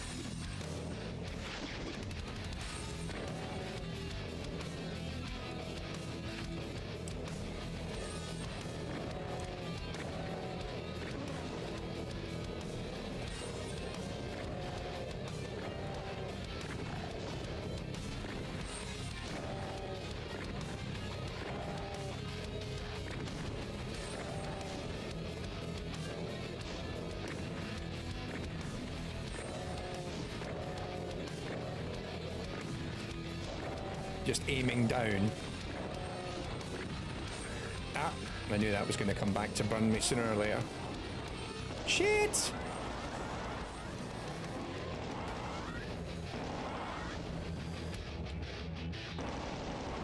Ow. That one hurt. You could see it in his wee face.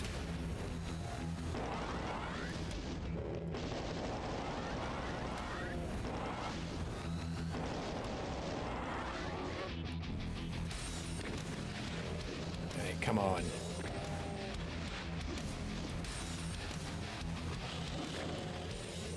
Knew that was a bad idea. I should have waited it out. 20 rounds. 19. Ah!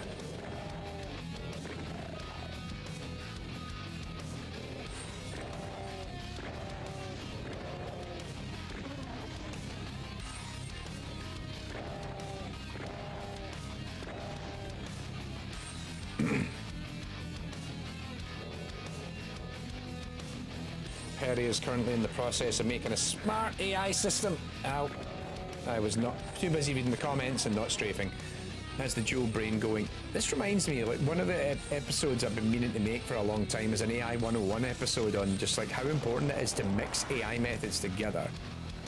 Like, the Alien is a really good example of that, but it's like it's two distinct systems working together. But I was thinking more in the context of how you like merge different methodologies to solve specific aspects of a larger problem.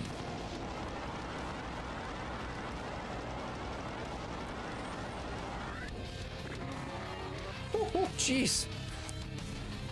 You know that way he was just lining up the shot there? I'm like, oh my god, oh my god, oh my god. Phew. Oh, that was dirty.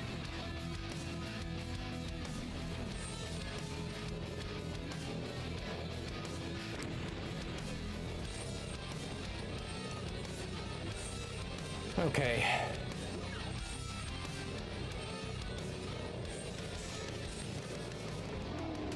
Now, here's the bit I can never remember. Where's the teleporter? Because the way to beat this guy is you telefrag him.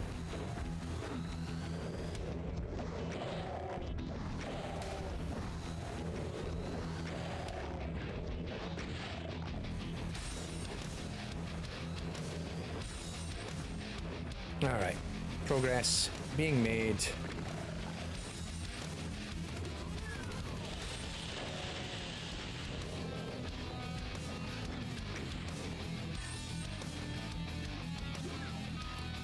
I mean, the pathfinding on any of the enemies isn't very good because none of them technically pathfind.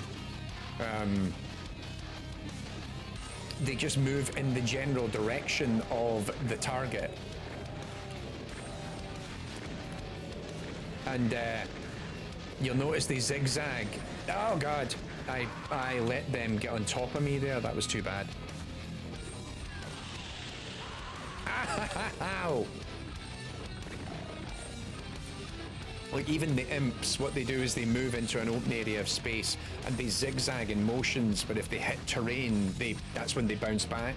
But a lot of them have like such rudimentary pathfinding.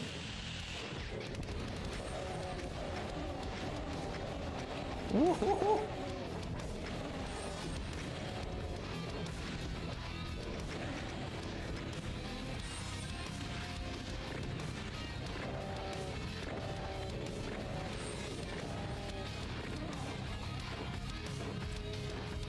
I knew. Right. I need to remember.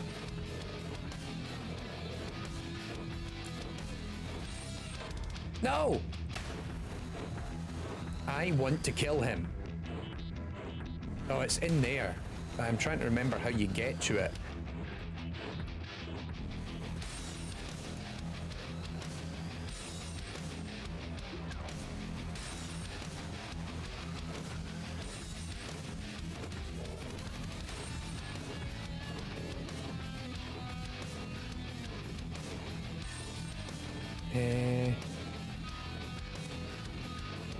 Oh no, there it is. Bollocks. Yep, teleporters fell out. Right, let's do it. It's like I know there's a way to do this and I just can't remember how. Bye-bye. Bye, Felicia. Thank you very much.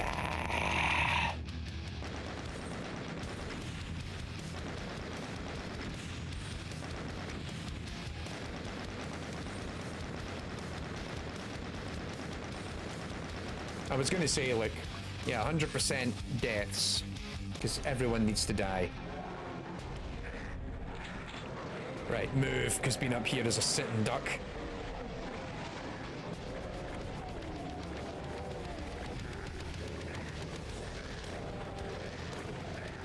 That was too aggressive a jump out. You just need somewhere to lay low at the start of this match, because if you start this level on very high ground and everything can fucking hit you.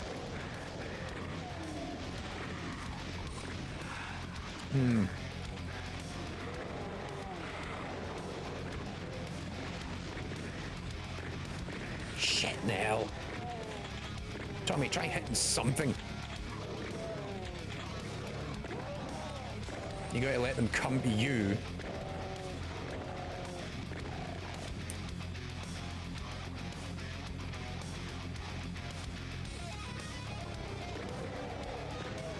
And also, healthy bit of infighting going on. Just watching that guy skidding down the stairs. Love it.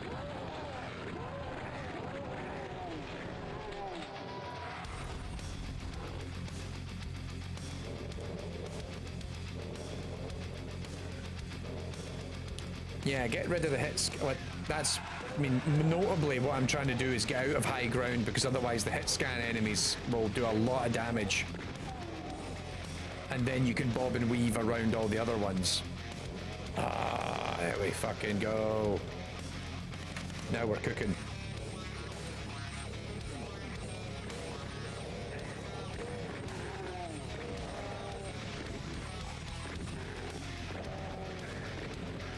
Son of a...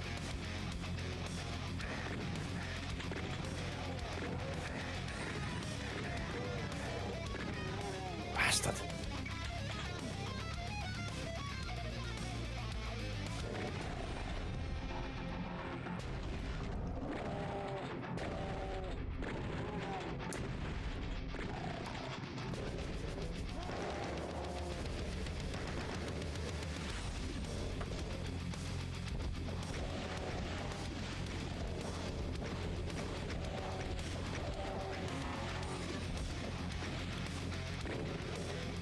Get down.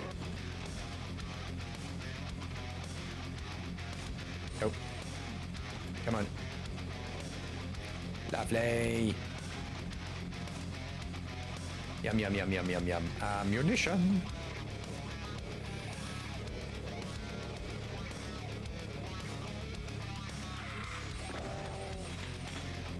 All right, it's that prop in the roof sometimes that blocks your motion. All right, there we go. Quick save.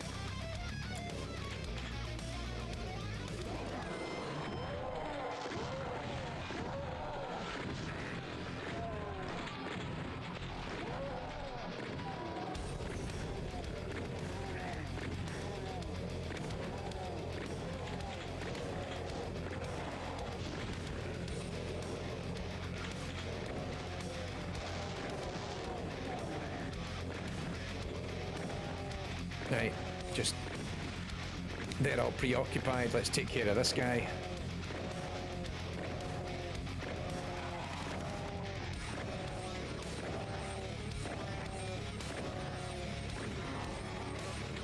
Yummy.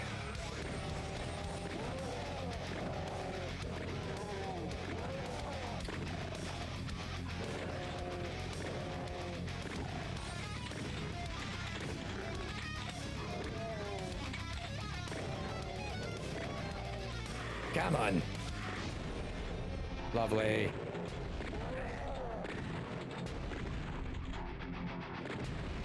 Always love how the shotgun is basically a sniper rifle, if you're smart with it. Right, where do I land? I'll let the Cacodemon come up first.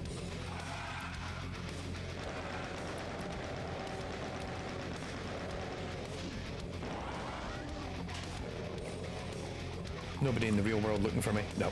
An email from my bank. Who cares?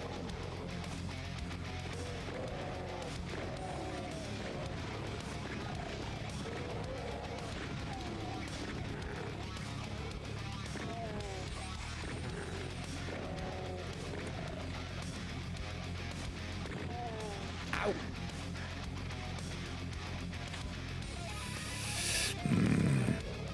Come here. I want a word.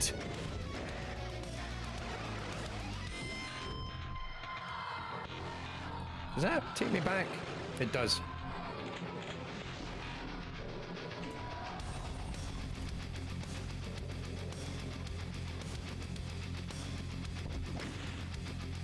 Come on, come round the corner.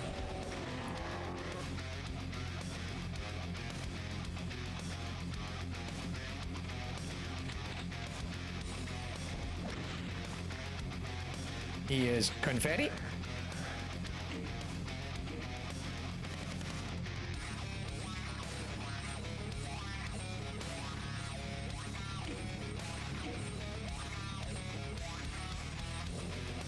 All right.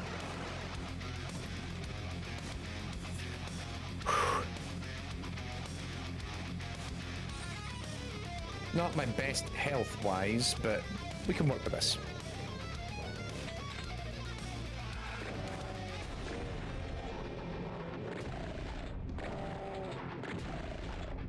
Hello, health.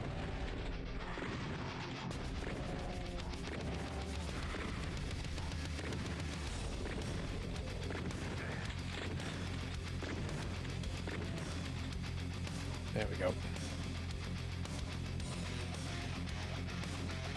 Hide in the corner. Let's roll.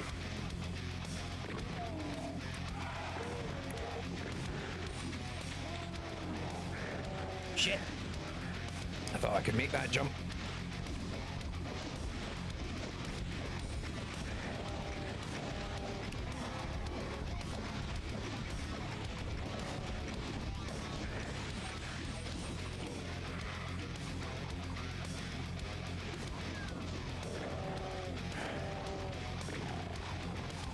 Get out from outside. Ooh.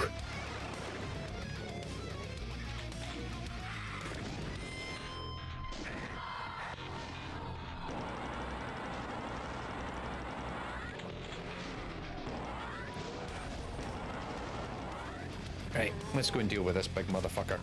Oh, whoops.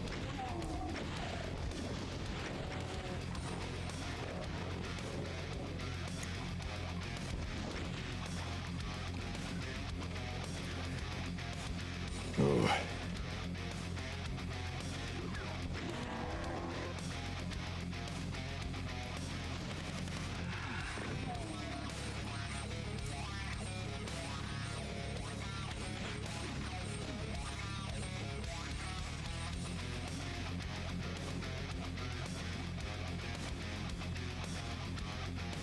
Progress.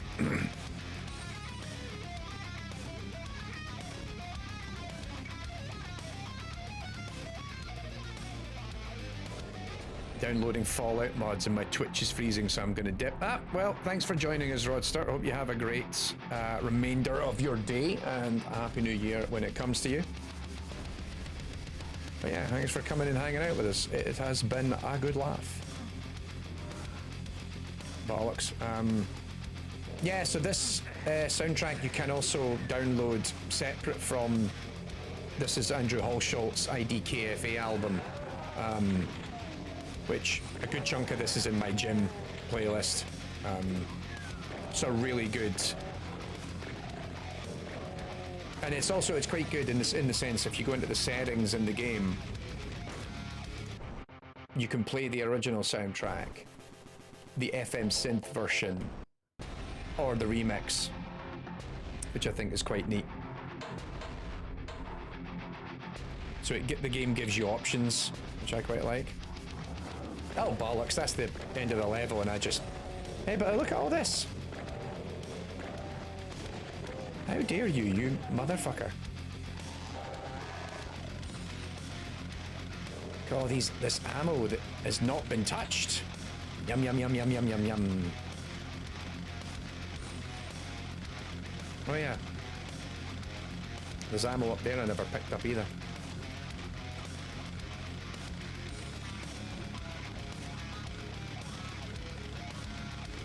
So I always default to the IDKFA album because I really like it.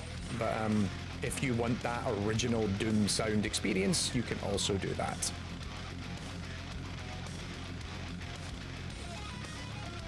It's also kind of funny hearing the Doom soundtrack be redone as a heavy metal album when you consider that so much of the original Doom soundtrack is them ripping off like contemporary metal. And then, you know, it's like when you play Inferno at the first, I always think it's like the most obvious one, but it's like playing Inferno, the first map of Inferno, and that first map is basically the soundtrack of that, the music to that level is basically a rip of Mouth for War by Pantera. And it's them, so now they're having to go one step further and like redo it again. Oh, I got an email. What's that? You sold an item on the community market for 3 pence. I was going to say, like, anybody who ever plays on like Steam, when you get those cards for your inventory, I couldn't. Does anybody actually keep them? I'm curious. Does anybody who's watching this now, do you keep and curate those lists and get or whatever?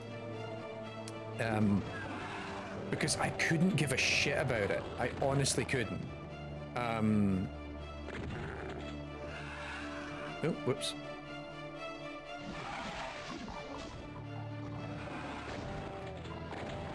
I always find it funny when it's like, it goes, oh, you've unlocked all these trading cards, and I'm like, I honestly don't care. And then I have to go through this really laborious process of putting them up on the trading market on Steam so I can get rid of them, because my inventory's full of them.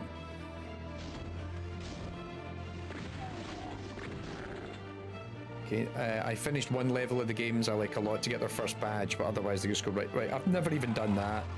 Like, I've 100%ed games on Steam, and I'm just like, I don't care about any of this. Like, it just doesn't appeal to me.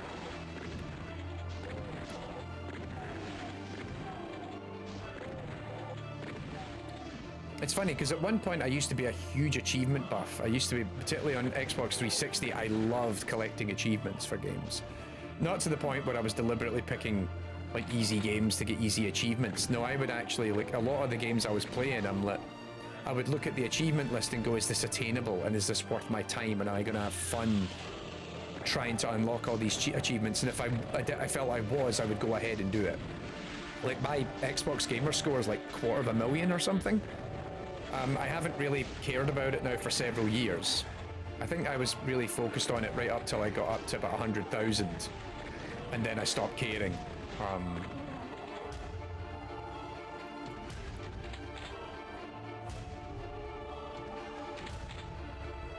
But yeah, I have a really long, like, lengthy Xbox achievement list, and I think but that now is actually more of a reflection of just, I play a lot of games on Xbox by default, rather than anything to do with me actively, like, pursuing a lot of achievements anymore.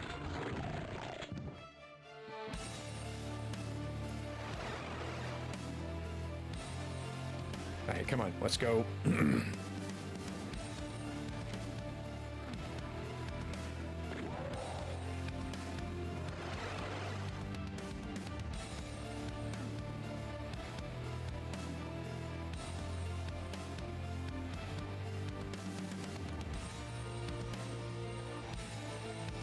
Oh.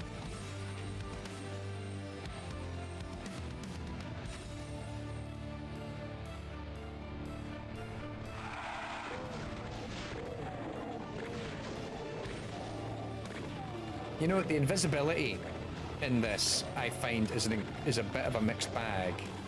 Because on one hand, so the thing the invisibility does is it fucks with their accuracy. So they have trouble aiming at you more correctly.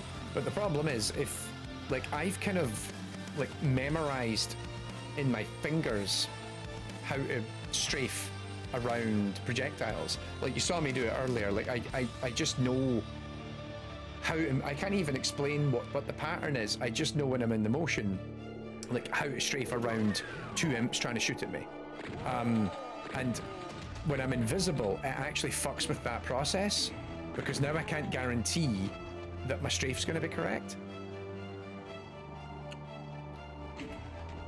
which I think is quite funny. It's like I'll strafe and then I'm like, I actually get hit because I'm like, damn it!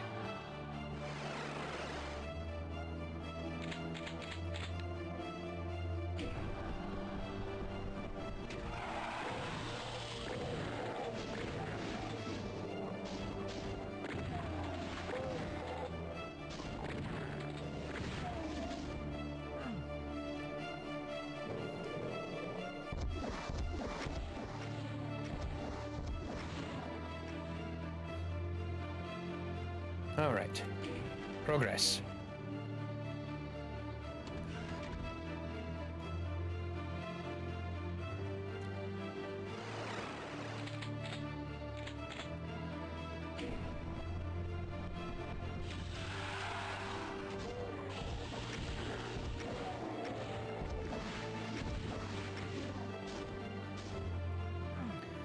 So many spare rockets to use.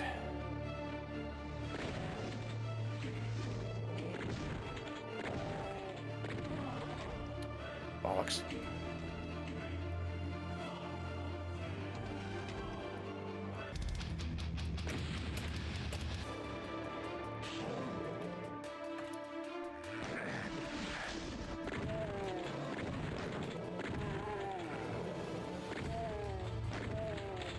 Right, this will probably have to be the last one, because I do have... Actually, I should check in with my better half and find out where we are with the events of the day.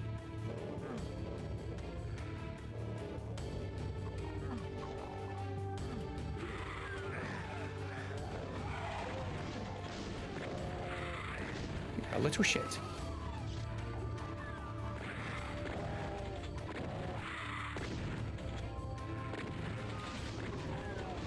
Oh. How'd you get up there?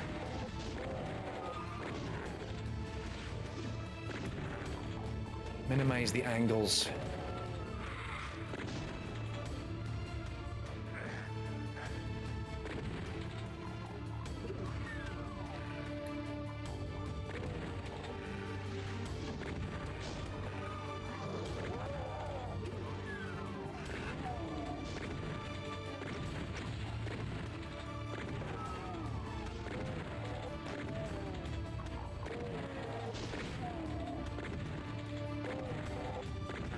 Alrighty.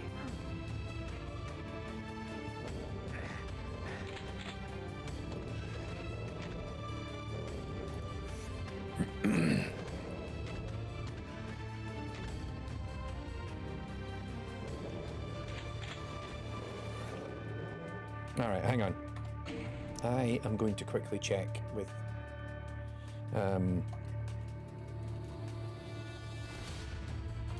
my partner.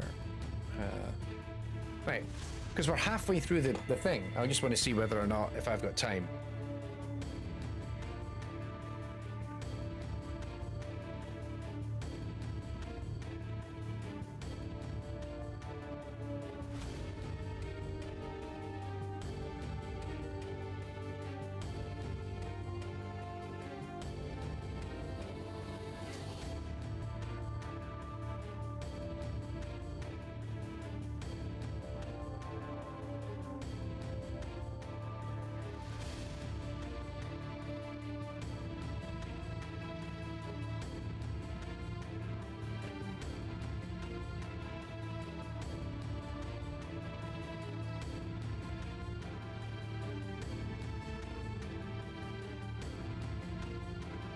Okay, we have 30 minutes.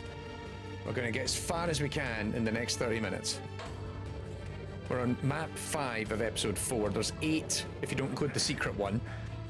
So let's not do the secret one and see if we can do the whole thing.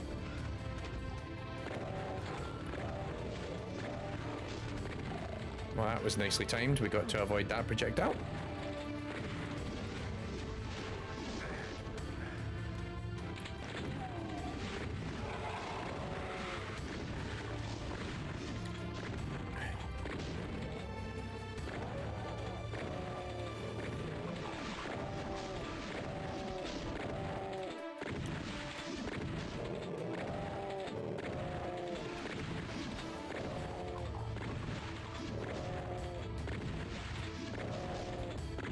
Nope, new ones.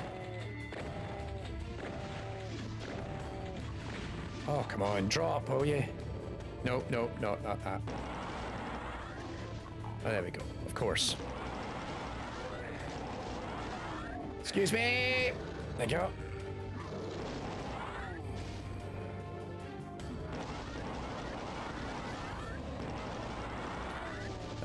Have I ever seen Decino's Doom? And I have eventually seen a couple of them because I refused to watch them when I made my own episode on Doom. And because I didn't want it to color my analysis of it. I have since seen a couple of them. Yeah, like they're really good. Like the guy does really good work.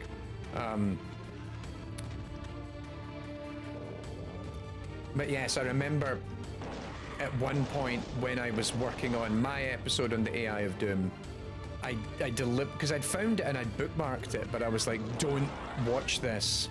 Like I do this a lot where I actively avoid looking at other people's videos on the same subject that I'm covering until I have finished. So for example, I actually have been slowly working on a very long piece about The Sims. And I put it on hold because I got distracted with other things, but I noticed Mark Brown over at Game Maker's Toolkit has done an episode on The Sims, and I refused to watch it.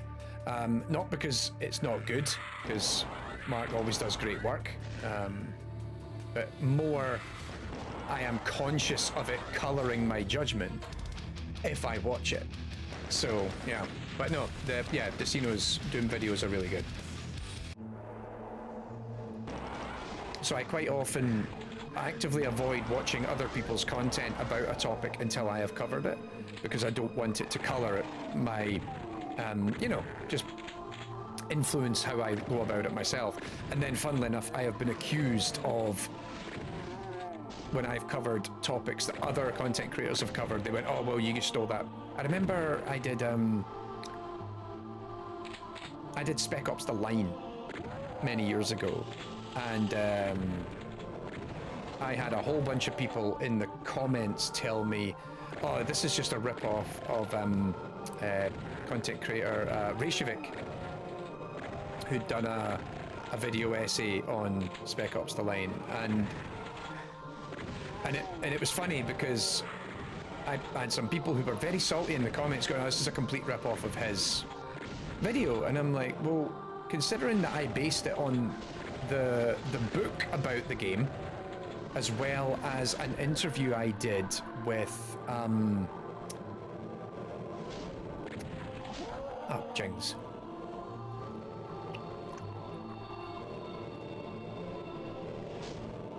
Why am I'm totally blanking on the gentleman's name. I feel really bad now. Jorg Reisig.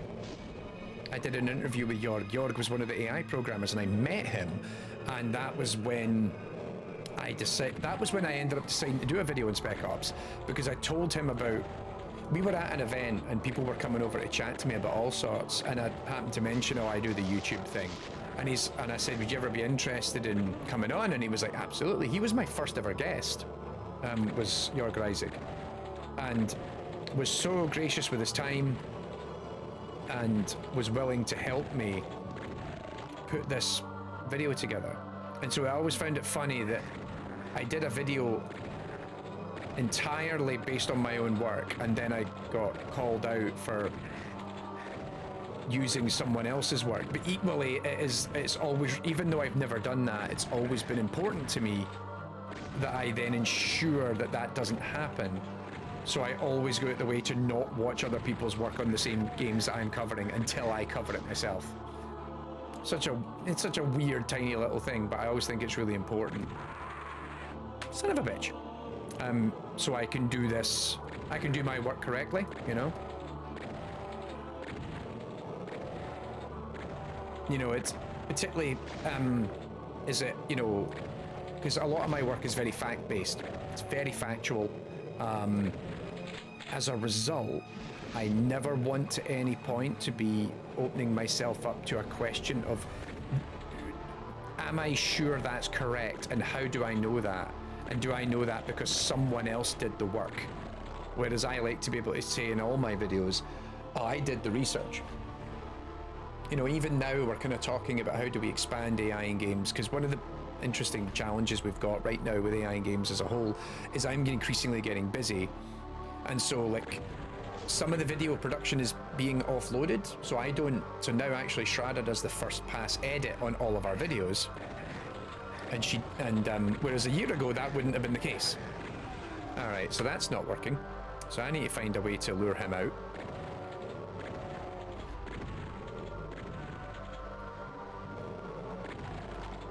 There we go. But we've even had the conversation of letting somebody else do the first pass on the research. And I'm like, well, no, because for me, it's the research is the most fun part. Like, you know, even if we have more and more video editing going on and other people involved in the video editing, I still write them all. And it's really important to me that I write all the episodes. Because that helps me not just as the voice of AI in games, but critically as someone who's just interested in this shit, have the ability to say I've done the research and I understand the material, you know?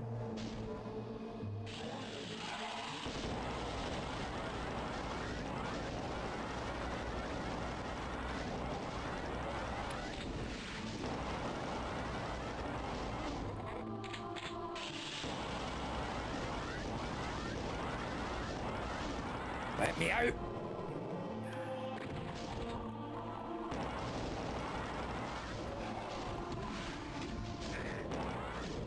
Ow, ow, ow.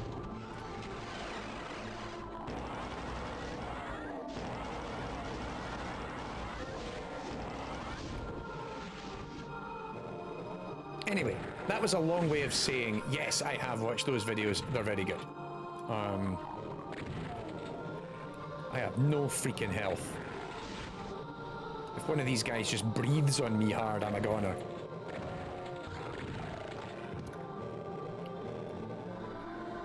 Oh.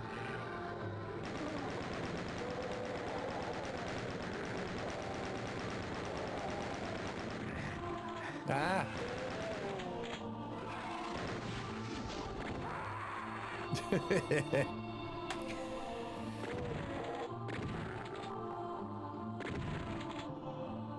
All right, let's try that again.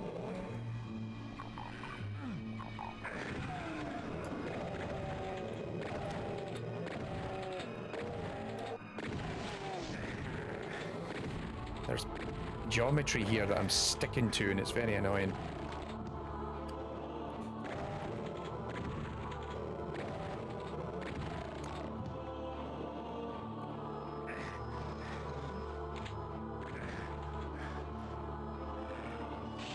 No, wrong gun.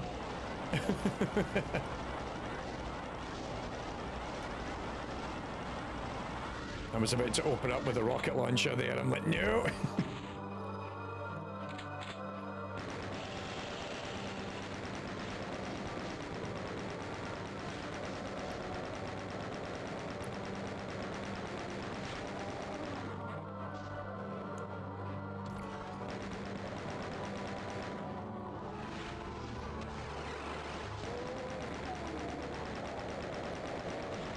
Whoop.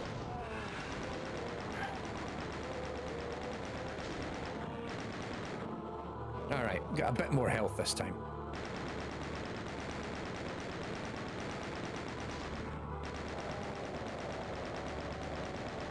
Down, Pooch.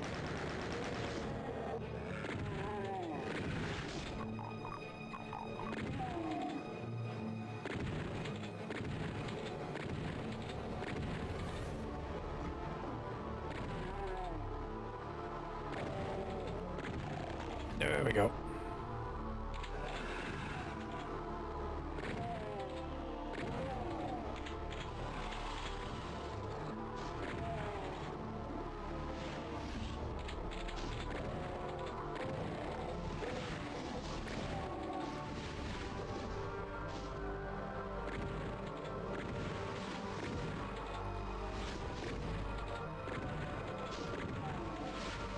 Ooh, that was close.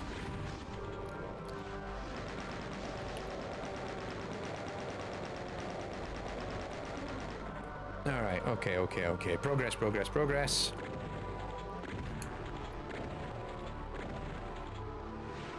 I was gonna say I shouldn't be getting hit scanned from anywhere.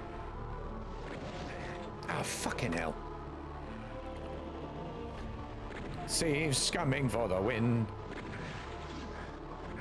I say I'm not getting saved, hit scanned, and then proceed to get hit scan shot from somewhere.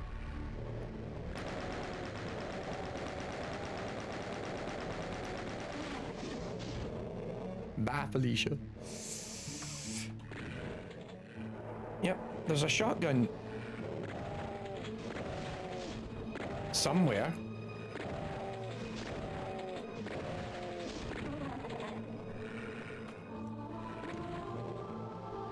Where are you shooting at me from?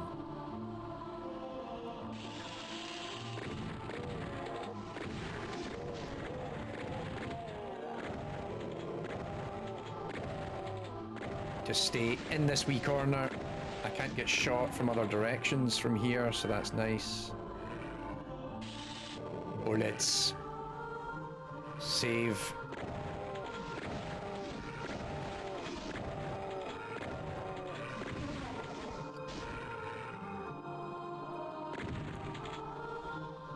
Oh, I need the keys. Right. Am I getting shot, Faye? You know, wee shit, whoever you are. Is he down here? Nope.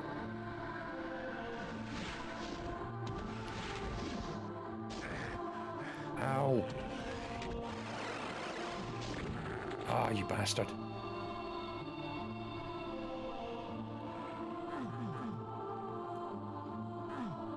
Right, I need to move.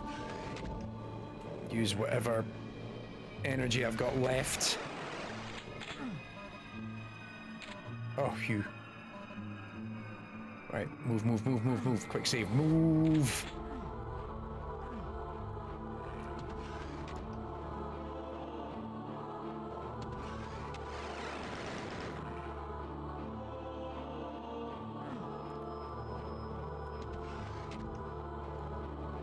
No.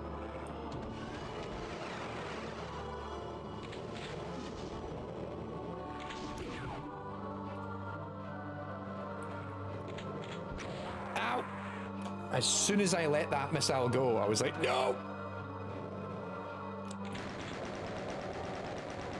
It was at that moment. He knew. He fucked up.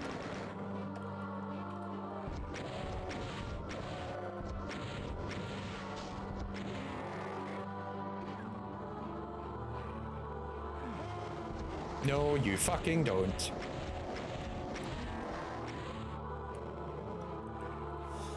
Sit the fuck down.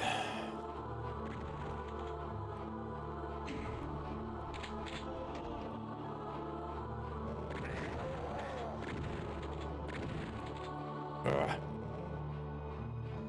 Okay. Now we're going round over there. Oh, this is the wrong side. Yeah, because we'll come out here.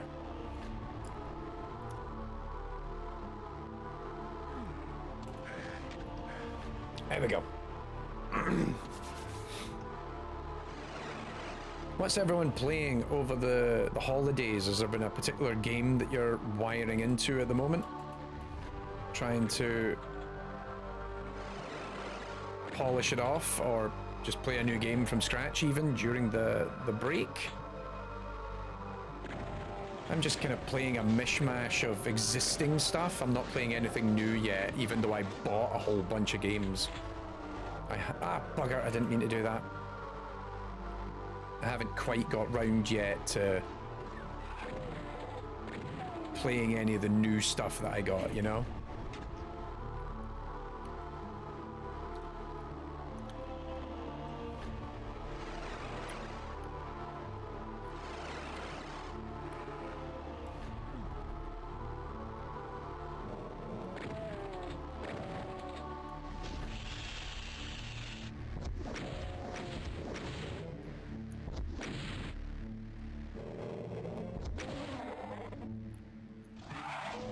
Oh crap.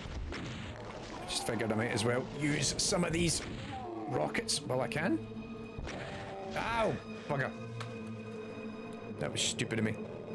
Right, let's try that again. Tyrant's Realm. Trying to get inspiration from my own Souls-like. Tyrant's Realm. I don't know if I know that one. Quick look of that.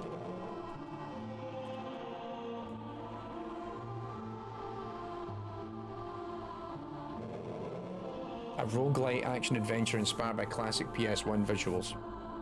Okay. Nice. Right, where was I? I want to go over there, so I need to be on that side. Very small indie. Okay, yeah. Yeah, that had not come up on my radar at all. So that was a pleasant surprise.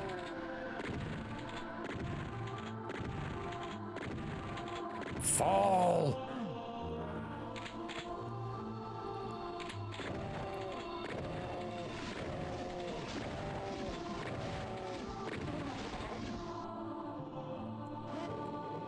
Right, we're not going to accidentally pick up the other item yet. Lie down! Son of a bitch.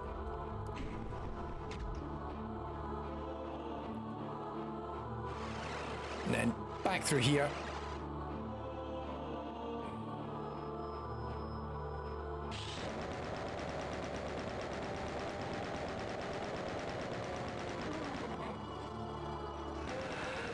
Any plans to look at the new Europa? I have never played any of that series. It's never been something I've indulged in, I'll be honest.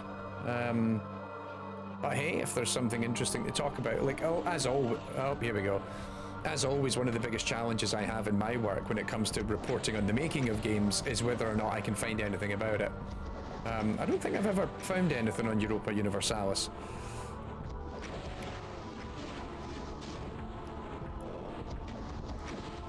Oh yeah, this is a bad place to have this fight. Because he can instantly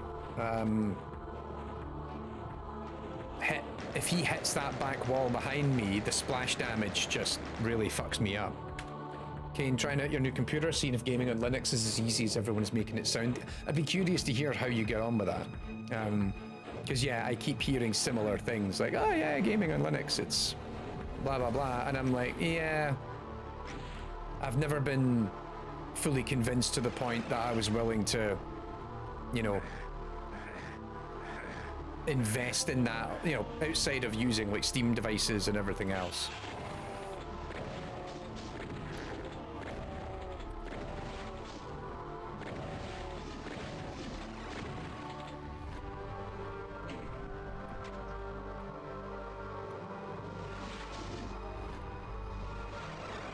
Right. You. Oh God.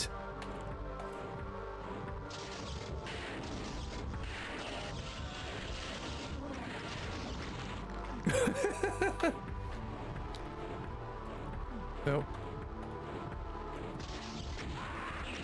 Yeah, this isn't a good idea.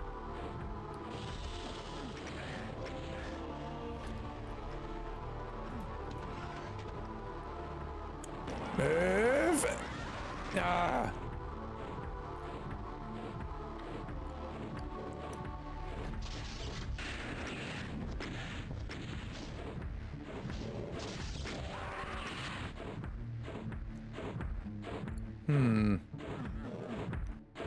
You need to move somewhere else. Fighting it here does not work.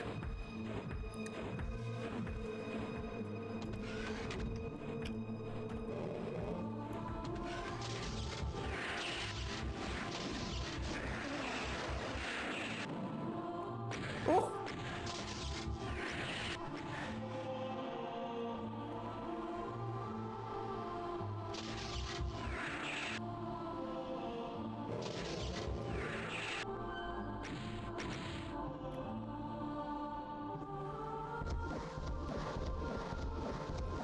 Come on, you.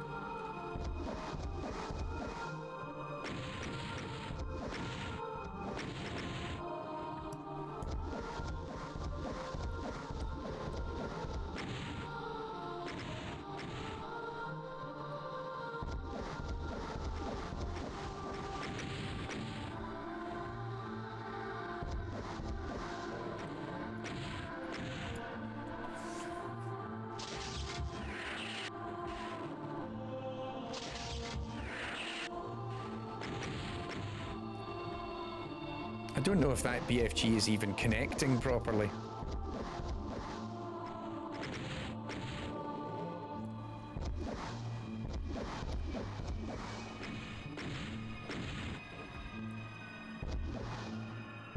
Come on.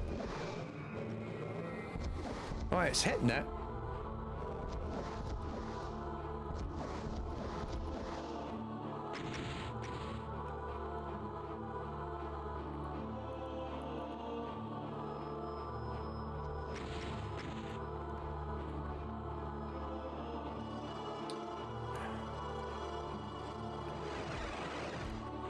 Well, that was a terrible idea, Tommy. Why did we come back?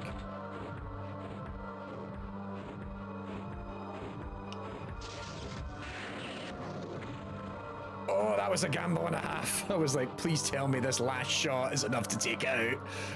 And the answer was yes. Thank goodness.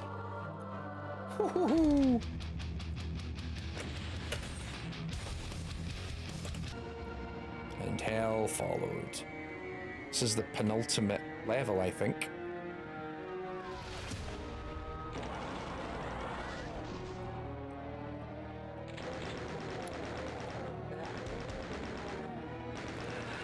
I think this is either the second last one. I think this is the second last one. Or is it? I can never remember, but we're very close. We're close to the end.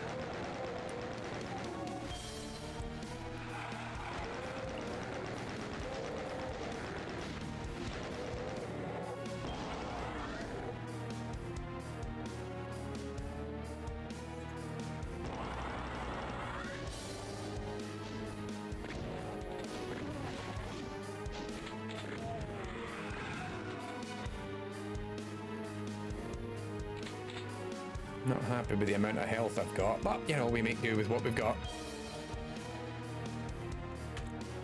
We're good on the ammo, though.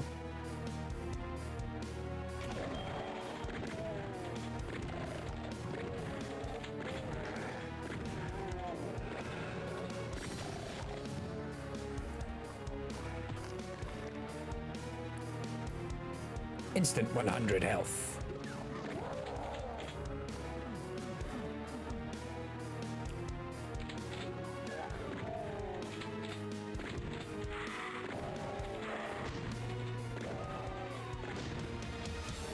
Alright, let's polish off some more of the... This looks like a trap. That's because it is!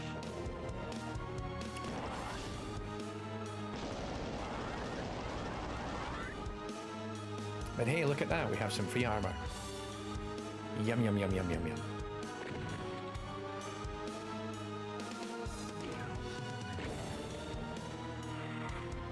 Come on, then.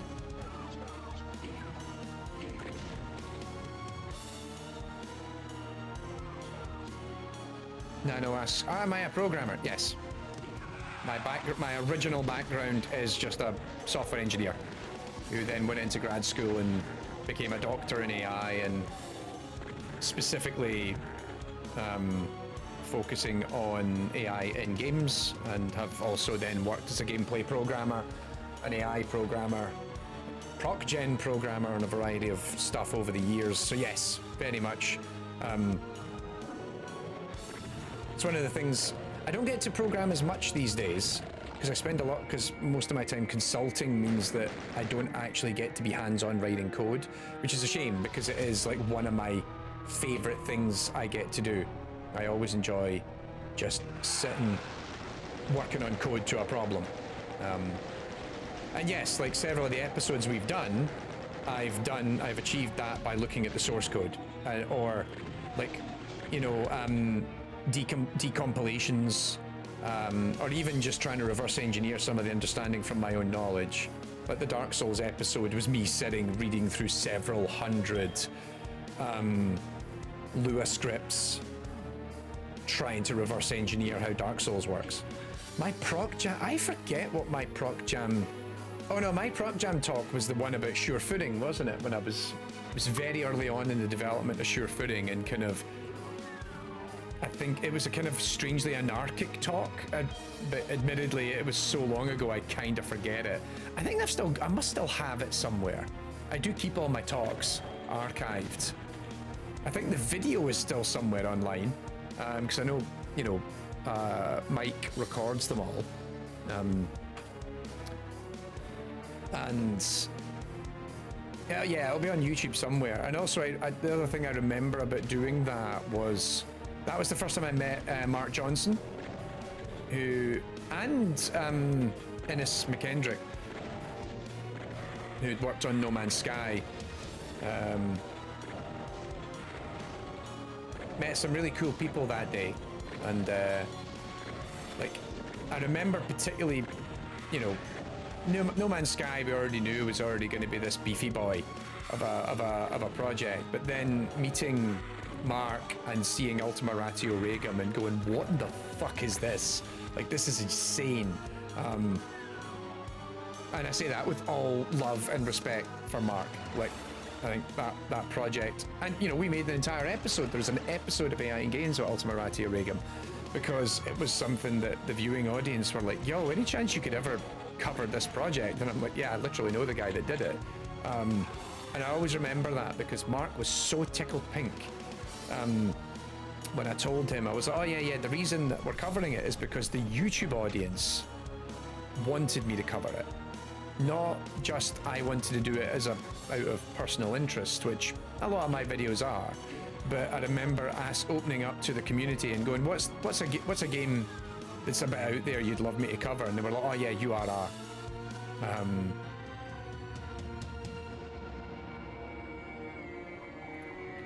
Yep, we're still up and running, Andreas. I've got another I've got about 10-15 minutes to wrap this up.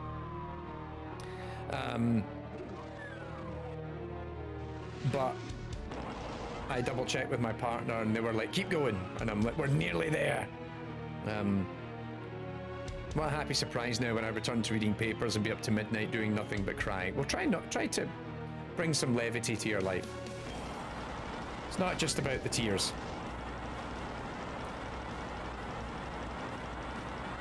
It'll all be all right in the end. And if it's not all right, it's not the end.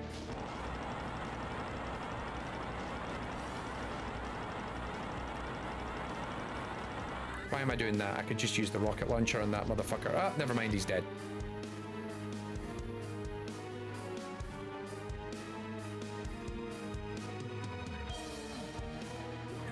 All right. Where did that... There we go.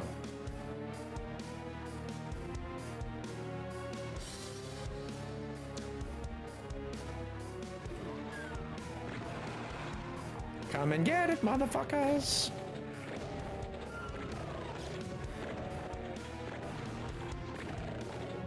Ooh.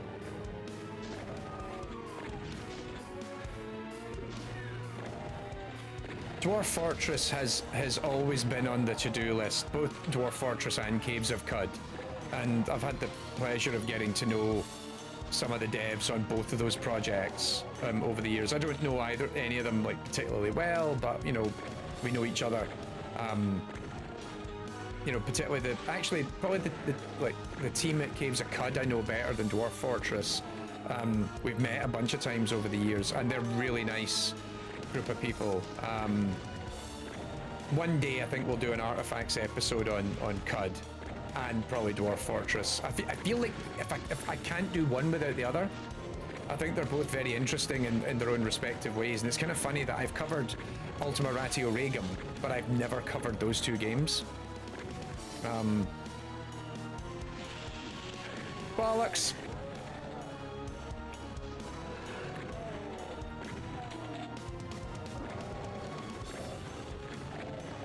Get out me fucking way.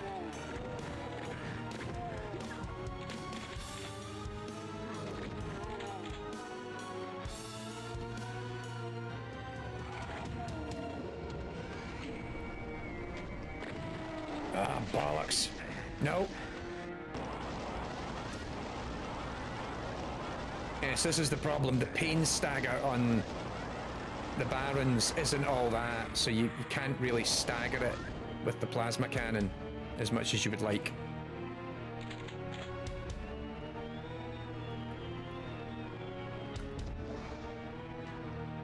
Headshot.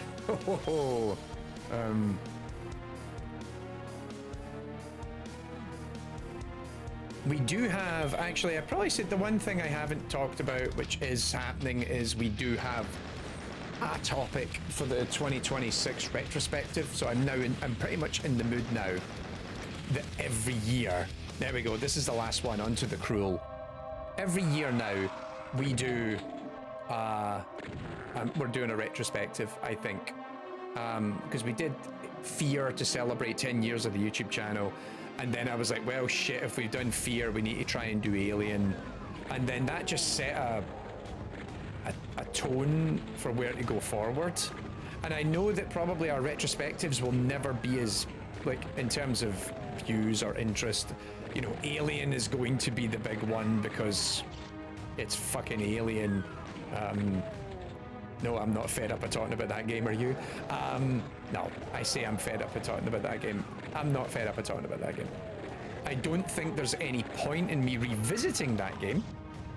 You know, it's... I occasionally get people going, are you going to do another Alien episode? And I'm like, well, why? Like, we've covered the game, but there's lots of... We've already got, like, a candidate episode for a 2026 retrospective on a very big AAA game that's going... Oh, it's easily 20 plus years old now. Because I met some of the devs not that long ago, and I was just like, look, while I'm here, I might as well ask, you know, we're doing, would you ever be interested in a sit down? And they were like, fuck yes. So, all right then. So that was very exciting. That's one of the strangest things that's happened in the last couple of years, is now AI in games, if we turn around and go, hey, do you want to do can we interview you as like a retrospective episode on the game that you worked on? More and more times now, the studio actually, like, the devs say, oh yeah. And I think part of that is also because we're often dealing with games that are now quite old and are kind of in the rearview mirror in many respects. So studios don't think it's as serious a deal, but also, like, for example, the Fear one, we did it entirely without, we didn't go and talk to Monolith or EA, or Warner Brothers for it. We just did it.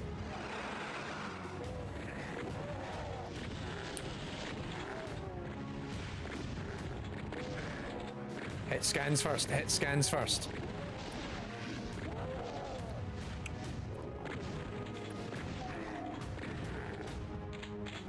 There's more up there and I can't see them.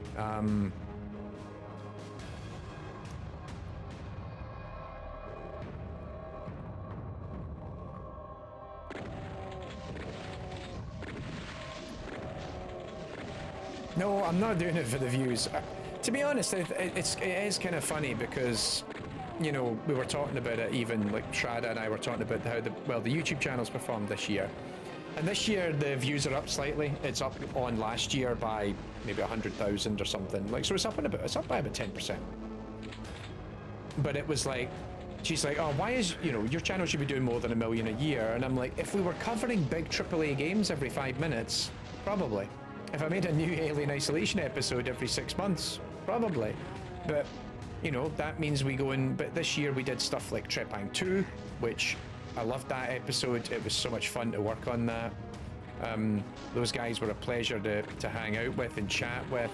And then we did, like, you know, Blood Typers and all these kind of smaller, and even like Amnesia, which, you know, Amnesia's kind of a well-known IP at this point, but it's still like a niche indie game.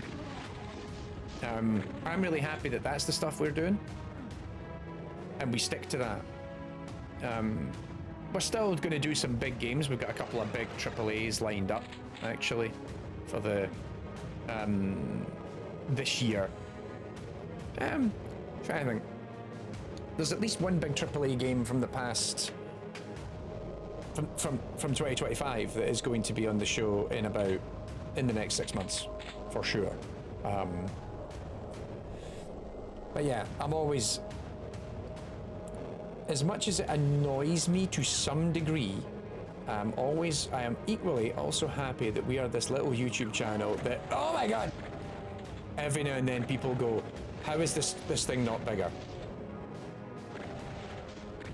And on one hand, I am like, yeah, maybe we should be more popular, I don't know, but I'm happy that we've been able to build our own community around this, and we are, well, as I was saying earlier, we're going to be putting the fight to the generative AI hype, I think, a little bit more on YouTube this year, whereas in, previous years we've done it more on in the last 2 years it's been on the newsletter.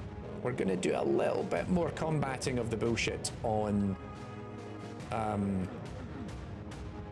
the main channel, I think, this year, which is an interesting line to draw because it means that the main YouTube series for the first time is actually going to have a bit more of an editorial push in a way that historically it has not.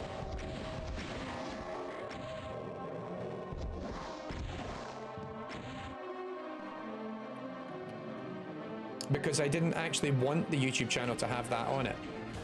I've always been of the opinion that the YouTube channel shouldn't really... The YouTube channel is always about celebrating great professional practice. That is what the channel has always been about. Whether it's academic research, whether it's game development, we are always looking at interesting stuff people are doing and celebrating that. That has always been the focus as far as I'm concerned. And to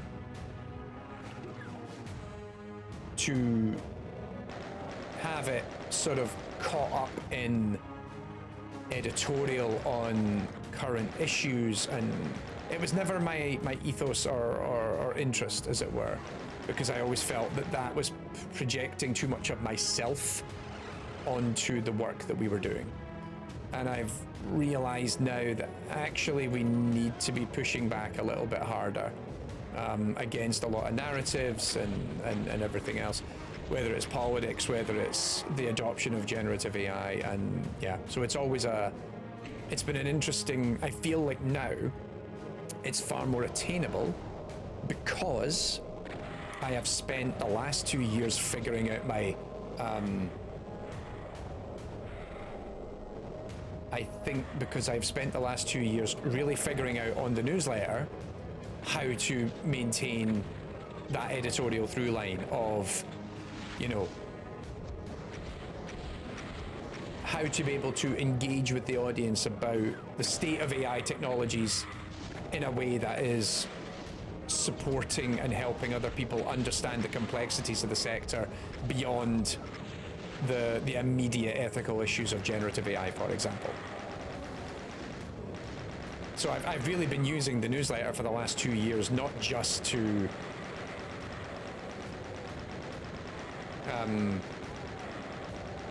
figure out that editorial voice, but also, I mean, that, and as well as that, we've curated an entirely new audience.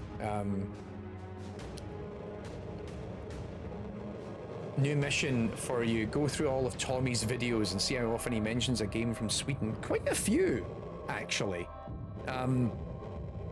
There's also something to be said about Swedish game developers who are very up for being interviewed. Given I've interviewed devs at Massive Entertainment like twice, 3 times, and then we just did Amnesia. What's the other ones I've done in recent memory? No, there's a spider demon right round that corner.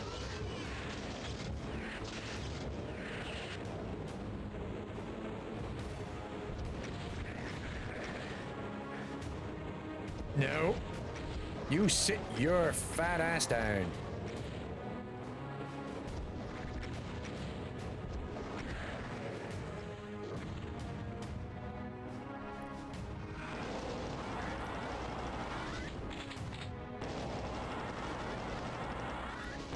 Townscaper, yes, thank you, Happy Pie, indeed. Yeah, that was, again, Oscar Stahlberg, happy to do an interview. Need more Scandies.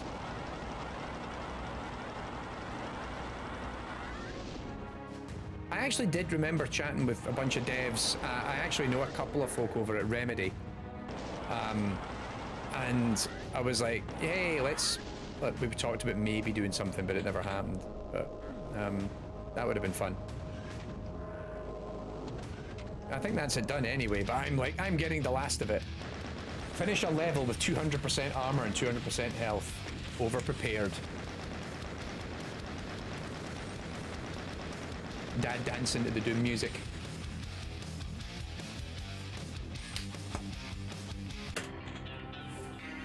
We did it. 5 hours. So it takes 5 hours to ultra violence all 4 episodes of Doom. And yet notice how that episode in particular gets easier the longer you go. That first mission is an absolute... Those first 2 levels in Thy Flesh Consumed are nasty. And then once you get past them, suddenly, it all just eases out. The Spider Mastermind must have sent forth its legions of Hellspawn before your final confrontation with that terrible beast from hell. But you stepped forward and brought forth eternal damnation and suffering upon the Horde as a true hero would in the face of something so evil. Besides, someone was going to pay for what happened to Daisy, your pet rabbit. But now, you see spread before you more potential pain and gibitude. Gibitude, sorry. As a nation of demons run amok among our cities. Next stop, Hell on Earth.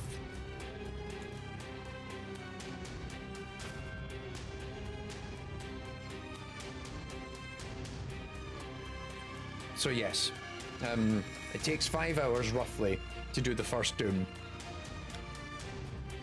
So if we were to do a longer session like this, I've got to keep that in mind. Alrighty. So, Doom 2? No, that's it, we're done for today. That's the wild bit. Look at that. December 10th, 1993, September 30th, 1994. They made the game in like 9 months.